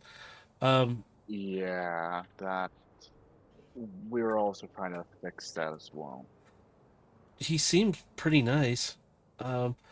Do we need to go anywhere or do anything? And she's looking at you, Overload, like, I don't know. I've never been here. And she's looking around confused. Considering that you haven't gotten used to your body yet, it's probably best you stay put on the ship. I need to go defend it. Can I help? You could try taking control of one of the guns if you know how to use one. Okay, where do I go? And she's really confused because I don't know the ship. Okay, so from where we are, let's see. Ask for Phoenix to help. Is Phoenix awake? Yes, Phoenix is awake. He's hovering the ship right now. You're okay. You can ask him for help if you want. I'm just giving you a hint. Alright. Then, Phoenix, can you guide our new friend here? Oh. Yes, absolutely. I need help up here. Somebody can help. The bots up here are knocked out. Still. Please? Guide her through either one of the guns or to the pilot seat and see if she can help there. New crew member identified. Sending court. Look, just get up here. And she goes, oh, that's That's interesting. She's waving her hands in front of her. Oh, it's only in my visual. Okay, on it. And she runs past you. Stay alive. And she runs out of sight. This way, up this way, and you can hear her step. Okay, this way. Wow, this ship is cool. And then, wait a minute, which way to go? And you hear her whispering, "Oh, this way," and she's off, disappearing up to the cockpit. Which, I guess I'll be heading down to the hangar. Yeah, to the hangar bay. All right, you pop out of the med bay. You run up into the hangar. You can feel the ship hovering in that. Gilgamesh, was there any other maneuvers that you needed to do, or you could do, like any actions? Blah blah blah. If Before I forget. I mean, if we're safe, then he'd probably just start backing off and getting into the ship. All right, Void Striker then. Tag, you're it. Yes. Okay, so I have a question. My engines come back online yet? I don't know, have they? Yes, Well, they have. well, I'm well. screwing with you. Yes, they have. After this much Alright, time, yes. I had to wait so many turns to tell you anyway, so it's actually good timing you asked that, because I was like, shoot, it's that time. Alright, so I'm going to fire at the big thing in front of me. Oh, crap. You hit it. Give me some damage. You see this thing lunge, come up out of the sand. It's only 15 feet from you, and it is pissed now at you. You can see a chunk of what looks like some kind of goo rock got ripped off of it, and it is mad. Anything else you'd like to do? He's still I'm walking. gonna follow it up with my extra attack. I don't think I hit it. No, that one you don't hit. Sorry. That's all I can do. Overload. Since you're at the hangar, do you want to do anything? Well, first off, considering I don't know the situation that well currently, Phoenix, how many readings do you have? I still have multiple on one side of me, and Void Striker is currently dealing with a small and a very large one he has made very mad. They should be able to handle that. If you'd like, I can open the hangar door and let you jump out and have some fun of your own. Don't Oh, die. don't worry. I was already expecting that. And also, don't worry. I'm the best at not. Uh-huh.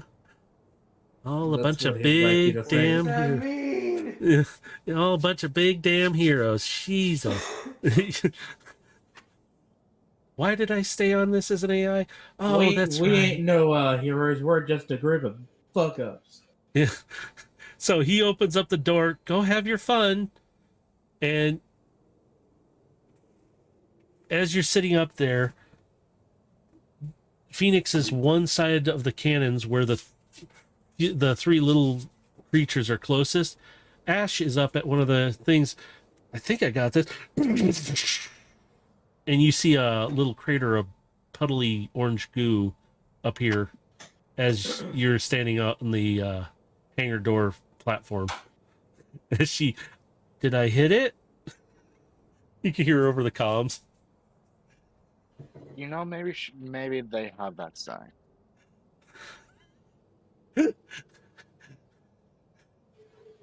Alright, then I'm just gonna go ahead and jump on down and start heading towards the other two. All right, you land in the sand and you make and the sand kind of craters out away from you like you thudded hard. No damage. You weren't that high. He's not that high off the ground, but you make a good dent in the ground. So you make, they're pretty close on all sides. Void Striker is probably the furthest out. He's probably about 40, 50 feet out from you guys with this big creature just off from him. So he's having fun there. And he's got a tiny one that's trying to gnaw on his treads. Alright, well, I'll go ahead and make contact. I'm back awake now. I'm coming over to help. That's all I can hear is this big thudding sound of you running along. Yeah, because you said they're 40 feet away, so I can get at least 30, and then considering they're out of range of melee. You could also transform and get there a little faster. Well, yeah, but wouldn't it take an action to transform again? I don't charge you for actions to transform.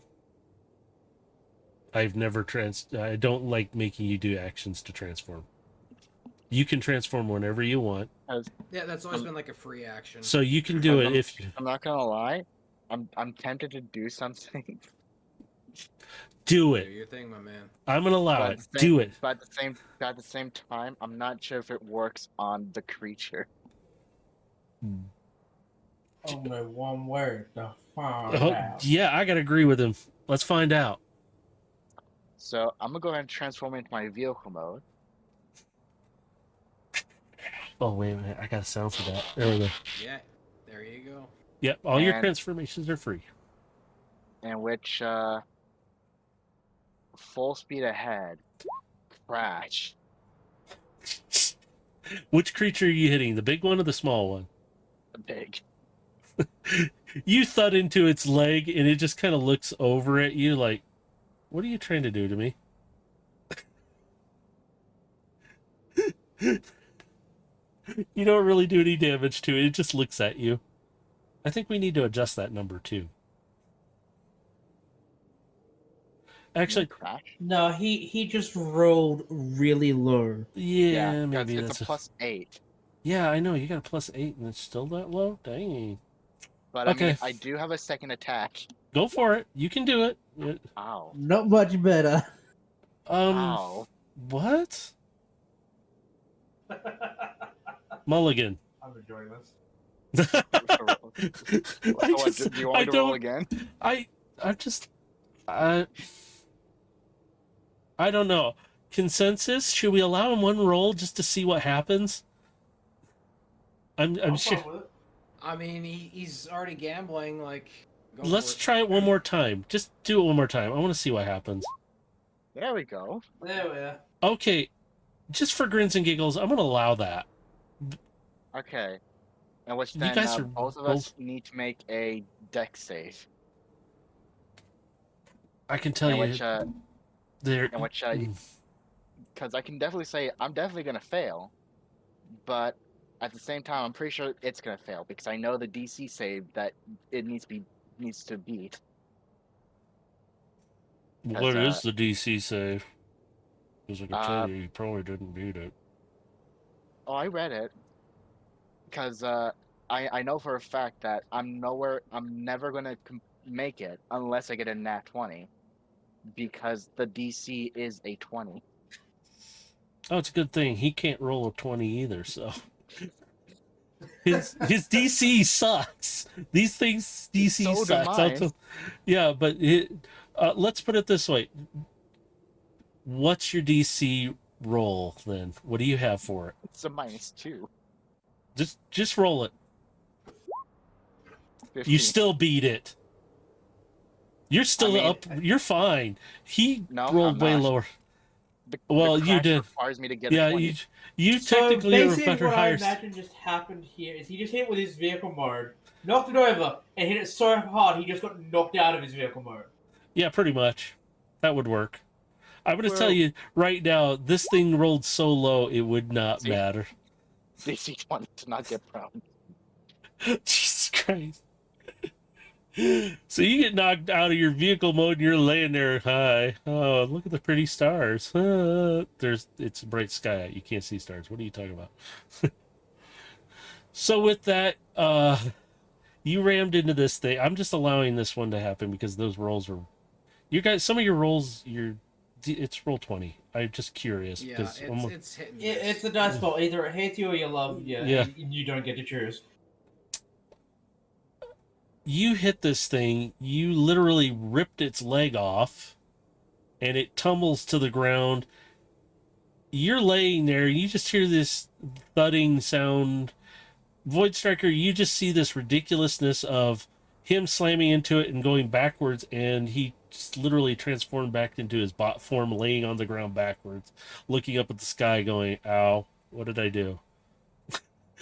And this creature Like, next to you just kind of decimates and falls down. take the advantage while you can. Because surprisingly, you only beat it by 1 to take it completely down.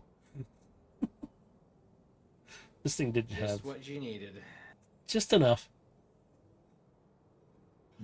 So now you just have this little creature next to you trying to chomp on your little treads right there, and I'll tell you, it missed, by the way.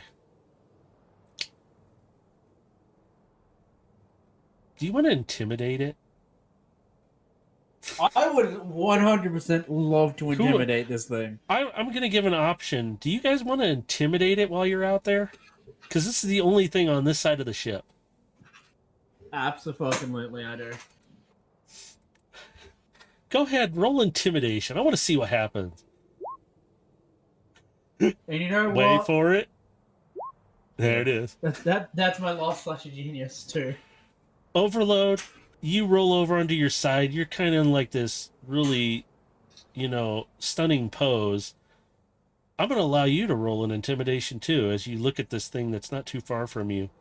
As it's poking its head out of the sand, looking up at Void Striker, going, and you see its little beady eyes kind of looking back and forth between you guys. Roll me an intimidation, Overload.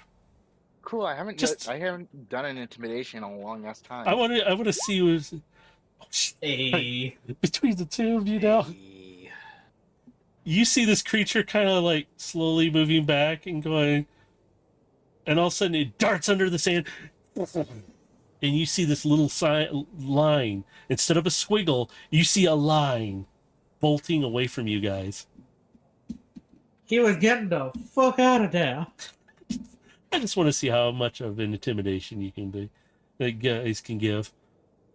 So with that part of that combat on your side is done, but the other side of the ship, Ash is taking another shot, and I need to roll for her shot. She takes out another little one by luck. And she goes, "I think I'm getting okay at this. I don't know what I'm doing. I'm new to this world." Just like really losing it. It's like, oh, okay. Phoenix is moving away, kind of. But he goes, "I'm still kind of inhibited. I'm not able to maneuver too well."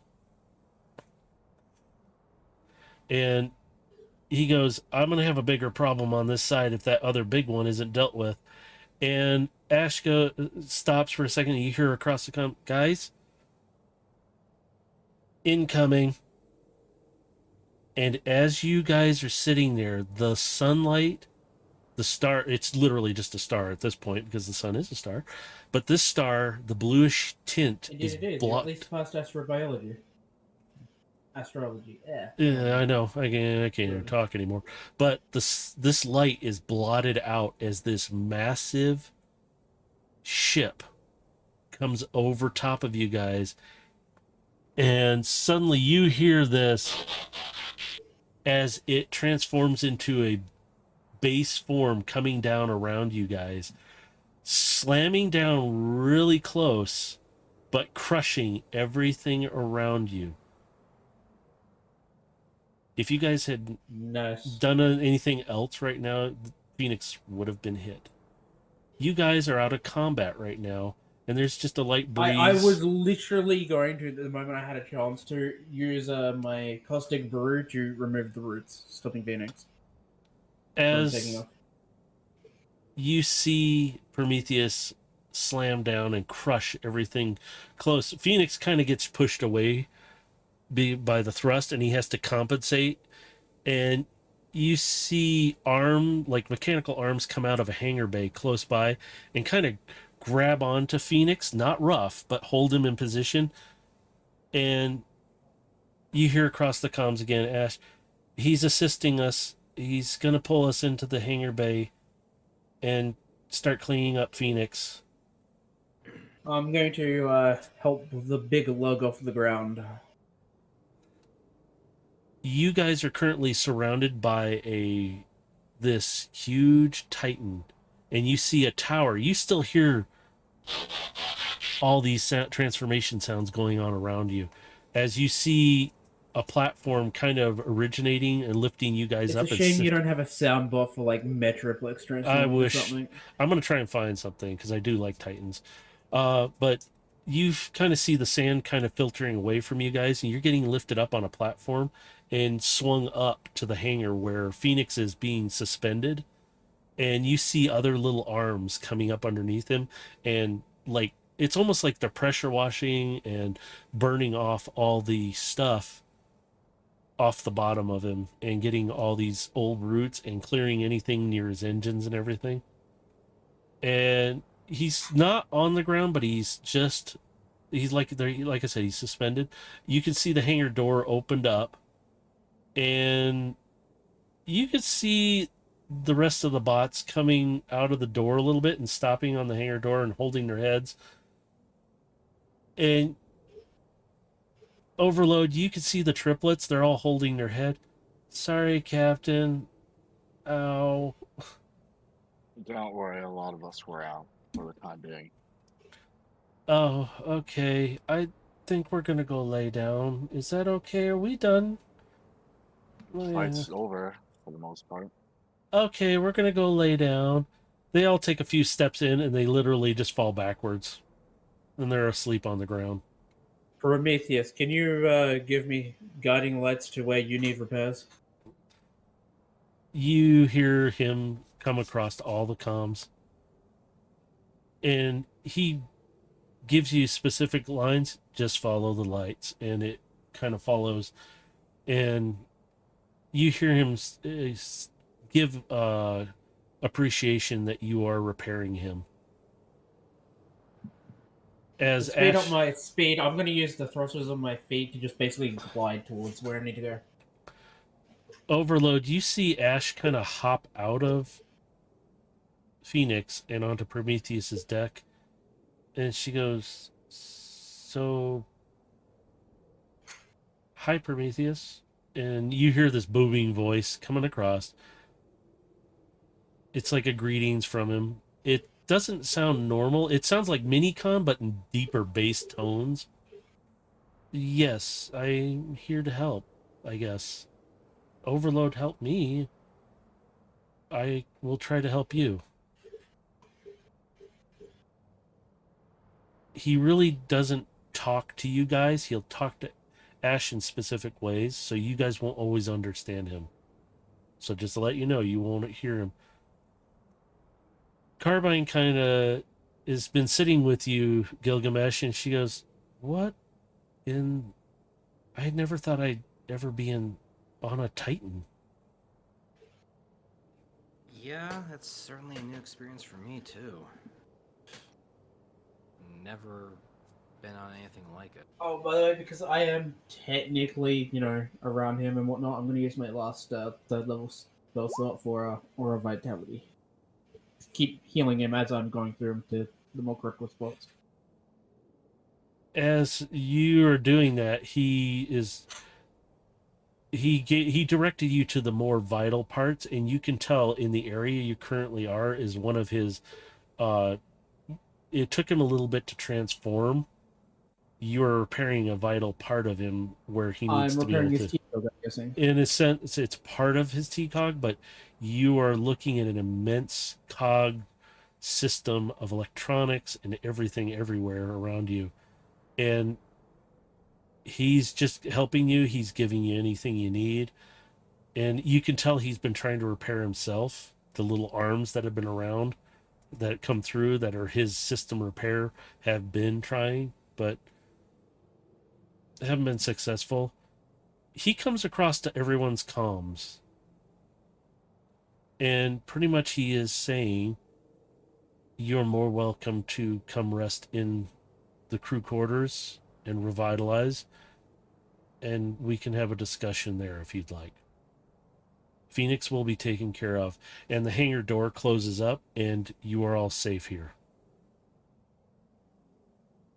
We will return to orbit here in a moment. And so with that, he is going to lift off.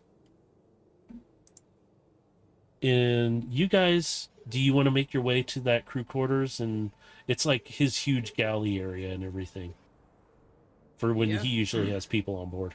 You guys walk through this. Whoops, let me turn off this. I just realized that was going. You guys are walking through this ship, this Titan. You see all these markings. Carbine is in her bot form, just looking up and down at the walls. She keeps stopping and she has to catch up to you, all of you. And she's just looking around and she's like, this is amazing. This is part of their history here. I think it's all of their history. He is talking to you as you guys are walking, and his voice is softened down. He's kind of just letting you know, yes, this is the history of my people. He goes, we are, as he said, all one, but we are separate still. And he keeps moving up with different spots for you to view. And he's kind of, you start hearing this rumbling sound coming from him. And it sounds like you're getting closer to, in a sense, his energy or his spark, like his power source. And you see Carbine kind of stop in front of all you and puts her hand to the floor. That is you, isn't it? And he acknowledges, yes, it is me. Ash is kind of still, she looks at her hands once in a while. You all finally get to see her for the first time. And she kind of stops. Wait a minute. So, Overload, you're there. You must be Gilgamesh. I am. And she looks down kind of at Carbine because she's in a little bot form. And Carbine just kind of waves and her tentacles kind of, one of them comes up and waves with her. And she goes, you must be Carbine. I'm assuming Overload Aegis was in the med bay. He's still in that bay, yes. Yeah, he was pretty bad. Okay. This is new to me. I'm sorry. This isn't my universe though, and I don't really have anybody here other than your great friend Overload. Thank you for doing what you did, but How is it that you got I remember being on my planet. And she starts kind of walking again, like she knows where she's going, but without looking. And she's explaining as she's walking. I was on my planet. We were peaceful. We were, I guess, what you would consider, we would farm energon for people, and we would provide it, but we also were small city. We didn't cause any problems, but one day, from what I do remember, we were all in our city and something opened up and these things grabbed us. And as we were pulled in, we just felt like our, at least for me, my spark was getting destroyed, or distorted, disrupted, corrupted. That's the word. And then we were put into experiments. I don't remember a lot of those, but I remember the pain. It hurt a lot. A lot of us did not survive. There was a, I do remember some bot. He had one optic and he didn't care. He's very, well, scientific, I guess, or uncaring. I don't know, but he seemed kind of, and you see her getting anxious and kind of twisting one of her fingers a little bit, like she's nervous. And she keeps going though. She goes, he was, I can tell you, he kind of purpley green. It was, He didn't care, though. He discarded us like we were nothing, but he forced us into this area, and we were. I can only remember this creature coming at me, and it changed us into these things. We didn't have any control, though. We could see some of what was happening, but we had no control. It's like they needed a body to operate. It hurt, like I said. And she kind of rubs the back of her neck. She goes, it hurt a lot.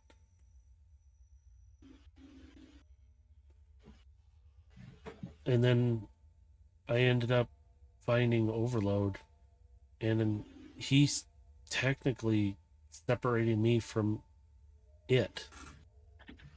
I don't know how, but I think it was the I need to go immense back. damage. No problem. And That's so my other question. You were pulled out of this item, this weapon. We don't know its actual name, I guess, coming from your universe, but we've designated it the Arc Hammer. How is it you became inside of a weapon? I don't know. I do remember him talking about reestablishing connections or something like that. I don't know for sure. I'm sorry. I'll try and answer what I can and try to remember and give you as much. I have a question though. I'm been really worried about. If I stay here, am I gonna die? I'm technically not from here, this universe. And can I even get back to my universe if I tried? To be candid, I can tell you one way or the other. We just don't know enough to be sure. I don't even know if my home's still there. You guys realize you've been following her as you've been asking and talking, and she goes, "Oh, we're here. How did I know to be here?" And Prometheus is just like reassuring, you know, because you have Creus's body and his information is still there. You will know it. And she's just like, "Oh, okay." And the door slides open. You enter, you all step into this beautiful promenade of air. Like, it's made for a lot of bots to be in. You different sizes. Overload can walk through this without even bumping his head into one thing. And it looks like a just a big old open area. And over to one side, it looks like a spot where you can sit and eat, a big kitchen area. Over to each side, it says crew quarters. There are doors that are closed, but it is like silvers, blues, like golds, accents that are running around. The floors look like they've never been used. Nothing. Prometheus chimes in with everything and goes, "I've been alone for eons. It is nice to consider that I may have trust in all of you." I'm not doing the voice changer because it's going to drive me up a wall right now. Oh, why not? Because it takes a few seconds for it to transfer back and forth for some reason on here right now. And my immersion. Oh, fine. My immersion. I will be able to stay now voice striker as we are speaking. I'm going to blast him with a cannon. But my path has been alone for a very long time and a protected one.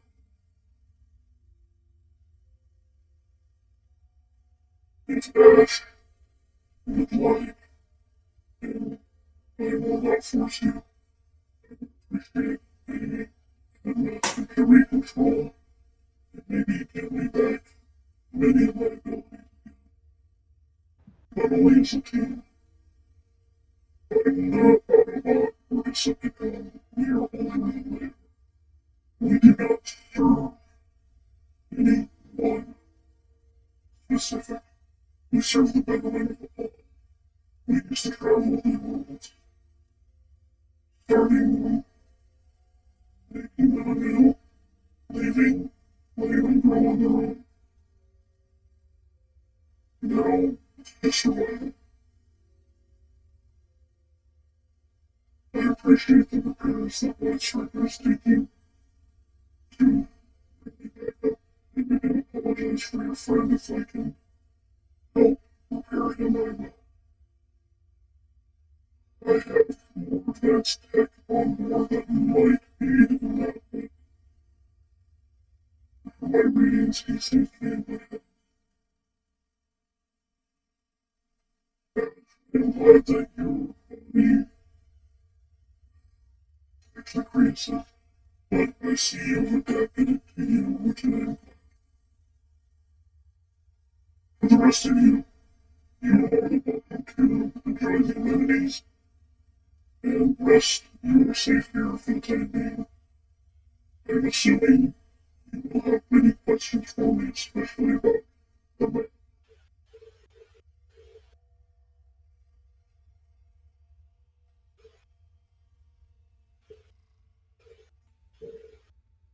Okay, did it switch back? Many questions, but still have an idea where to begin.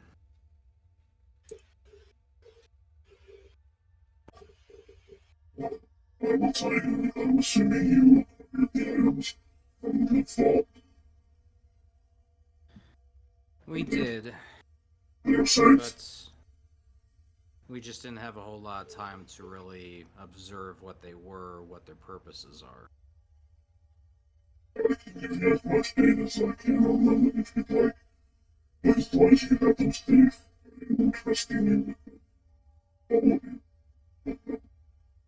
Some of those are very dangerous. In the wrong hands. In the right hand, they will serve you.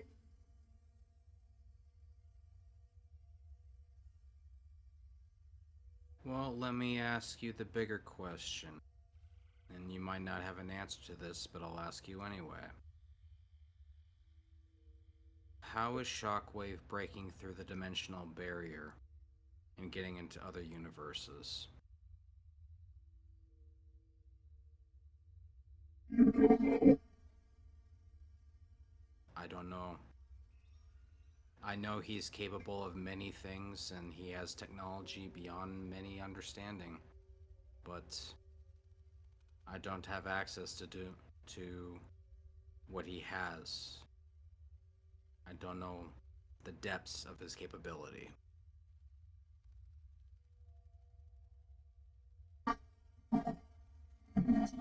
Interesting. But you will all have figured out what has happened. Clarify. Clarifying is somewhat easier than explaining. But we have to go back in time. So, we have to go back to when Unicron was defeated. Something more happened there. Does anyone of you exactly know what happened when forces joined to defeat Unicron? Gilgamesh is gonna turn to Overload, and if Void Striker's there, both of them, since I'm they'll be not old in the enough to same know range as this you guys. stuff. I mean, he's gonna look to Overload then, because he'd be old enough to know what happened during that war, where Gilgamesh doesn't. He only knows it by the history books.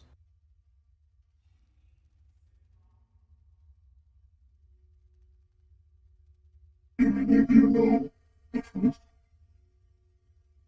I only know about what I've read in history, but history is written by the victors. There's likely something that's been omitted that I'm gonna be missing. Not so much omitted, but everyone, in a sense, forgot.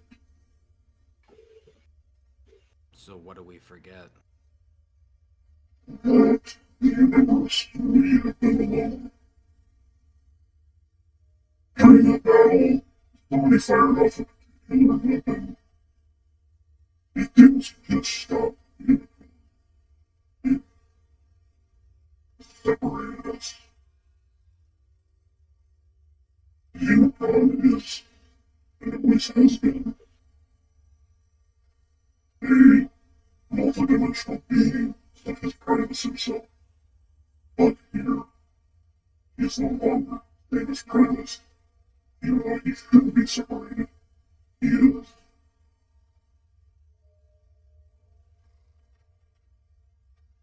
When Unicron was separated, the dimensions were cut off. Something happened during that time where someone came through. And since then, things have changed.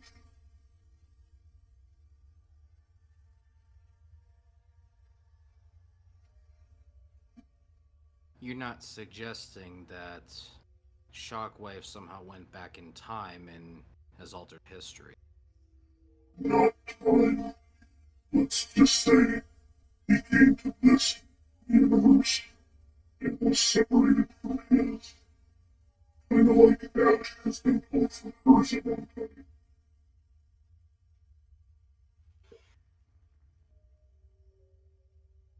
There's been mentions through many communications. I will pull them up on these screens here. You will see that mentions of experiments not working right, dimensional rifts not working right, the parallel universes we cannot touch right. Even I cannot sense a direction that will give us the parallel universe.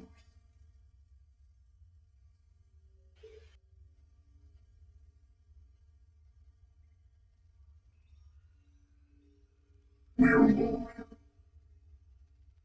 If you are right in what you are suggesting, you're saying a shockwave from another universe has come to our universe and is causing the events we are experiencing.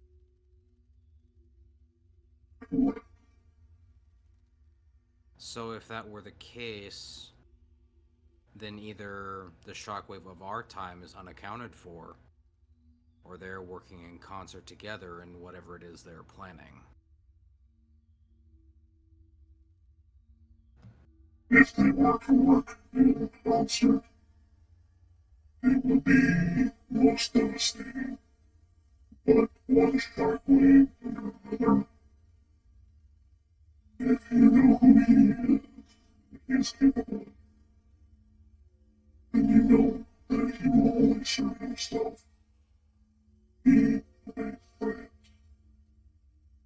But if he is both serving himself in a mutual interest, you are right, and that this is going to be disastrous.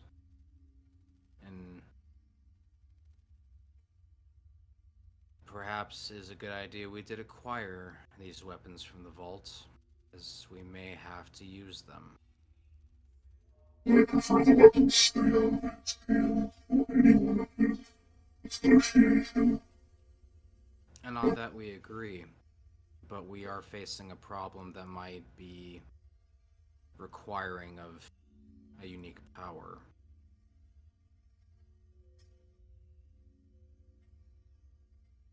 I know what you're referring to. I don't know his exact location, but I do know what it is. We don't know where he is at the moment. Which makes him dangerous. Exactly. A direct confrontation would be disastrous for us, so can't go down that route. The Yes, longer we sit by and do nothing, the more he gains his own strength. And he gains Yes. more power. I have taken up many targets around my home. They generally avoid. When I saw your signals, I knew you were from the foe. And then your friend came along, and my instinct is to fire first, since I have no way of combating other ways. I must say, your little friend is very strong.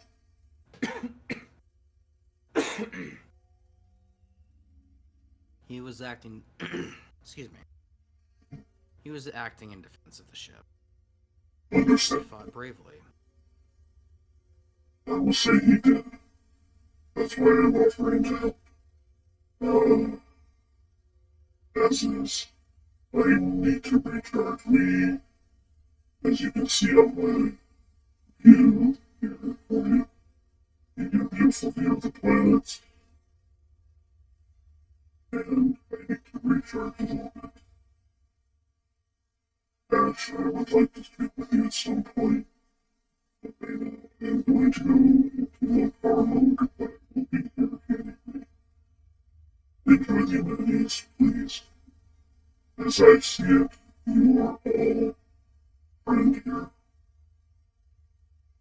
You are safe, and I will assist you as much as I can when I can. Thank you for what you have done. Most appreciated. Thank you for giving me closure.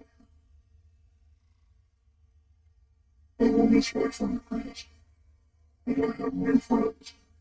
I thank you. For now, enjoy. And with that, he kind of goes silent, but the ship is maintaining itself in its state point. Ash is kind of sitting there, kind of looking around like, I can sense everything inside of here. And he's fine. He's enjoying the repairs that Void Striker is taking. I need to meet Void Striker. I haven't met him yet. Where is he? Wait, I know Good where he's at. question. And she's batting around because she is learning, and you see her moving a little differently at times. And she's like, I am learning how to detect things inside of him. Wow, this is weird. But I'm kind of hungry. I need some energy. And she looks over.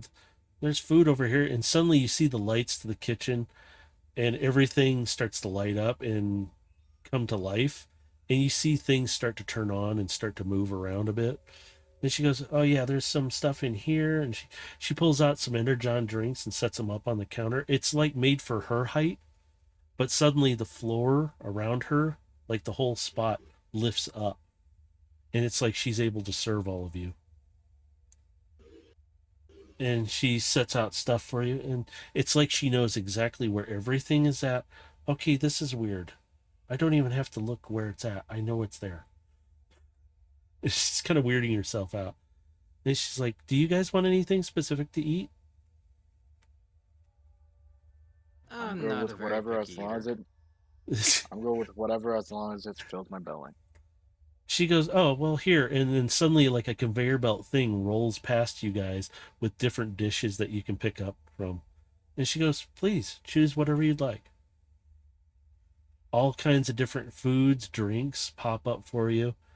And she goes, "I think he's been here for a very long time alone, and this is nice for him." Awfully strange amenity for a ship this old. From my understanding, she kind of touches her head.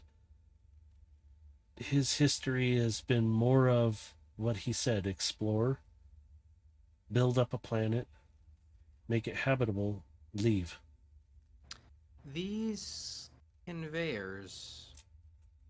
This is more conducive of a restaurant than your average ship. Well, he could convert himself into less amenities, but from my understanding, he used to have a lot of bots and creatures on board, and then uh, Don't misunderstand. It's not a criticism. It's just more of a observation. yeah, It's and she's it's kind of rubbing unusual her head. to see a conveyor belt used in this manner unless it's usually in a larger restaurant. It's, from my understanding, it was for easier to serve more food at the time when there was a lot more. And she's kind of leaning forward, and you could see her hand grabbing the counter and getting tighter, like she's in So pain. this place was more akin to a starship. It had a larger crew. Yes, yes, they're all dead. They I hate to point out the obvious, but yeah, they died a long they time ago. they wouldn't we wouldn't be in here if they most He likely.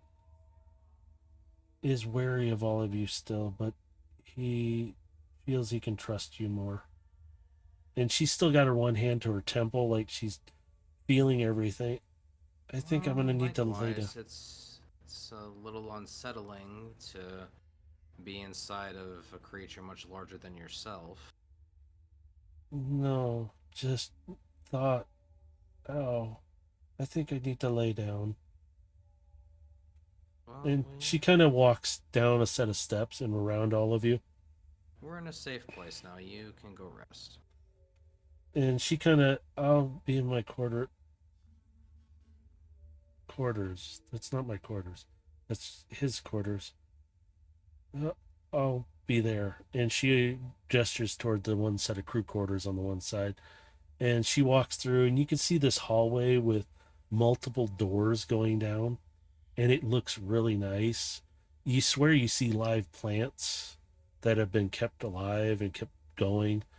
And she's walking down, still holding her head, and you see her turn into one room and walk in quietly down at the end, and she closes the door, and you don't really hear from her after that for a little while. She's gonna just charge up and rest. The rest of you are sitting in this beautiful area. You can see out, you see all the stars, and you have consoles and stuff all around you too. Is there anything you guys would like to do, explore, or do anything for the moment before we end this session?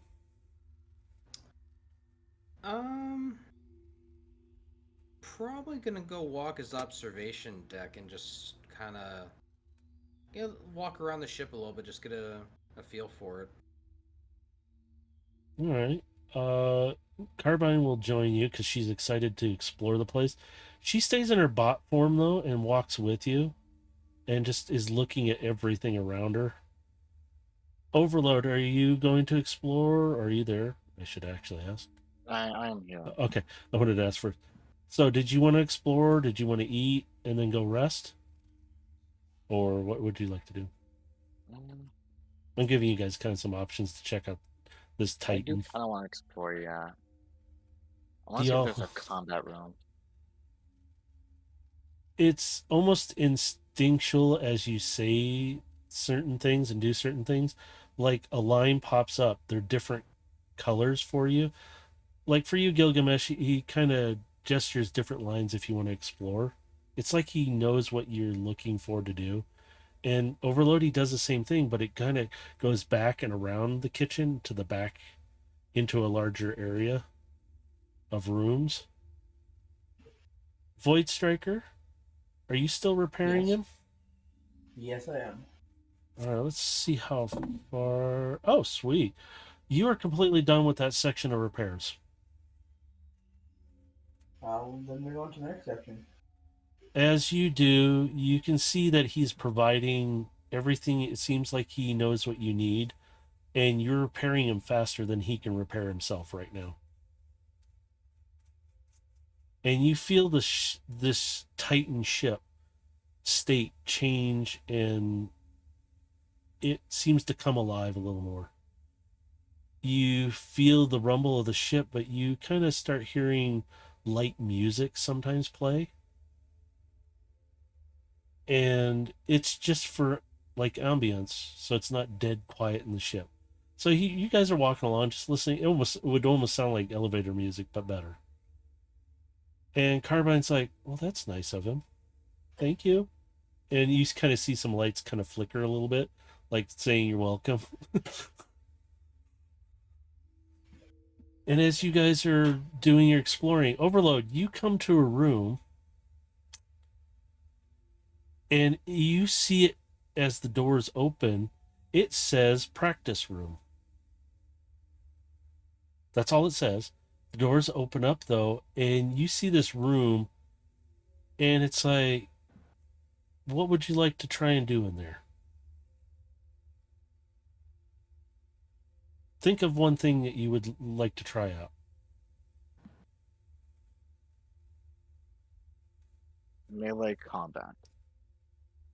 As you sit there and think this and say it, suddenly the floors open up on two spots, two bots, very generic looking things that are just very basic. They have like what looks like baton swords of some sort, and one of them has a staff that's like a baton thing, and ready for practice comes out of one of them. The room adjusted to what you wanted to do in practice. And you see the walls flip around in this room to show different practice weapons. Many of them similar to what you guys already have, some you've never really seen before. But he has given you options to practice with.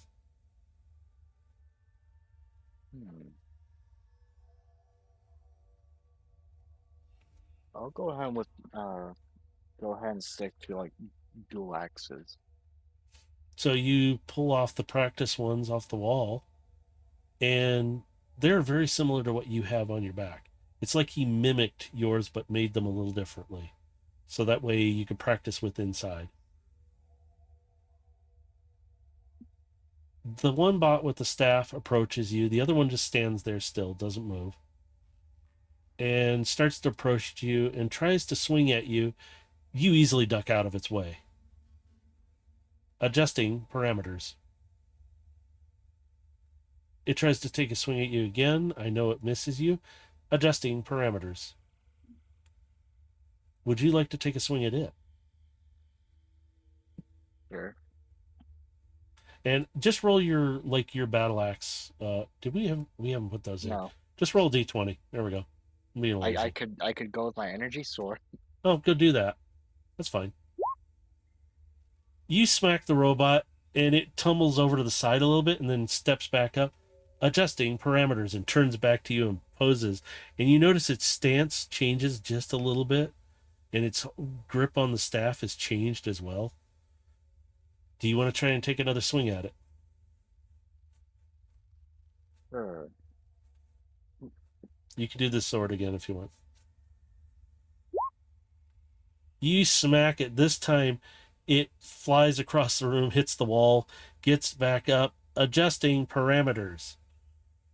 And you notice it suddenly twirls the staff in its one hand and moves around in a whole different positioning.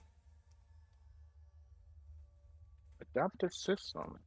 You can take another swing if you like. You can get up to 3 on this one easily. It dodges out of the way. It reacts to you. It will come back at you.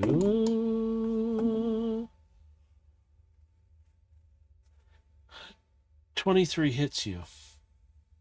Doesn't yes, do. I don't have Aegis. Yeah, he hits you, but you don't take any damage, so don't worry. It's like a point system. You can hit them, but they can't like knock you flying. It's literally beep. Point. You have 3 on it, or 2, 3, 3, 2. You have 2 points on it and 1 on you, so you can sit there and practice. You can go as many times as you like. It turns around, spins the staff around its back and around to its other hand, and it's sitting there twirling it. and it goes in for another attack on you. A 25 will hit you. And he swings around and he hits you on the back. He kind of spins around you and hits you in the back. Point, and you just hear the stab. Eek. But you don't feel any pain. You just, okay. It's challenging you. Hmm. Adaptive system is pretty nice, though. You see the bot still positioned. The other one with the what looks like a baton sword stands up. Would you like to continue, sir? Hmm. Hmm. We continue our, we can continue our practice later if you'd like, sir. Yeah, and combat. Very well, sir. You see the one with the staff spin it really fast, hold it, stand straight, and suddenly they retract to the floor and disappear. And I'll go ahead and place back the practice axes. As you do, you see the walls start to rotate and flip around out of sight. And it gets to yours and does the same thing, and it's just a regular wall. You see this, again, blues, chromed looking, gold accented, silvers, platinums. It looks really beautiful in these rooms, even when you're using it for these things.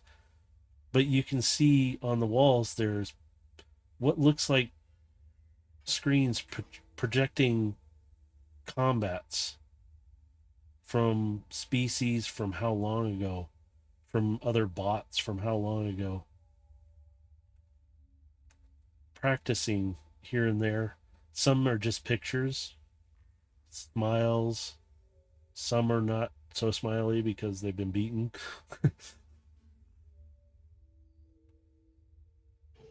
So you're checking out this simulated combat room.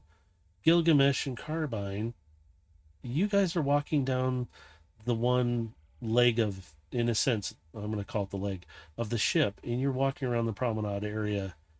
You're noticing pictures of species, and it's more like history of this ship, of Prometheus being where he's been at, planets, places you guys have never seen. Even Carbine's like, where is this planet at? I've never seen these places. You guys keep walking along. She goes, look at all the history. And she's just reading it and taking it all in. Either his passengers or himself have documented his history through art. He's not just any traveling ship. It's nice being. He's certainly been around. Not just in age, but given these planets he's visited, he's certainly been around the galaxy. I wonder. No, I don't think he would. He considers this. And she kind of looks out one of the side windows and she looks down. She considers this his planet, which I understand. Ours is gone. And when she says that, you kind of notice the lights flickered kind of like a deep blue for a moment and then came back up. And even she's looking around, she's like, Did you do that? I don't think so. Huh. Um, That was kind of odd. hmm. Yeah. You guys keep walking along, and she goes, look at all of this. There's like tables, what looks like couches, chairs, like for comfort. There's more rooms and stuff. He was set up to transport colonies, establish a planet. Given his size and how many people could fit inside this thing, makes sense. He was almost the size of a colony ship. He is, I think, because if we count just the crew quarters and she kind of steps through a door and it opens up to all these rooms in row, like some are a little bigger, some are a little smaller. These are passenger quarters. Look how far it goes. It's like the length of him almost. And look, it's wide enough that people can enjoy. There's so much space in here. Yeah. It could easily fit a lot of Cybertronians inside of it. Cybertronians? Any species? I think some of these were set up for different species too at the time. But it'd be nice to know what happened. And she steps back out of that hallway and you see the doors close. They're not, they're just, and it's really quiet, very smooth. As you guys are walking down, she goes, "Hey, what's this room? This one says archive?" Well, And speak of the devil, maybe we can actually find out some answers as to what happened here. she kind of shrugs. Yeah. She walks up to the door and it opens up. And the room is kind of dark for a moment, but it lightens up. And you literally are looking like there's an archive room. It's bright white. And there's a single console sitting in the middle. She walks up to it and she kind of goes, she hops up in the chair, kind of stands on it, and she goes, huh. And suddenly the chair kind of shifts into a smaller form and she kind of falls into it. Oh, and the console lowers down to her height. Oh, adaptive. Interesting. Seems to be. And she kind of touches the screen and suddenly it's like you guys are asking these questions and it knows what you want to know. And she just touches it again and she goes, oh, what happened here? And it shows literally a decimation of his planet, the planet below. Multiple lasers from some kind of ships slamming down and destroying the planet. What you see is this beautiful green, lush planet with water, oceans, lakes, jungles to grasslands become completely decimated, burning, and then just a dirt ball, literally. What kind of disaster fell upon this planet? You guys see these ships, and from the imagery you got from when you encountered some of those off-brand seekers, no offense, Galaxy West, you see larger versions kind of a seeker, but it's a way different design, and they are blasting with some immense power. But you see, as this video plays, the Titans are fighting back. Some are decimated and destroyed. You can see what looks like one of them's perspective is fighting, and you see it tear apart one of these ships, like snap, because it's so angry. And you could see it blasting another one, trying to stop it. This one got shot by one of them, and you could see it transform, and you see Prometheus. You recognize the outer design of him, and he's kind of tumbling and spinning.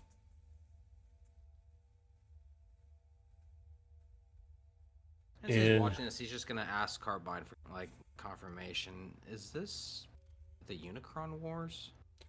I don't know. Maybe? I've never seen those ships before. And you see a schematic of them come up. They are based on Unicron, but they're not Unicron of our universe. So that's the ticket.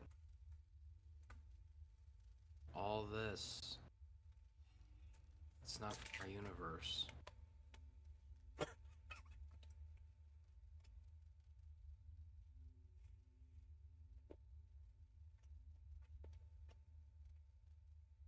Carbine just sits there watching this, and it kind of cuts.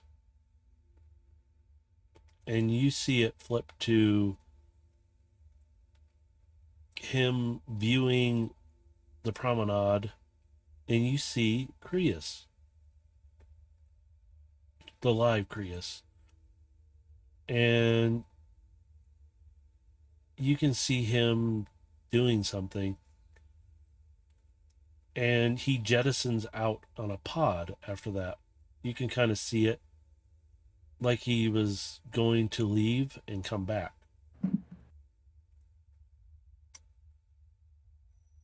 And then after that, you see kind of clip after clip of him either getting into small skirmishes, keeping people away from the planet, or just being alone. So he's just been a lone defender of this planet for several thousand years. Ever since he arrived here. Yes, he must have been so lonely. And you kind of see across the screen the words YES come up.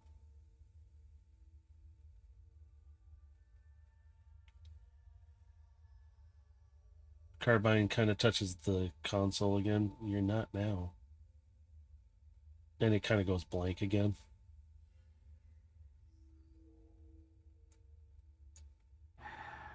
So,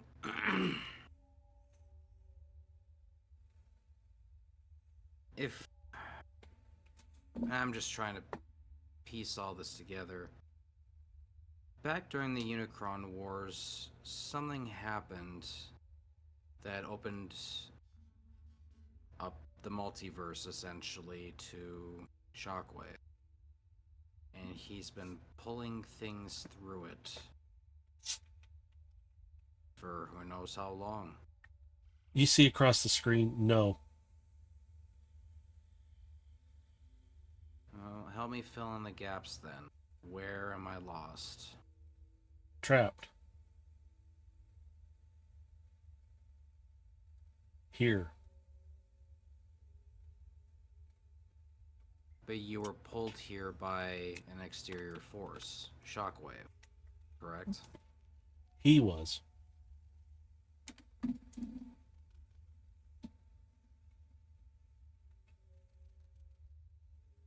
But can you say for certain that the others were not?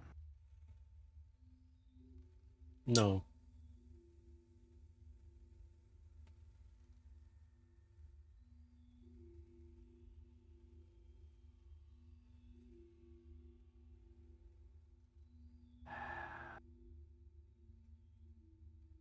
I don't think it a coincidence that if this happened a long time ago, either Shockwave has had control of this power for all this time, or he's only recently reestablished it. Somehow found a way to break through that dimensional barrier into other universes. Yes, no.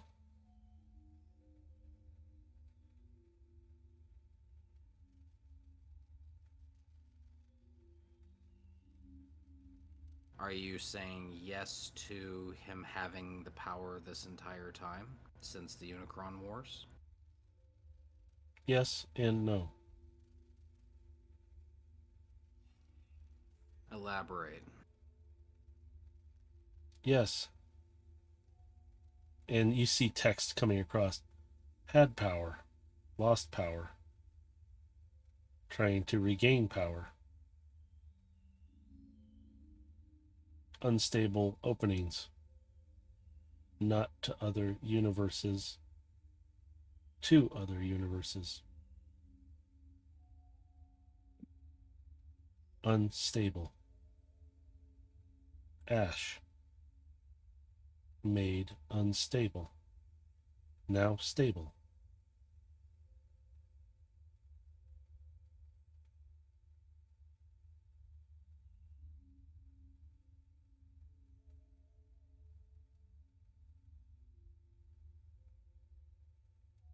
that's how he did it. The arc hammer. You say the words arc hammer and think it, and on the screen, suddenly the console returns to normal size. Carbine's like, whoa, and he projects a 3D image. This across the screen, but in 3D image hovering above is the arc hammer. She was in the hammer when Overload picked it up. So Yes. she had to be present inside the hammer whenever it did what it did. But is this the key to open the dimensional barrier? Yes, no. Do you have? We do. Keep away from him. All in big letters right across the screen. What is the hammer? Death. End. Stop. No more. Destruction.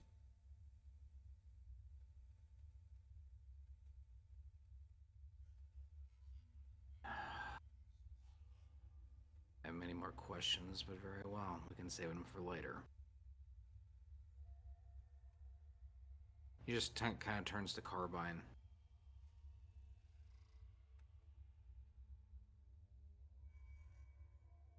What if the hammer is actually a key? It could possibly.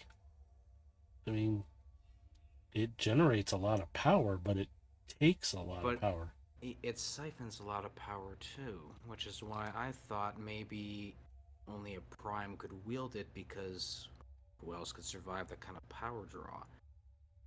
And it makes sense because if Shockwave is looking for someone to be able to open the barrier freely, he would experiment on them to do so. Which would explain what would happen to Rex.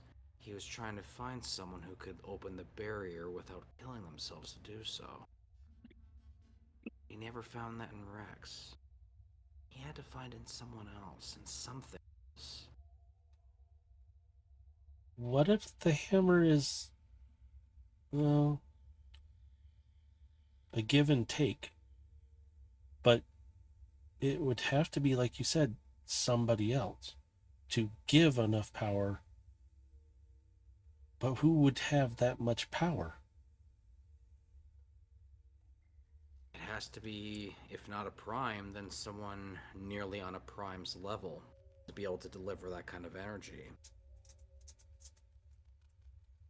There's only a few who have that much power.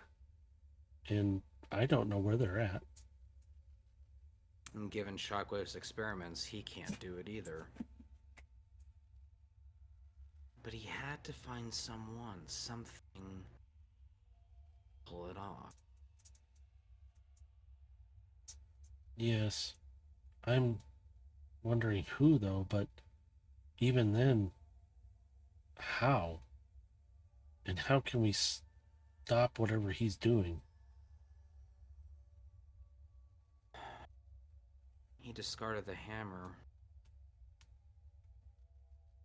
So either he already has the ability to do it and he discarded the item he no longer needed.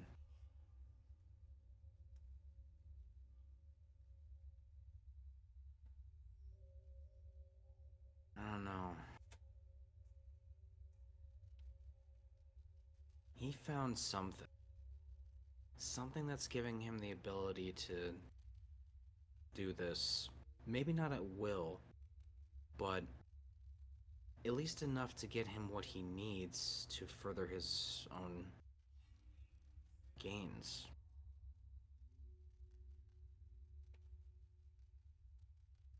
We just have no idea what that could be yet. He's not making any declaration. He's not raising an army. Mm, But he's I still don't know. doing something nonetheless. Yes, I don't know either, though. Hey, I realized something. If, you know, thinking about this for a moment while we were doing this, he's a Titan who established new planets. Do you think? And she kind of tips her head down. She looks down. And looks back up. Do you think he'd be willing to help us reestablish maybe a new home? And again, the lights flash like this blue.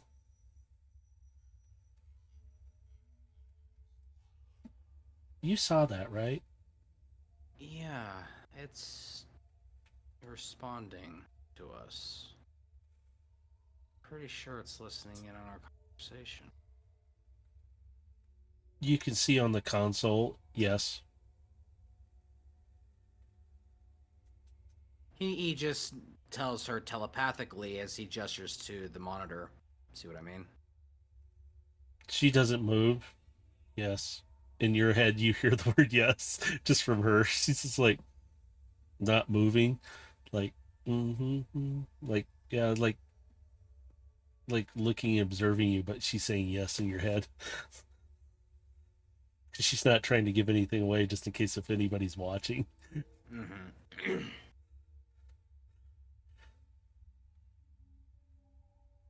Do you know anything about my home? The light flashes blue and then this time text again. Yes. And on the screen, star charts start popping up. And she kind of looks, and the console lowers back down, and she looks down at it. You both can see this. You see the uncharted area. She goes, wait a minute, this is charts that we don't have anymore. There's our home, or was, and the lights flash blue red this time. What do you mean? What blue red? What's this blue? My home, my cron, and it flashes blue. It's been destroyed, and it flashes blue red. She's noticing a pattern, and she's picking it up. By the way, she rolled perception for this.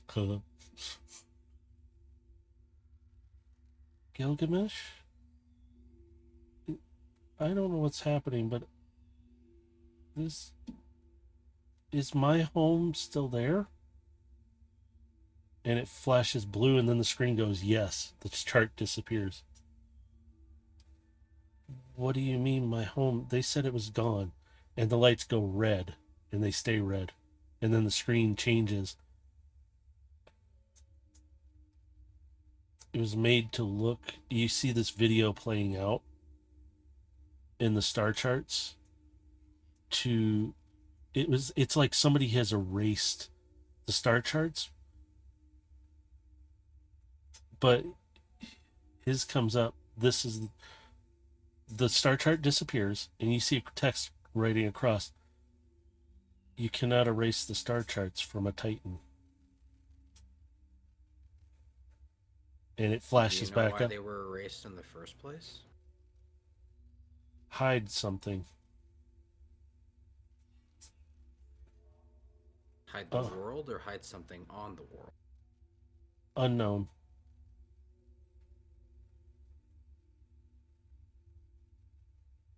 He just turns the carbine. Be a little bit of both.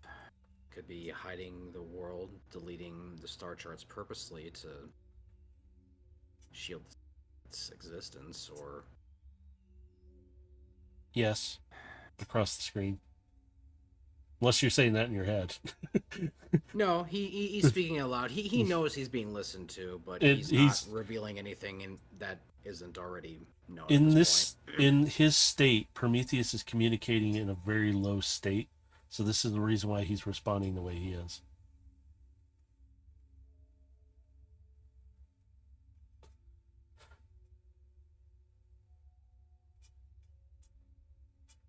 we're kind of just throwing ideas at the wall here and seeing what sticks.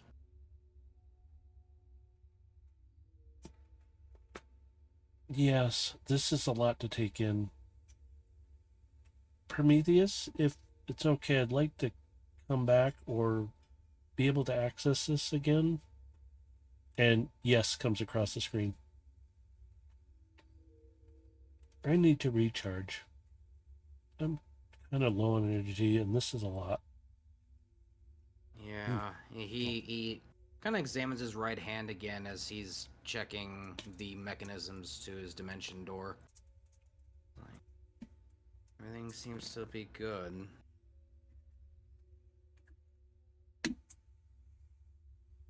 He's just kind of like flexing the joints in his hand, just testing to make sure everything is working properly. All right. Well, Turbine everything kind of. seems to have worked out just fine. Well, it's good we got the stuff we did. Why don't we go find those quarters again where Ash is and check her, and then I think I'm gonna go rest. I feel safe here. I do need a recharge. That did take quite a bit of energy for me to do. Yeah. She starts walking toward the door. Why don't we go get some rest? We can explore a little later, but I'd like to find out how we can stop him, and maybe we'll be able to do something. Well, I think we're at least on the right path to figuring that out. It's just gonna be a matter of time at this point. And she starts walking back down the promenade, and she makes her way to the crew quarters, which have really nice quarters as well.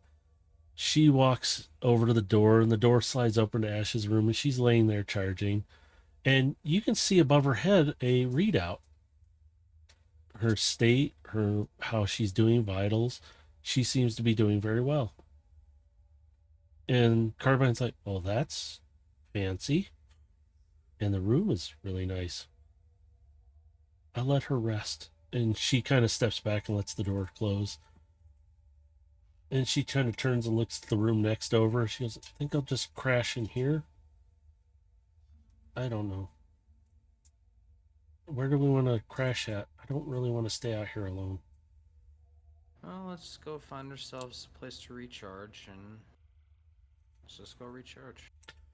As you take a few steps down, and one of the room doors kind of opens, and it's kind of reminiscent of like your room, like your own space where you would rest. And you can see some things are moving around a little bit, like they're adjusting for your comfort. And you see a little bed, like a charge bed, pop out and kind of float out and then attach in. And it's a spot for Carbine to curl up and sleep in and charge her up. And you see on the one screen across, rest well, I will protect you. And then it goes black. And the lights kind of dim down, and you have some nice lighting, so you can lay down and rest. Carbine kind of hops up into her little bed. She goes, "Oh, this is comfy," and she kind of, you can see her kneading with her paws, like, "Oh, this is so nice." Mm-hmm.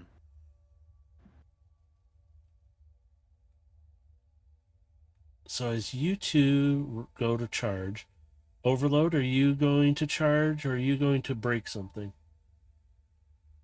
It's probably best go charge. All right, you come to your own crew quarters. You're down the same hallway. You're opposite side, and you notice one of the doors open specifically for you. There's no way the room can be this big from the outside, considering the positioning of the doors, but your doorway seems a little bigger. Your room seems a little larger. But you step in and it has accommodations for all your needs, your space. A large charge bed for you. And you see on the screen, I hope this is to your liking and your space needs. rest well, charge well. I will protect you.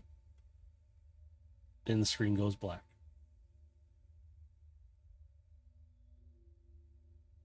Ooh. As you go to rest, Void Striker, you're still working on him, right? If Void Striker's still alive. Yes.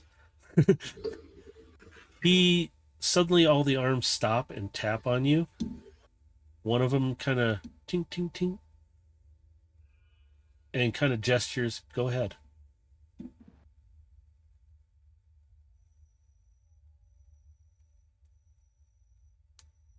And you can see on large projection screens, go charge. You've repaired me enough for now. I will rest when I'm done. Very well. Would you like to play a game? No. Very well. Thank you for your assistance.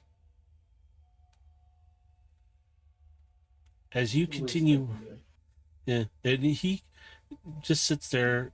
He lets you keep working, and the little arms, you can see they do not work like even a tenth of your speed. You're like going to town, repairing things. He's just letting you do your thing. And it's like, if you need anything, you let him know. The arms bring you the parts you need, the stuff you need. If you need something specifically manufactured, you think it, and he's already kind of ahead of you on it. Like, oh, you need this. Okay. As you're sitting there, you are repairing away at him, and you can see the lighting adjust around you, so you don't even have to use any of your amenities. And he's just letting you go to work on him. And you notice his ship frame is a lot better shaped now than when you guys arrived. You can still see Phoenix at times when you pass by to do certain things. He's cleaned Phoenix up. His underhull, everything is cleaned off. You can see minor repairs being done, and you can hear Phoenix come across the comms to you. Everybody else is on recharge, Void Striker. I'm going to go into low power state to recharge as well. He's repaired a lot of my systems now. Aegis is doing well. He's not all the way there, but he's getting there. I'm going to go into power state or low power state mode now. Do you need anything from me? I'm good. I'll see you when you wake up, big buddy. All right. And with that, we will end session here with Void Striker beating the crap out of a very large Titan. No, I'm kidding. He's repairing. No, that was my time window. I gotta go bring in the groceries. So you go ahead. We're wrapping up now. So sorry guys, it went a little longer. I didn't realize how long we were at it for. I was just sitting here going along with things. I'm having fun in my head. As we usually do. It do be like that. Maybe should get Visor in here. I think he'd have way too much fun with this. He'd have to learn so. I'm still awake, yeah. So with all that, you guys doing okay? Anything you want to address that I screwed up? I probably did because I don't remember. Screwed up every, you know. Yeah, that's what a DM does, really. Check your DM real quick. Okay, I'll check my DMs. I'm sorry, I'm getting there. Oh, very nice work. I'm gonna have to put this up somehow. I gotta download it to do it. Or save it. And then I can share it somehow.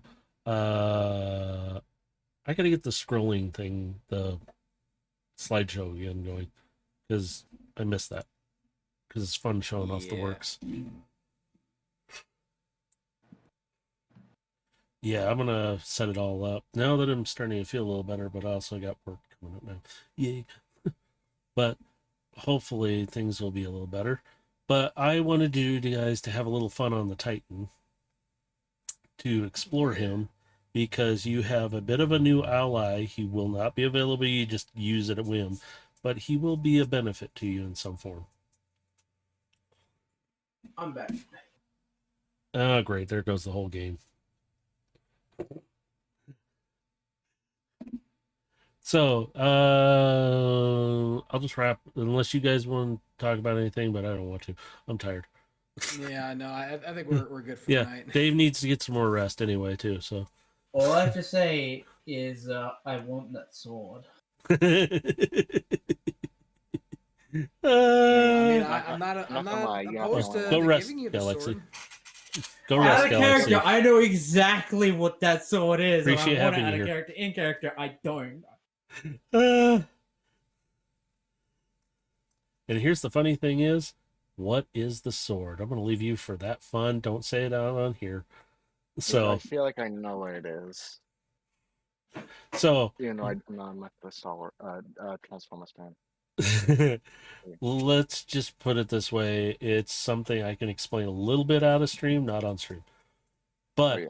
with all that, guys, if anybody catches this, you're more than welcome to catch up on the past episodes of our Dungeons and Destiny, which we will do next Friday here at 4 p.m. Pacific Yeah. Standard Time. Catch And you then, later, Galaxy. Hope you feel better. yeah, we all are up and down. Woo. Yeah, we're all pretty tired. And for anybody who would, like I said, catch up, you can go to the YouTube channel, which is this over here. It's just under this. It'll be in the links down below as well. You can click on these links and it'll bring up all the links to like Sort of Bar podcast as well.